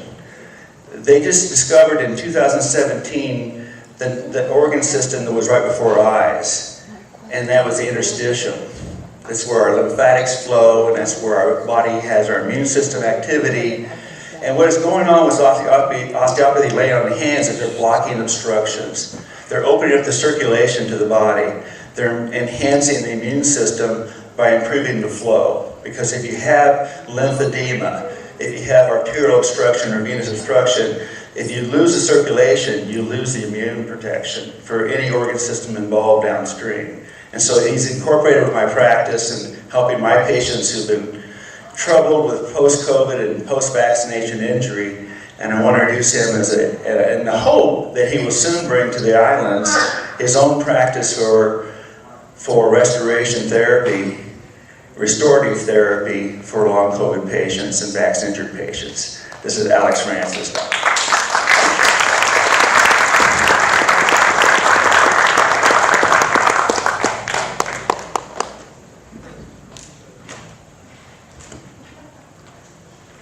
All right, hi everybody. I know it's a little bit late, so I'm going to try to go a bit faster. Thank you to all of you who stayed here. First things first. As Dr. Jackson, oh, here we go. Oh, where's the clicker?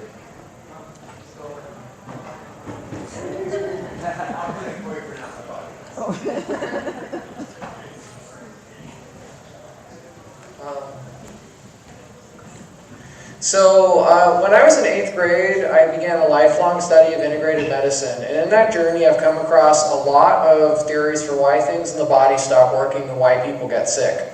One of the frameworks I was really impressed by was osteopathy. So when I was finishing medical school, I decided to join the 0.1% of graduates who would specialize in it. I really believe in what osteopathy has to offer. So in addition to practicing it clinically, I teach it professionally to holistic healers, medical students, and doctors in practice. Since a lot of people don't know about osteopathy, I want to start there and then explain how its principles have been successfully utilized for a variety of different COVID illnesses.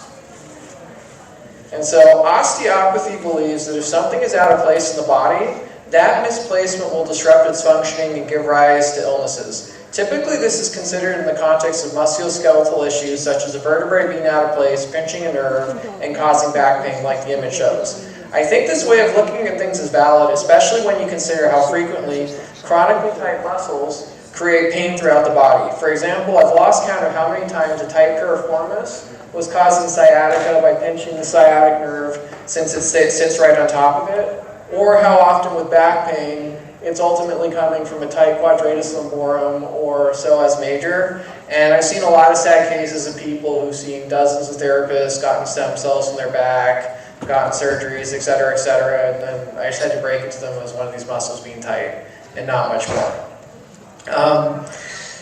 But even though at the same time I think looking at one single thing is a valid way to think about osteopathy, the broader principle is that everything in the body is connected. And so amongst other things, you can think of the body as being a whole system of connected gears. And if one gets jammed, a lot of other things get jammed as well. And once you start looking at this framework of one thing in the body locking other things up, a lot of things start to make sense when you look at things from a restorative perspective of repairing function. For example, if you consider the shoulder, the way that the joint works, there's a lot of very unusual demands that are placed on the shoulder where it effectively has to be able to move in every direction while maintaining strength. And the way nature solved this problem was to have the shoulder function effectively like a suction cup, where the shoulder, the arm is held inside the shoulder socket, and then the muscles on top of it create a pressure that hold it down and keep it in. And on one hand, this thing works really well, but the problem with it is that once any of the muscles that create the motion for the shoulder get tight, they lock up the whole shoulder, it stops working, and as a result, that's one of the common things that patients come for their doctors to see. And one of the things I've been astounded by is how often if you can find a couple muscles that are tight, the rest of the shoulder starts behaving.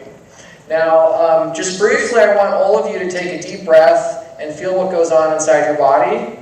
And just take a note of how many different things inside you have to move each time you take a breath.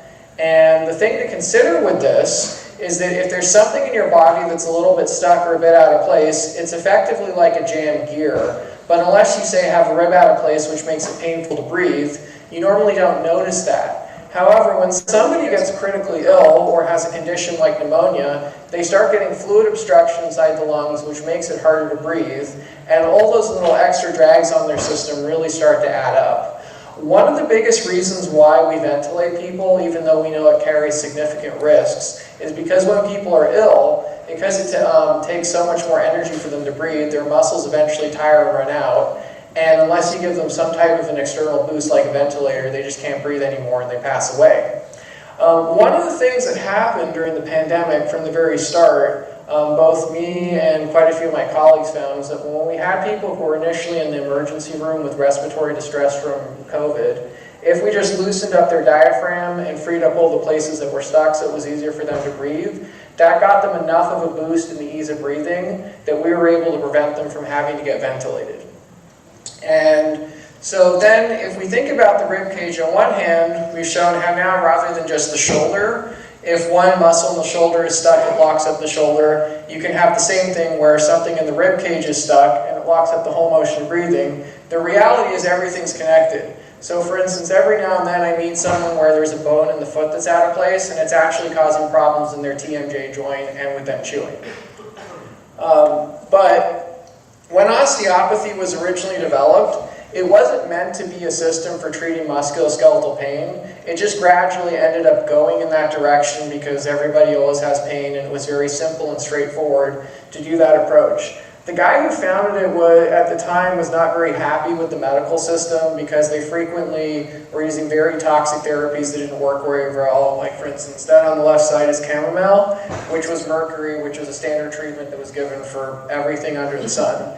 And his basic insight was that those same structural compressions that could cause musculoskeletal pain or for something not to move very well could also either cause or exacerbate a significant number of illnesses because they obstructed the circulations the body depended on for functioning.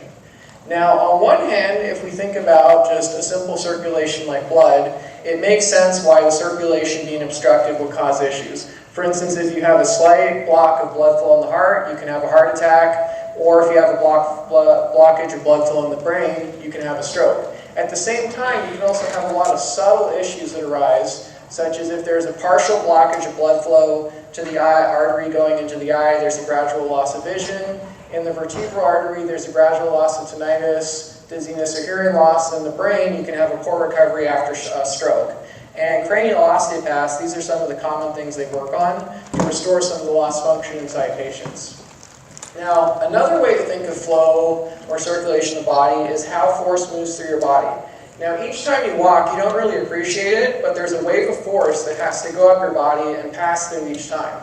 Typically, that's a pretty normal and clean flow. We don't really notice it. But once things start to go out of place, issues arise. The best metaphor I've ever found for this is if you ever were to take a straight dowel between your hands and try to crush it, unless you're dramatically stronger than me, you wouldn't be able to break it. But the second you have a little kink anywhere in that dowel, the force goes from having a vertical transference, it stops flowing cleanly through it, it turns into a horizontal shear, and it causes the stick to snap. We see a lot of similar issues to that in the body. For instance, when the hip goes out of place, it'll distort a lot of other things, and it switches from a vertical flow of motion going through the knees to one that turns into a horizontal shearing force and gradually wears down the joint until you need to have a transplant, a replacement of the knee. Now, one of the most important systems to consider the circulation in the body is with the lymphatic system. It basically functions as the drainage system in the body. And for instance, when you have pneumonia, one of the common issues that happens essentially is inflammatory fluid builds up in your lungs. And if too much of the fluid builds up, you effectively drown from the inside, and your lymphatics are responsible for draining it. So one of the big approaches the osteopathic profession figured out was if you help facilitate the lymphatic drainage from the lungs, it helps with a lot of critical illnesses. Because there was a bias towards treating using osteopathy to treat musculoskeletal issues, when it came about, it gradually shifted away from treating severe or chronic illnesses. But when the 1918 influenza epidemic happened, it was so devastating, everybody started changing their priorities. And at the time it was discovered that osteopathy worked really, really well. So they had dramatically better results than anybody else was working on the illness. And one of my favorite anecdotes from the whole thing was that there was one doctor who had a whole bunch of desperate patients around the county he was in. So he was up every single moment treating them, and it ended up being the only time that he could sleep was when he was riding on his horse. And they somehow trained his horse to let him sleep on it while at work, and then the people at each house would wake him up when the horse got there. And I read multiple reports that verified it. But statistically, there actually were really good results with it, and essentially when they tallied up and looked through all the cases, they found that there was about a 0.25% mortality rate with the osteopaths in practice compared to the standard of care, which had about a 5% mortality rate. So if you look at that, that's about a 20-fold difference. In the more severe cases, the difference was smaller, but it was still pretty large. Because of this, it inspired the osteopathic field to do a lot of research to further develop this. And since I love studying history, I read up a lot about this. I talked with doctors who were trained by people who were alive at this time about what happened. And I always wondered, what would I do if something like this were to happen? So when I started reading about learning about COVID-19 at the very start of 2020, I realized it had a lot of parallels to the 1918 influenza pandemic. And I started seeking out opportunities to treat and see the patients as early as I could. And I also it just so happened by luck that one of the hardest hit places in the United States was in the Bronx. It had one of the only other programs in the country that specializes in doing osteopathic manipulation in a hospital setting. And a lot of my friends were there, and they were willing to treat COVID patients, whereas a lot of physicians were not willing to have any type of close contact because they were afraid that they were going to die. And so I corresponded with them a lot. At the start of the pandemic, I flew out to see people who were ill with COVID, and I tried to treat them. And then once they came to us in Missouri, I did the same thing and treated them there. And when we worked with COVID-19, we noticed that some of the changes we saw were the same as what we saw within typical pneumonia patients, but many of the other ones were also very different and overlap a lot with what we've since seen in long COVID. One of the biggest changes I noticed was that there was a hyperactivation in the sympathetic nervous system. That's your fight or flight reflex. I'd never seen before. And when I got COVID, it was also a very unusual experience having that happen. One of the other big qualities was that it felt as though fluids throughout the whole body froze, especially the lymphatics and the cerebral spinal fluid. In the case of the CSF, to share one example, recently my dad got fairly ill with COVID, so I had to go out. I tried to deal with it all remotely since I work in a different state, and I did all the treatment protocols, early treatment protocols. They helped him quite a bit, but he gradually became delirious, and nothing could really fix that. And after a few days, I realized it was a lost cause for me to try to fix it remotely. So I went over there, saw him, felt that some CSF was frozen in his brain, and then once I got it to move, his cognition came back and he stopped being delirious. And we saw similar things to that throughout the pandemic, but it was very weird because we'd never seen CSF freeze like that in people before, so it was a very disconcerting observation initially. The other big one we noticed was that the lymphatics would freeze up. And it took me a bit of time to figure out the correct way to deal with this, but once I got it together, I found that that was typically the thing that made the most immediate and dramatic improvement once you did something to unfreeze it and change it. We typically found that the lymphatic issue was much more in the acute patients. It was less of a problem in the chronic patients. The CSF issues we found both in the acute and the chronic patients. And the other one was there was a quality that was described to some of the really ill patients where it felt as though the tissue in their body hardened, or it was something like a cadaver, which was another thing we'd never seen before. And the last one was that some of the critical arteries in the body tended to be obstructed. In my case, I would consistently find in the right pulmonary artery there was some type of an obstruction both in the acute and the chronic cases. And from all the different things I've looked at, opening this up typically was the thing that provided the largest benefit to any patient I had with any type of spike protein injury. The next principle, and this is why I was specifically asked to speak here, is a little bit about cranial osteopathy. And that's just osteopathy that's specifically restricted to the cranium.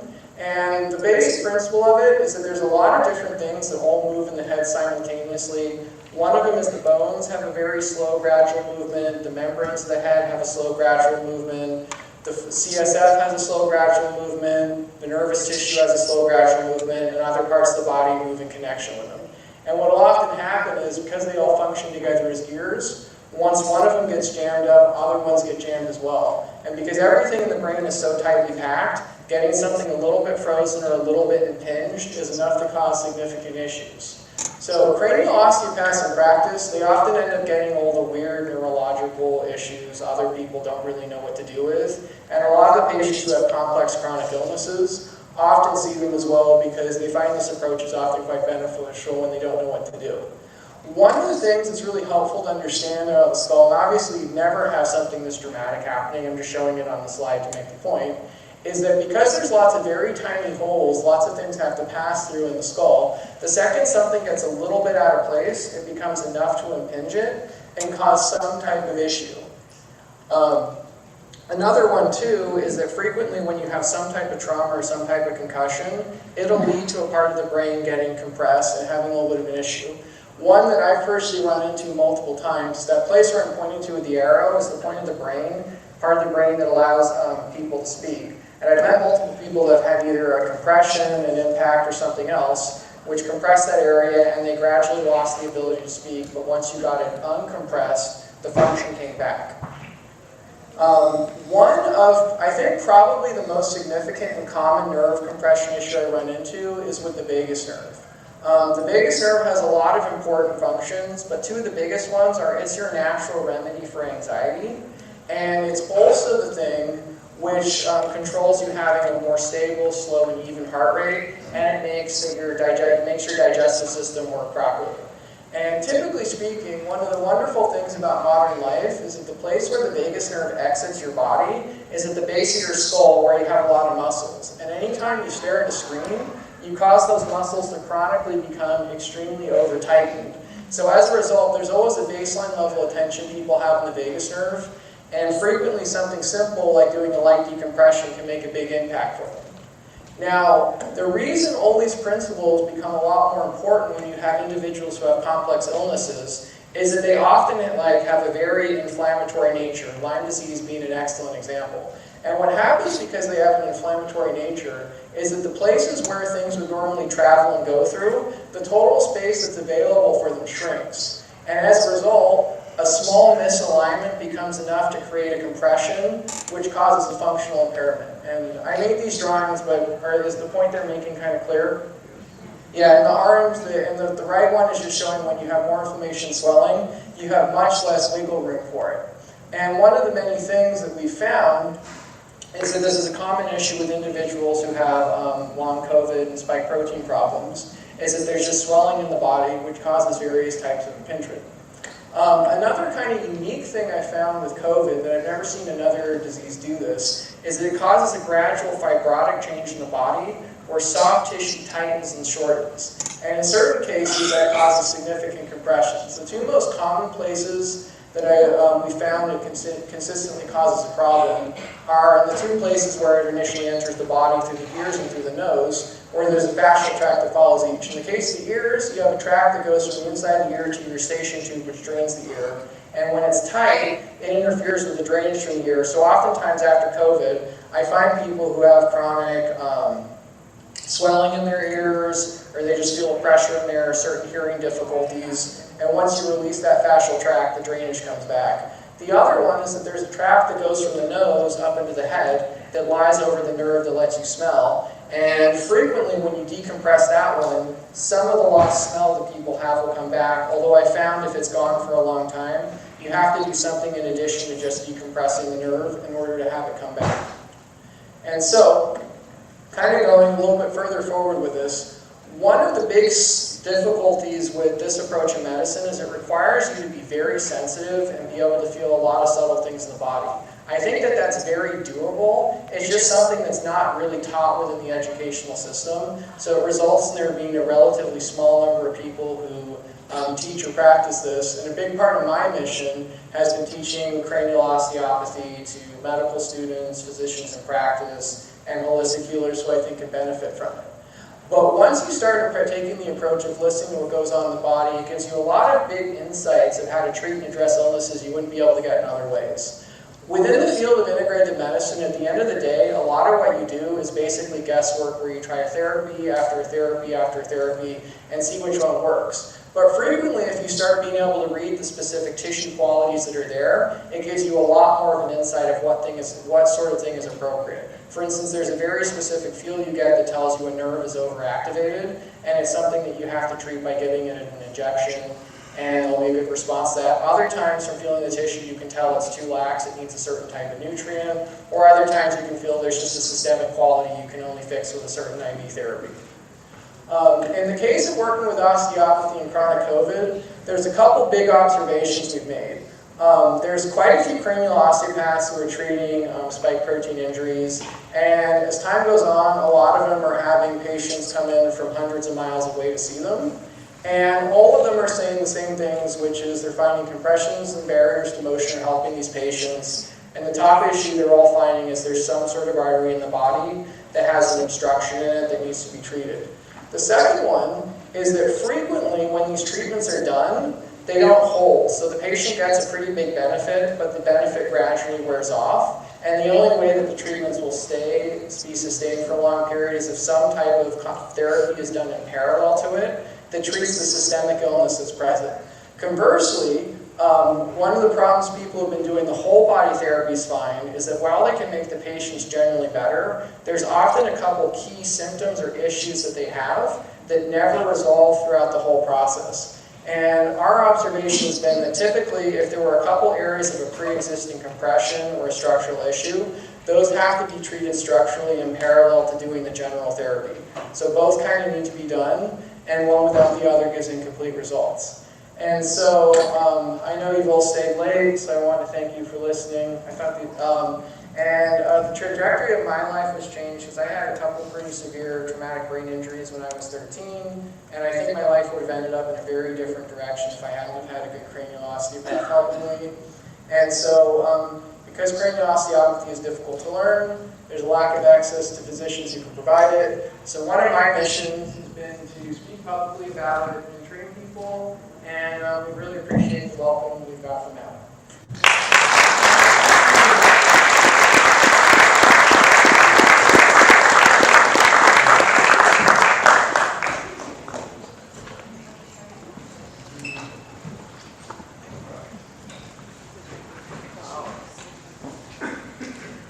You guys are amazing. Staying to the bloody end. How many of you would like to do the question and answer you've been waiting for? Q&A? Okay, can we assemble all the doctors up and... You guys are out of here? Oh! Okay. We got Ryan. 1, 2, 3. Can we get the microphones ready? And the chairs. Yeah, bring the chairs up.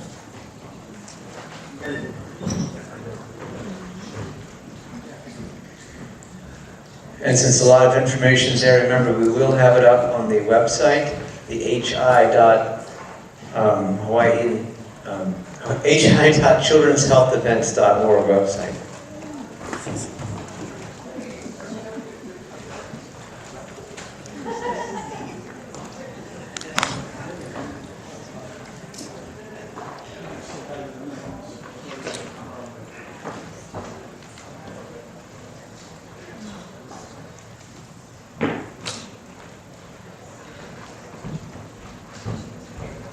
And do we have our first question? I need a microphone. Ed, you are here. Ed Dowd, can you give us a brief update of what you were about to learn? I will bring the microphone to you. We had talked about that before, so I'm putting you on the spot now. Give us a brief update. I didn't see. Brief update, we're putting out a report tomorrow that's basically going to chronicle a lot of what these guys are talking about tonight in terms of the increases in all the body system issues that are going on, and they're pretty devastating, and they're accelerating in 22. The cancers were not really there in 2020, 21, but now they're really accelerating in 22. Hematological issues are 550%. In 2022 over baseline trend.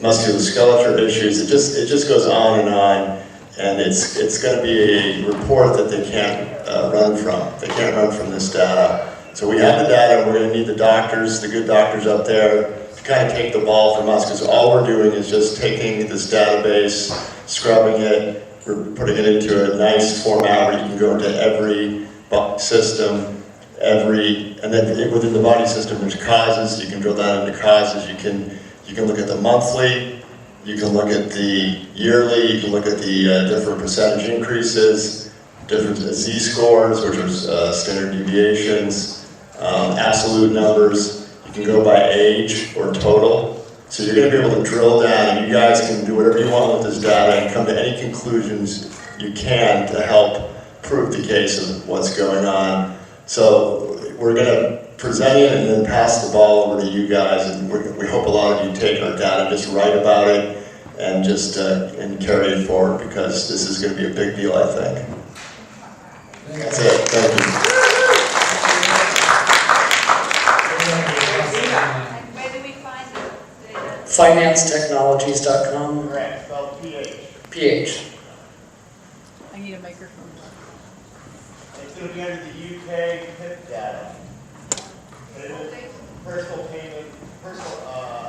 independence payment, their disability, UK disability system. UKPIP. It's that data set on their website. And it describes the data, we always describe the data with flaws that might be there. So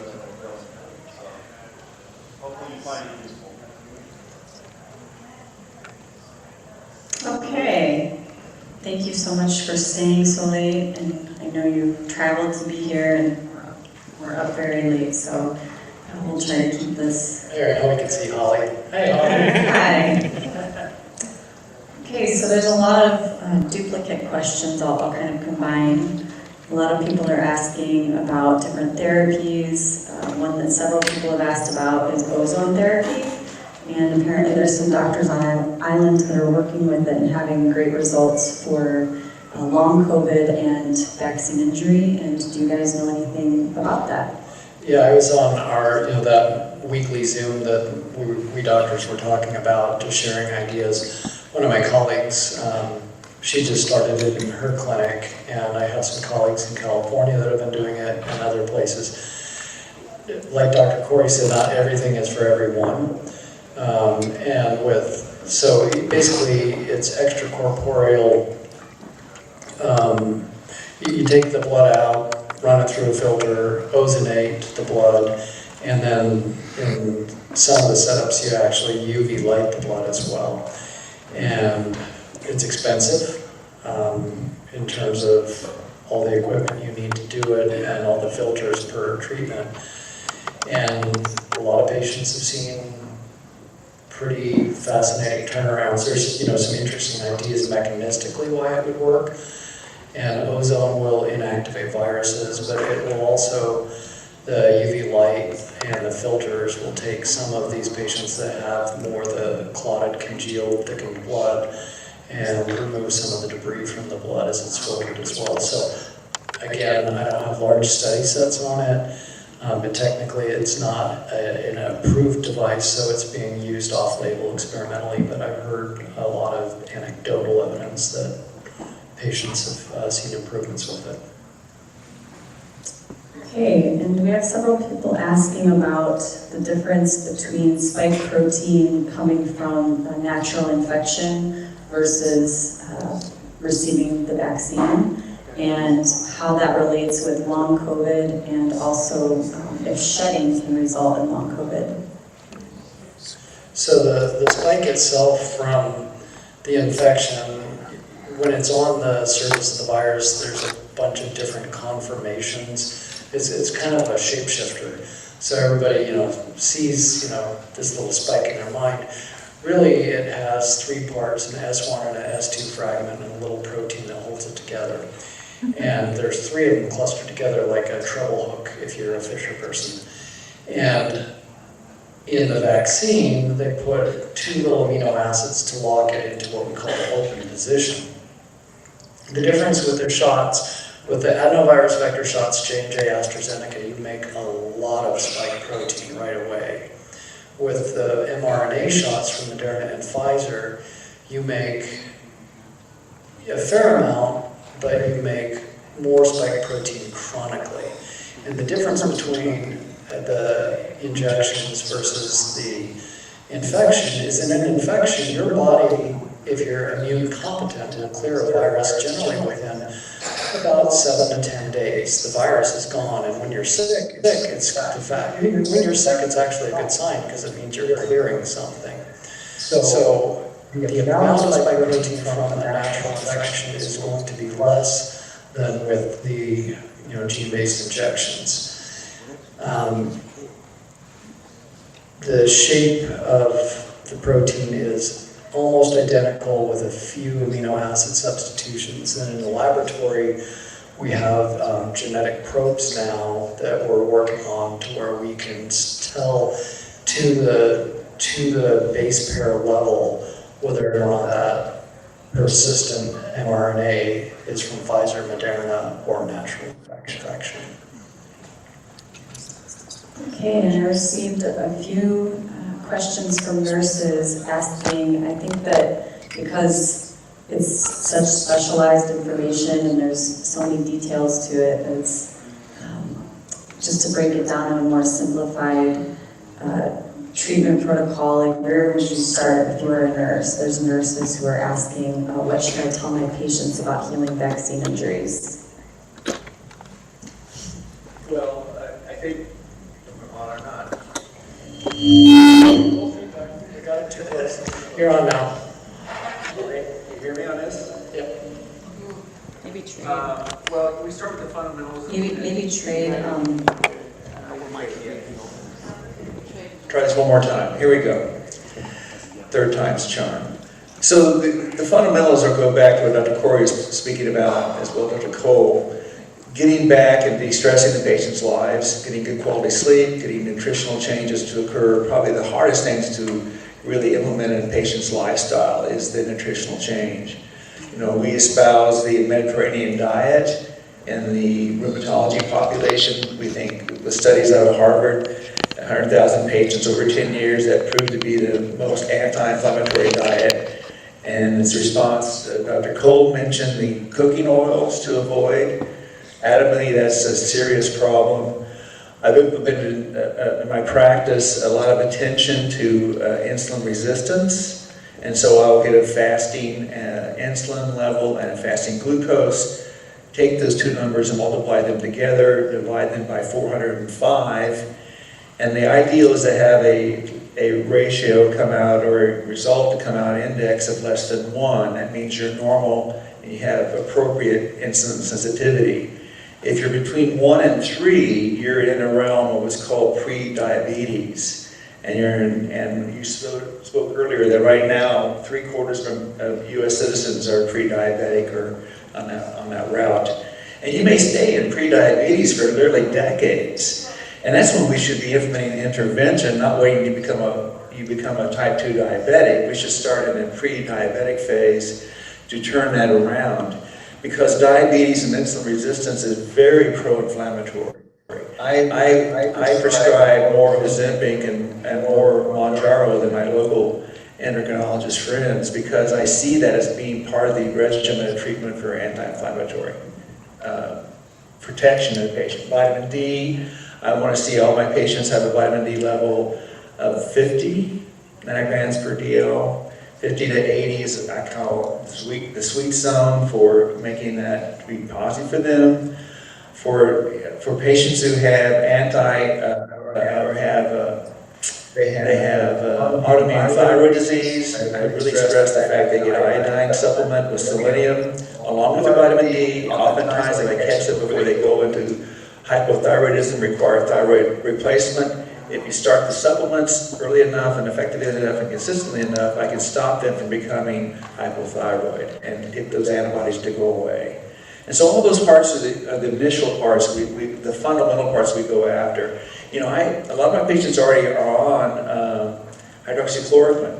Rheumatologists, we love hydroxychloroquine. You know, we've used it for 70, 80 years as an anti-inflammatory, particularly for patients who have lupus. It's a life-saving drug for patients who have lupus disorders. It works for inflammatory arthropathies. It works for early rheumatoid arthritis. It works for osteoarthritis. So it's our NSAID. It's our ibuprofen. And the key for that is to have patients on zinc simultaneously if you're looking for antiviral benefit. So when the pandemic began, I told my patients, besides taking your hydroxychloroquine, start some zinc supplements. And they walked through this pandemic like nobody's business. The entire household would come down with COVID, substantial illness, and they had minor symptoms. So I was very impressed. I didn't see all the claim that it was going to be a cardiotoxic and causing dysrhythmias and causing patients to crash and burn. We've had very high comfort level with hydroxychloroquine for a long time, with one caveat. If you have macular degeneration of your retina, or if you have diabetic retinopathy, you should avoid it. Okay, and somebody has an adult son here on Maui that is vaccine injured, and their doctor said they should avoid certain meats like pork and veal. Can you comment on this? Yeah, as a farmer, I mean, if I didn't grow it, I generally don't eat it. Well, again, this kind of goes to the inflammatory oils. You aren't what you eat, you are what you ate. And so generally pork is going to have a lot of inflammatory oils because they grain finish those animals. The same thing with a lot of chicken. I mean, here on the islands you got a lot of your free-range chickens, but even what poultry eats tends to have inappropriate fat ratios in it, and the inappropriate ratio of fat in your food is what's inflammatory. So the most important medicine you can ever control is the tip of your fork. What you do or don't put into your mouth. And again, most of these processed meats are getting improper diets, which then becomes your diet. So I think that goes to just a state of inflammation. Certain foods are going to be more inflammatory than other foods. And now that we know that pigs have been getting mRNA shots for rotavirus now for a couple of years, and they kept that from us, I think that's another concern, that some of these mRNA injections are working their way into the food supply. So know your farmer, know your food. Regarding reproductive toxicity. Yeah, one quick thing I wanted to say to the earlier question about what to do if you think you have some sort of spike protein problem is go gentle into the therapies. I've seen quite a few people who've gotten really worried and taken a much stronger therapy initially that they had a bad response to. So that would be my biggest piece of advice, is just if you want to go down that route, make sure you go down it gently and cautiously rather than going for something strong at the beginning. Yeah, like Dr. Kory said, go low and slow, and then increase dosages. Go gently to that soft night. Proceed with caution. Okay, so regarding reproductive toxicity, how long does that continue to express? Can it be reversed? And is there a correlation to sterilization? Great question, and I get this question a lot. Should I have intercourse with my vaccinated partner? Well, up to you. The honest answer is we don't know how long it persists. We know in the tissue studies, the spike protein can be in those tissues for months. The story none of us told tonight, and was briefly alluded to, this is the biggest concern, and hopefully in about a month or two we're going to have an answer for this. When it was mentioned that these vials are contaminated with DNA, that's a problem. Because the DNA comes from a bacteria. So they basically put the sequence into, okay, let me start at the beginning of this story. They lied to everybody. They used process number 1 to make the mRNA for Pfizer and Moderna. And then they realized they're not going to be able to make enough. So they switched to process 2, which was taking the sequence and putting it into bacterial cultures, E. coli. Yeah. The trials with process 1 were done on 40,000 patients, and that's the data that they lied about when they threw out 200 patients and said these are 95% effective. They were actually negatively effective. So that's the Pfizer data that they tried to hide from us for 75 years. And the federal judge made them release the data, and our FDA wanted to hide it for 75 years with Pfizer. So they were never 95% safe or effective. They actually, more people were harmed in the shot group than the placebo group, and more people actually got COVID in the shot group than the placebo group. So that's story 1. That was with process 1. As they realized they couldn't make a lot of it, they started with process 2, which was the bacterial culture. What they weren't checking for was the purity of the peanut butter, as was mentioned earlier tonight. So they were never tested for purity. These shots are not supposed to have DNA in them. They have residual plasmid DNA up to 30 times allowable. Well, plasmid DNA they also have a promoter sequence from simian virus number 40, which is known to be a carcinogenic virus that helps and then another promoter region that helps co-locate this sequence into your nucleus, which we're going to find out eventually Because of this, there is a small percentage of the population that is going to be a permanent spike protein producer until they die. We don't know what percentage of people that is yet, because it depends on the batch that you got and how contaminated those batches were with the DNA. So what this means is some of these individuals in their sperm may have permanent DNA in the nucleus every time that cell divides. That little circle of plasmid E. coli DNA that codes for spike protein is going to be there as well. And that's basic science. The honest answer is we don't have the appropriate level of testing available yet to do this more than just on a simple testing level. But the fact of the matter is we don't know is the honest answer. Okay. Person asking about methylene blue and red light therapy. I take methylene blue every day, personally. Again, finding a source is difficult right now. You don't want to get it out of China because of trace metals. It has to be USP grade methylene blue, which is food grade methylene blue. We use methylene blue in the laboratory to dye slides. So it's been a dye. Blue jeans used to be dyed with methylene blue, as well as the indigo violet stains, etc.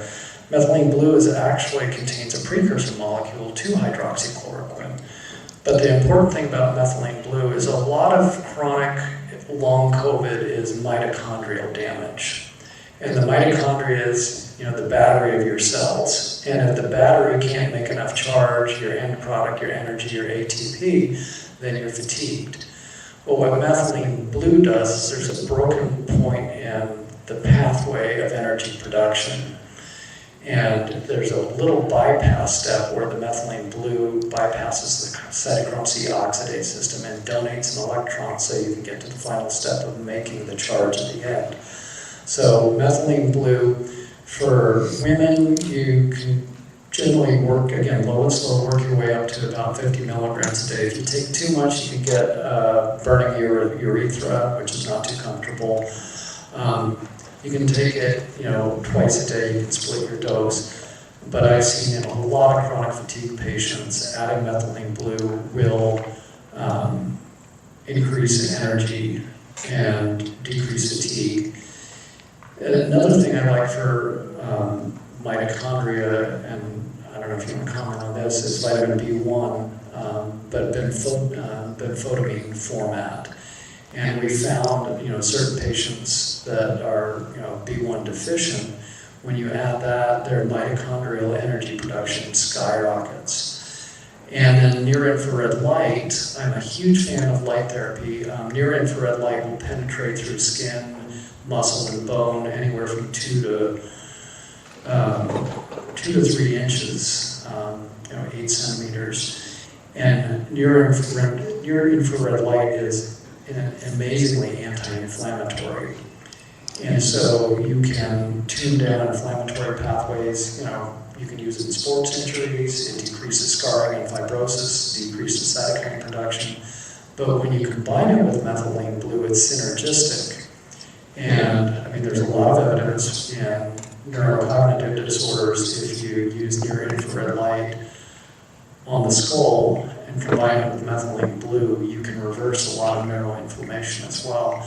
I think, NIH, bless their dear little research hearts, are actually interested in light therapy now, and there's starting to be some increased studies for it. But methylene blue, amazing product, difficult to source, and it's a cool party trick. It'll turn your tongue blue, it'll make you pee blue. So if you slip a Mickey to your friend, they might be peeing blue after the party. But it's a great chemical. But it needs to be, you need to research it and use it appropriately. And I tend to pulse it like 2 weeks on, 1 week off. And there seems to be a benefit from pulsing and resting and pulsing and resting. You touched on mitochondria, which is a crucial part of dealing with chronic inflammatory diseases. Mitology is where you're turning over your mitochondria, taking that damaged and aged mitochondria that goes through repurposing and regrowth to restore that to full function. It's basically the engine of your cells, the motor energy source of your cells. And this gasoline is magnesium, so part of my treatment regimen includes a magnesium supplement. The one I prefer is magnesium threonate. MIT studies have shown that that's the one magnesium that can cross the brain barrier and help the brain function for cognitive skills. And so I use that for the chronic fatigue, the brain fog patients, muscle aches and cramps and pain, and those issues. So that becomes a big part of my recommendation. The product I looked at was the one developed by MIT. It's called Magtein. It's Magtein, and it has a spiral above the eye, so you know that trademark means that it's a quality U.S. grade product. The other thing I got after we talked about last night was urothalin A, which is a pomegranate derivative. Urothalin A has had pretty remarkable benefits in restoring the mitochondrial function. So all this thing from the methylene blue to this magnesium to urothalin A is getting restoration of the mitochondria energy source for your body. And that includes nutrition, where I talked about. That includes taking care of your pre-diabetic, insulin-resistant state that most of us are in. And that goes back to restorative sleep and to intermittent fasting. We talked a lot about last night with our small group, the importance of that, and maybe we can talk more about that importance of intermittent fasting to these cases.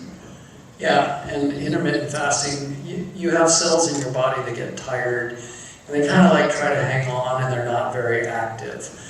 And you want to get rid of those. So you want to induce autophagy, self-eating. You want those cells to basically involute so your body can pick out new ones. And fasting is the best way to do that. And a true fast is 16 hours without food. You can have water, you can have your tea or black coffee without sugar or anything that's going to increase your insulin production.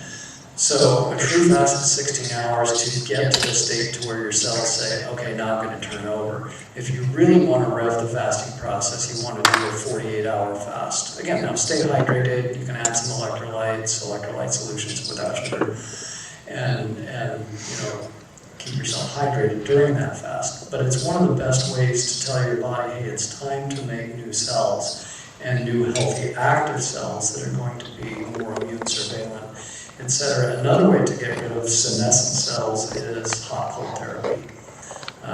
Getting the body warm and then shocking the body with cold water, cold plunge, etc. So those are two ways. Again, practice what I preach. These are all things I personally do to maintain energy and wellness.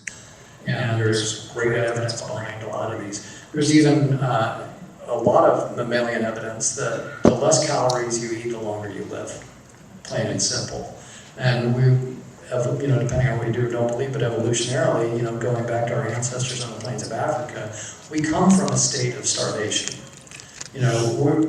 This abundant, sad standard American diet is not how we were designed to eat. So we've been, just like we've been tricked by the agencies that we're supposed to eat 3 square meals a day, and that's what Grandma said. That really comes from the food industry in the early 1900s and the cereal industry, etc.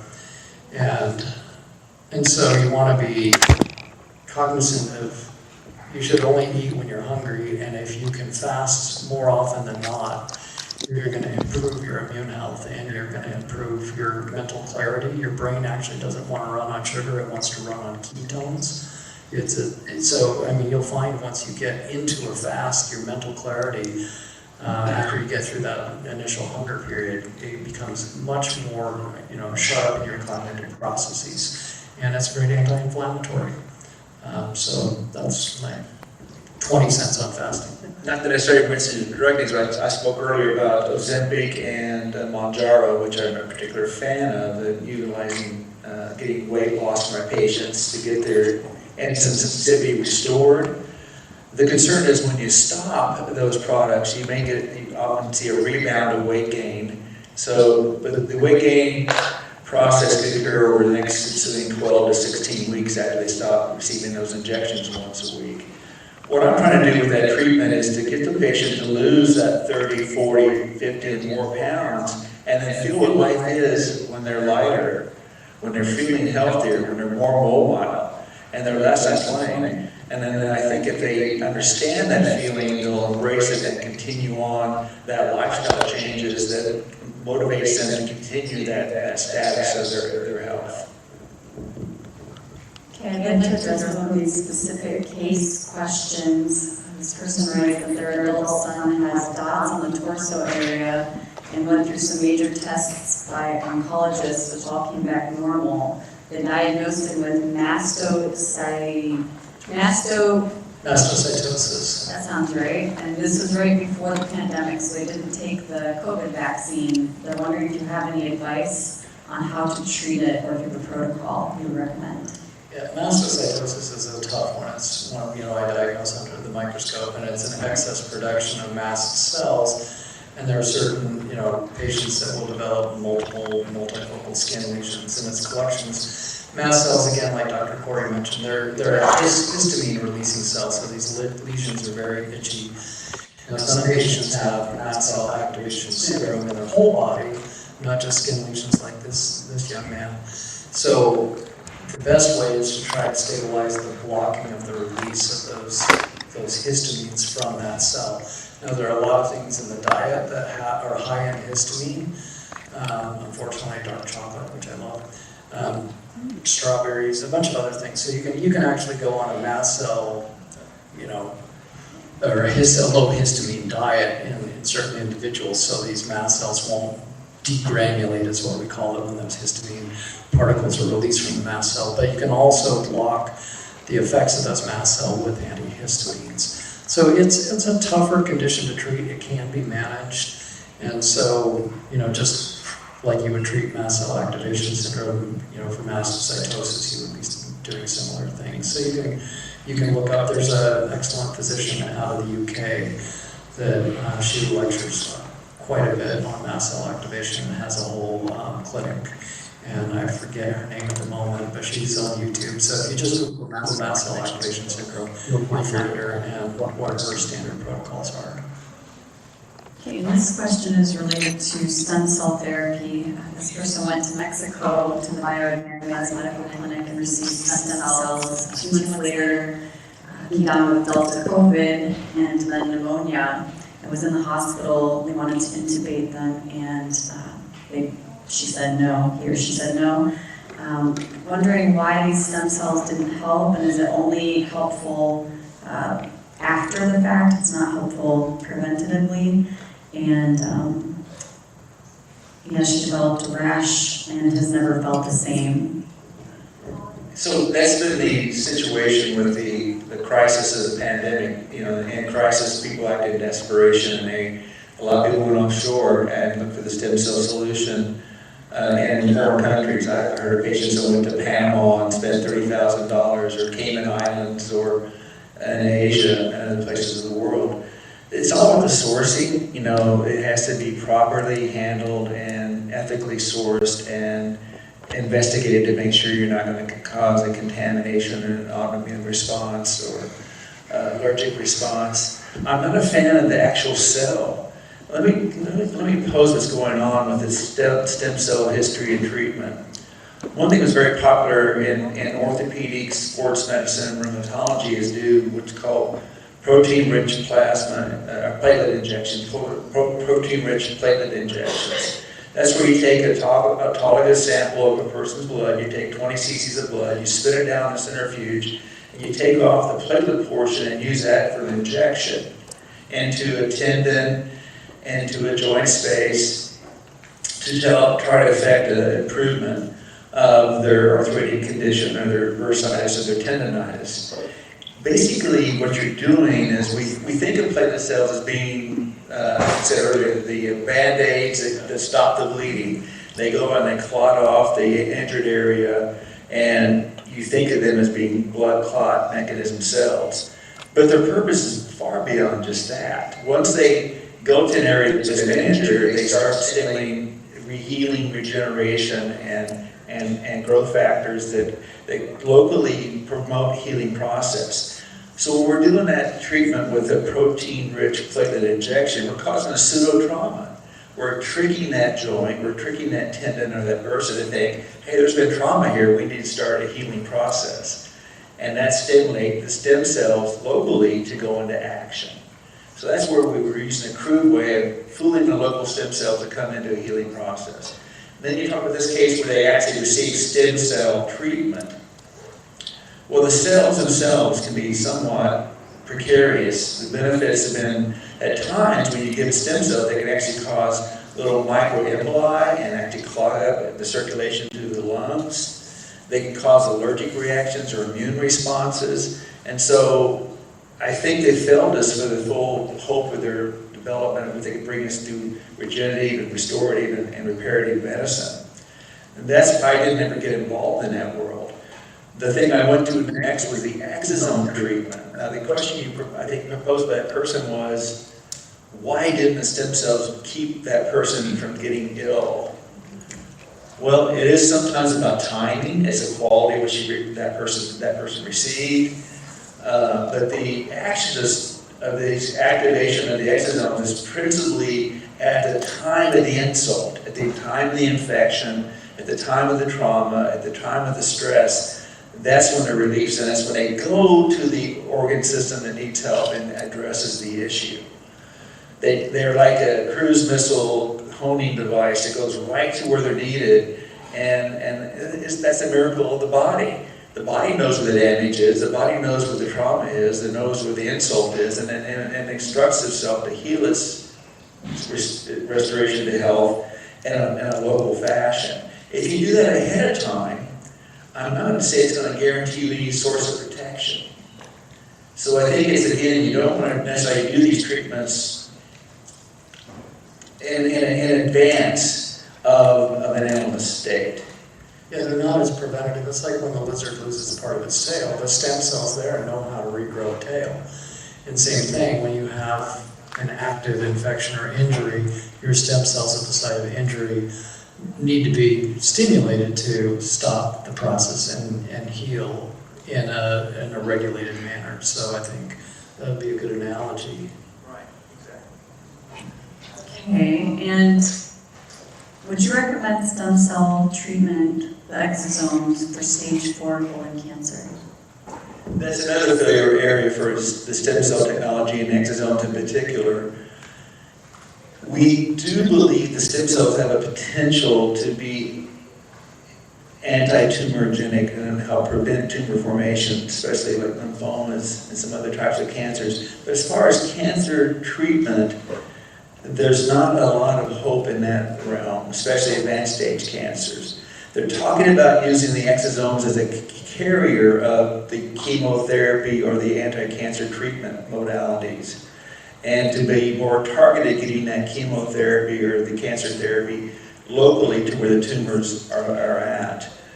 Yeah, what's fascinating with cancer treatment, again, inexpensive off-label drugs. Dr. Paul Merrick of FLCCC just came out with a phenomenal monograph on alternate repurposed drugs for cancer therapies after reviewing, I think, 1,000 papers. And you know, good old ivermectin, not only is it antiviral, but it's anti-clotting, and it increases interferon, which increases your T cells, which fight cancer. Hydroxychloroquine has some anti-cancer mechanisms. The drugs febendazole and mebendazole have,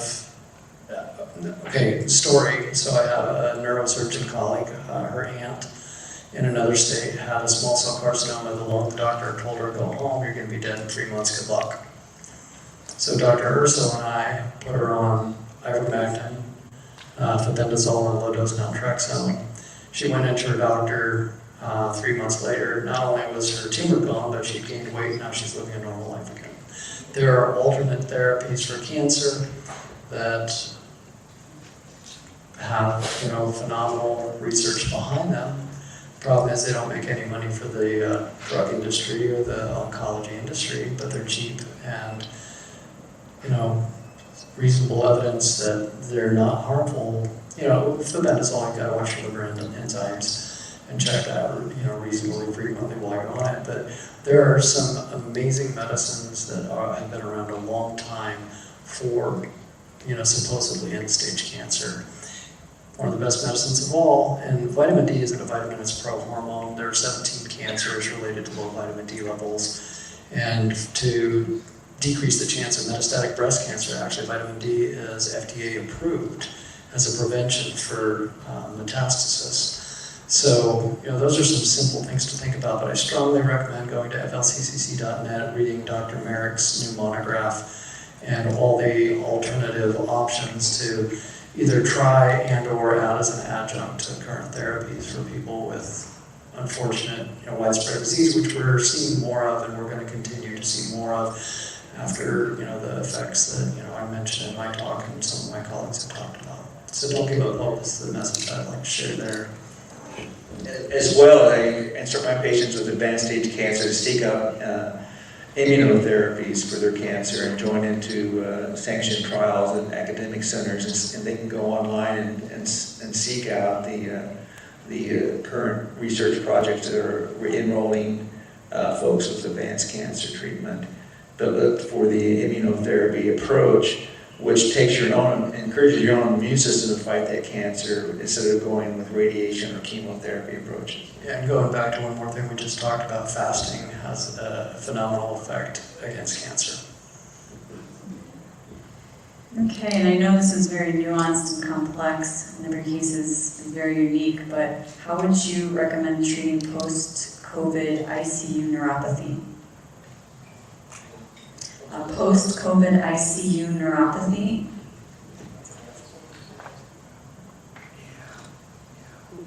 That's a tough one. You are correct. I mean, neuropathies are difficult. Again, certain supplements help in myelin sheath regrowth, like adding choline to the diet. Eggs are high in choline.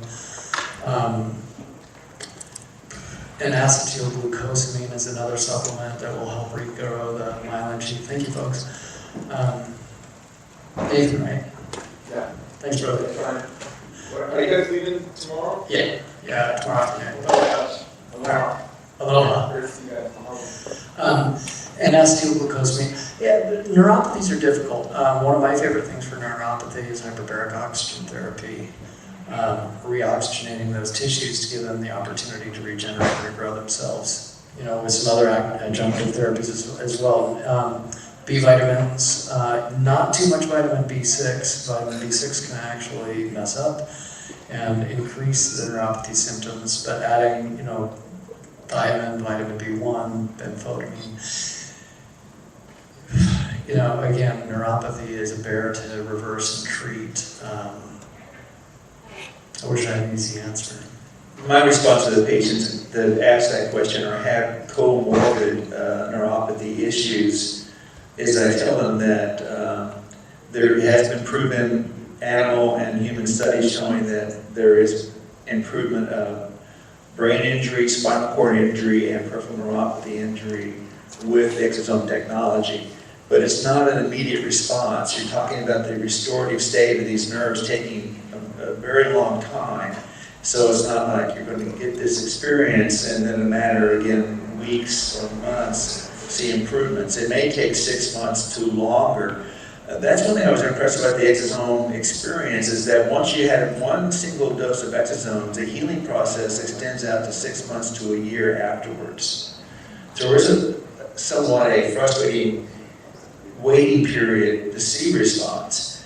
And you have to have informed consent and tell people this is not going to be an immediate turnaround. If we do see a response, it may be slow in coming, and don't give up hope.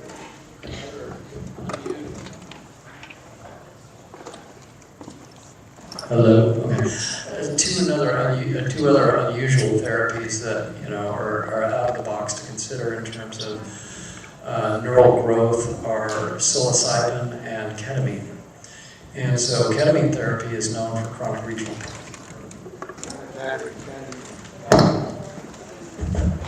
Been talking too much tonight. Chronic regional pain syndrome, ketamine is used for that. Well, it upregulates brain-derived neurotrophic factor and other neural growth factors. So it will actually grow dendrites, regrow synapses, and reconnect synapses. Doing this medically supervised, under some IV therapies. Again, these are really out-of-the-box therapies. But I mean, I've done medically supervised ketamine after concussion. It's phenomenal for post-concussive traumatic brain injury. But in addition, psilocybin, again, medically supervised, will help neural regrowth. So I mean, those are third level therapies like Pierre was talking about. But there's some there are salvage therapies to consider that have really good evidence in patient cohorts for neural damage. Alex and I are looking at, you mentioned the vagus nerve and its manipulation skill sets in addressing a compressed vagus nerve function.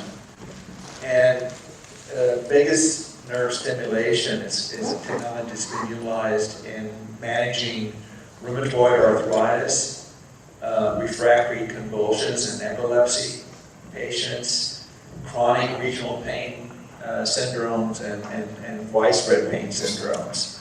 So we're both been introduced to that technology of doing, some of the folks I've dealt with, they've had a vagal nerve stimulator inserted into their upper area of their chest, which continually modulates and stimulates the vagus nerve activity. Now, why would that have a global effect?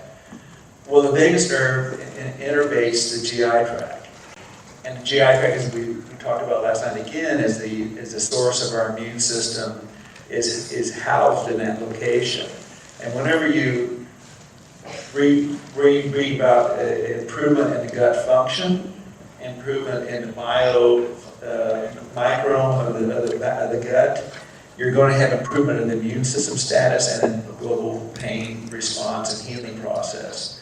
We have another device we're working with that's actually external, not an implantable device, but it's placed on the earlobe, on the areas that they actually interface the vagal nerve.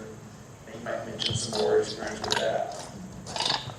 Again, okay. We're familiar with the company that's doing initial phase studies, and their initial reports coming out are pretty impressive, and we'll talk about deploying that on practices. And the important thing with the vagal nerve is setting your parasympathetic versus your sympathetic tone, your autonomic response. So you can retrain, and if you're at a certain level when you're running on this fight or flight response versus calm response, it's important to try to relay the neural firing, which will affect your peripheral nerves as well. And going back to one of the Jess mentioned, magnesium is important. And again, having a proper electrolyte balance in the body goes back to basic nutrition, your salts, your just enough calcium but not too much, and plenty of magnesium. Most of us are deficient. Will help nerves fire at proper rates as well. But neuropathy, to be honest, it's hard to treat. But those are some things to consider and go down the rabbit holes of consideration for the individual patient. I'm fortunate to have some really good chronic pain specialists in my area, and one of the treatment regimens that they're utilizing for chronic widespread refractory pain is alternating IV ketamine with IV lidocaine infusions. And the current protocol that's been employed is that they'll do an IV ketamine session, and then in the following 3 months, each of those 3 months, they'll do an IV lidocaine infusion. And it seems to have sustained benefit. My patients come back saying that they're feeling better, require less pain medication between those intervals of treatment. How prepared is the medical community for the next pandemic, which this person said is possibly going to be created by Gates, the WHO, DOD, World Economic Forum, and other technocrats? Like I said, fire your public health officials. They're not prepared. And being prepared starts at the individual level. So I think the base of that question is, are you pleased with how the last 3 years went, yes or no? And then consider, do you want to put your trust in having that system have the answers for you? Well, based on what we've seen, other than a handful of the ragtag fugitive fleet of freedom-fighting doctors, no, the system isn't ready. And lockdowns will never be the answer, and early therapies and early treatments always will be. So if we learn anything from this, the answer is you never use a vaccine in the middle of a fast-spreading virus. You never use a vaccine against a coronavirus of any sort ever. And you focus on the fact that every virus has a binding mechanism and a binding site and a mechanism of action, and there are molecules in herbal medicine and allopathic medicine and therapies that will inhibit and block and bind. It's never just one drug, but it's a multi-drug therapeutic approach, just like we learned in COVID. And, you know, have your health optimized, obviously, but at the same time, I wouldn't put my big trust in the system. There are good people in those systems, don't get me wrong, that, you know, are smart scientists, smart physicians, but unless you're brave enough to critically think and look at the mechanisms of whatever that pathogen may be, you really have to trust not the science patented by, you know, the powers that be, but real science. And so, prepare yourself is my answer, because the system isn't geared to respond. You know, what's an elephant? Really simple. It's a mouse built to government standards. And so you just have to think of how our government responds to things. And it's an overbuilt Leviathan. It isn't nimble, it isn't quick, it isn't responsive in a way we would expect it to be. And so we shouldn't be reliant upon it. So prepare yourselves is my short answer. That I just made long, didn't I? Well, I think that it's inevitable. I think that whether a pandemic is going to occur in 10 months or 10 years or 100 years from now, it's going to happen. Pandemics are the history of mankind and part of the history of mankind. So how do you prepare for that? Well, we learned from the mistakes we made this last pandemic. The agencies let us down. The healthcare systems let us down. The public health departments let us down. A lot of the strategies that were employed were not functionally effective to provide a positive outcome. So how do we address that? Well, one thing is for the healthcare physicians ourselves, our doctors and care providers, nurses and others, support staff, is to go back, as the original lectures were saying, become patient advocates to your desire for your own healthcare outcome and how we can best guide you in that direction of improvement. Now, what happens to all of us to prepare for improved health is as we get older, we have what's called immunosenescence. Our immune system starts to become fragile, frail, and decrepit as our bodies become decrepit. And part of the aging process is we lose our ability to fight off infection. And part of the things we talked about again last night, and I wish you could have been there that evening, those who weren't there, we talked about trying to restore the function of the thymus gland and make our T-cell defense systems more robust and more capable to fend off the next attack. And I don't want to be, again, a fearmonger. That attack might be just the common cold that turns into a bacterial pneumonia, or a super infection of a fungal infection while you're in a hospital. You catch a hospital-based bug, a nosocomial infection, that takes you out. And so all these things we talk about in preparation of lifestyle changes, de-stressing your life, better quality sleep, exercise activity, fasting, caloric restriction, they all are part of the strategy that climbs you up to a better state of health. And I would briefly want to mention next pandemic.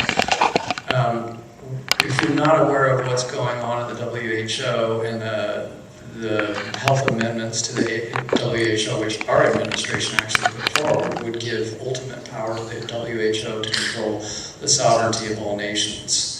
And so if you are not aware of the health amendments that will be voted on in 2024, going to the WHO, giving power to an unelected bureaucratic agency that's funded by pharma, CCP, and Bill Gates, are the primary funders of that organization, make sure that you inform yourself. James Rogowski's Substack has a lot of information on the WHO amendments and some other Substacks. Make sure your representatives, what we're doing in our county, since I'm on the Central District Health Board, is we're going to put forward that we will, as a county, again, think globally but act locally, as a county, we will not be subject to anything put forward by the WHO. They are not our elected officials, they don't fall under our Constitution. You can do that at the county level, you can do that at the state level, and I encourage you to start at the county level, work your way up to the state levels, and work our way up to the federal levels. But I think if based on how our Constitution works and state rights works versus federal rights, I think we need to focus on that because they want ultimate sovereignty and power over all nations during the next pandemic. We need to stop that.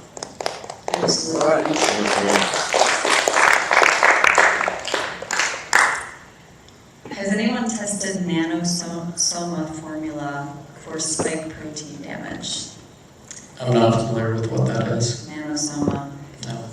Okay, apparently it activates the nuclear receptors of each cell to stimulate cell regeneration for homeostasis. Anyway. As Pierre said, there are a lot of things out there, so, we don't know everything about all of them.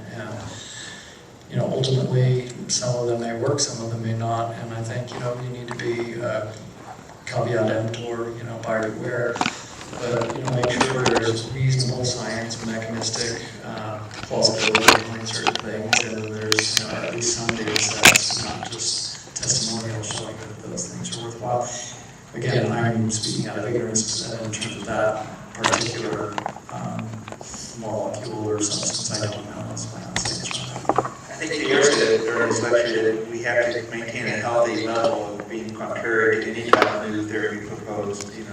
First, find a reason why it shouldn't be employed, why it shouldn't be utilized, and why it may be harmful, and make it prove itself to us by the science and by the knowledge and the facts that we can procure about it.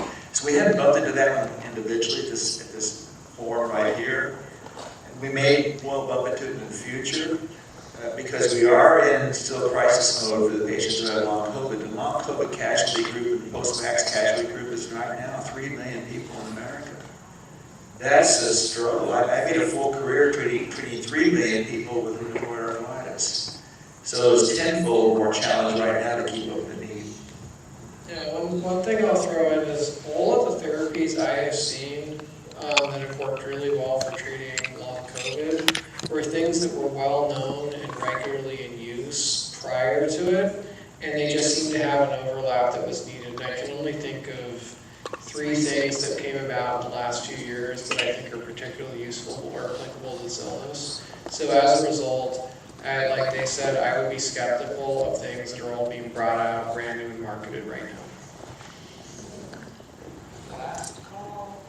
Okay, and we have a few people asking about blood bank screening or eliminating compromised blood from the supply. Well, you talk about what blood screening. Oh, okay. Vaccinated versus unvaccinated. Yeah, so this should not be a vax versus unvaxxed polarizing issue within society. There should be is spike protein present because we know some long-haul patients that had COVID never got a shot, still have circulating spike protein. We know many patients that have post-vaccine injury have circulating spike protein. So I think societally, I don't think the divisive construct is useful. I think the scientific construct of, is there spike protein in that blood? We know that it can cause clotting, it can cause other problems. I mean, I have 2 of those calamari like long clots in my lab from 2 deceased individuals, both of which were unvaccinated, both of which got transfusions. This was during the heavy vaccination period. The one young man who was in a car crash got multiple units of blood from large clots that were found when he was involved. The second individual received multiple platelet transfusions during, again, the heavy vaccination period. The hopeful aspect is, as people opt not to get this expired shot for these extinct variants, people are not getting a shot. So I think the amount of spike protein in the blood supply is just, in all reasonable conjecture, decreasing. So I think the blood supply is becoming safer over time. Now, are there going to be, individuals, like I said, with DNA plasmid in their nucleus making chronic spike protein forever? Probably. So that's a risk. So, I mean, this behooves our Red Cross and our blood banks to demand. Quit talking. But it behooves the agencies that provide blood, and blood banking is the most restricted area in all of medicine in terms of oversight. And I think putting pressure on the blood banks, why are you not checking for a known toxic protein? What did we do during the HIV pandemic when people got transfusions and got HIV? Well, gosh, I mean, all hands on deck. let's develop these tests, where we can rapidly screen the blood supply and keep the blood supply safe. So again, this is just another example of our agencies failing us. And again, don't make it a polarizing issue. I'm pure blood, you're not, because there are people with long COVID that never had a shot. And so I think, having that empathy for society is critically important, but understanding and focusing on good science to keep individuals safe is also critically important as well. Okay, and I think this may be the last question. We're getting late here, so people can get home by midnight, hopefully. We have a few people asking about the difference between the J&J shot. One person was injured by it, and just wondering the mechanisms of injury. How different is it? Much less harmful, the J&J shot overall, or is it just different? It's a DNA instead of an RNA, and again, up front, it makes more spike protein. It was widely distributed in the body as well to multiple organs. But because it's not a synthetic RNA, the persistence of the J&J isn't as long, but it had a higher propensity to cause vaccine-induced thrombotic thrombocytopenia. So it had a propensity to cause more clotting early on. And that's where they paused it for a while when we saw, unfortunately, many women have a cavernous venous thrombosis and subsequent demise. Adenovirus vector gene-based shots were known in the late 80s and early 90s to cause clotting problems. We know that AstraZeneca in Europe was highly, highly contaminated. And the J&J, again, the mechanism of action is different than Moderna and Pfizer synthetic mRNAs. So, J&J got pulled off the market because it had a lot of bad profiles comparatively, but the mRNA shots still do the same things, just at different levels and rates. The persistence of spike protein from the J&J, the probability is lower, even though it still has potential for reverse transcription, just based on things we know about the cellular level. But if you got one J&J and didn't get a Pfizer and Moderna, you're probably in the long term better off. In the near short term, there seem to be more adverse reactions from it. Okay, and thank you both, or all three of you, again for coming today. This is a late night crowd. We're going to party all night. Thank you, everybody. Special thanks to our Doc Stars. Thank you all for staying. And you know what? We really have... Honey. It's one of the greatest gifts to man. With millions of wildflowers in every bottle, the nourishing power of honey is still yet to be fully discovered. Be Nourished Healing Products combines healing ingredients from around the planet to the purest honey from the island of Maui to bring magic to your taste buds. The best honey from the most beautiful place to nourish your body, mind, and soul. From our hearts to yours, be nourished.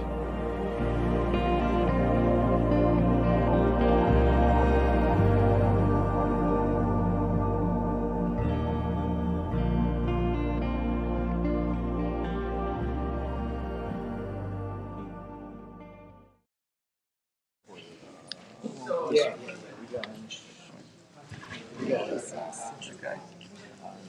Should be in there. Yeah. Oh, no. No, I had my number on it. I took the cover. Mine had an orange on the bottom, just like that. There was a cover on it, and it's not an SM58, it's a PG58. PG. Yep. Yeah, absolutely. You had it right on the cable. Yeah. It's just my case. So, I don't know if I have any or not. PG, I don't have to look. I gotta take care of all this right now. Turn off the speaker first. This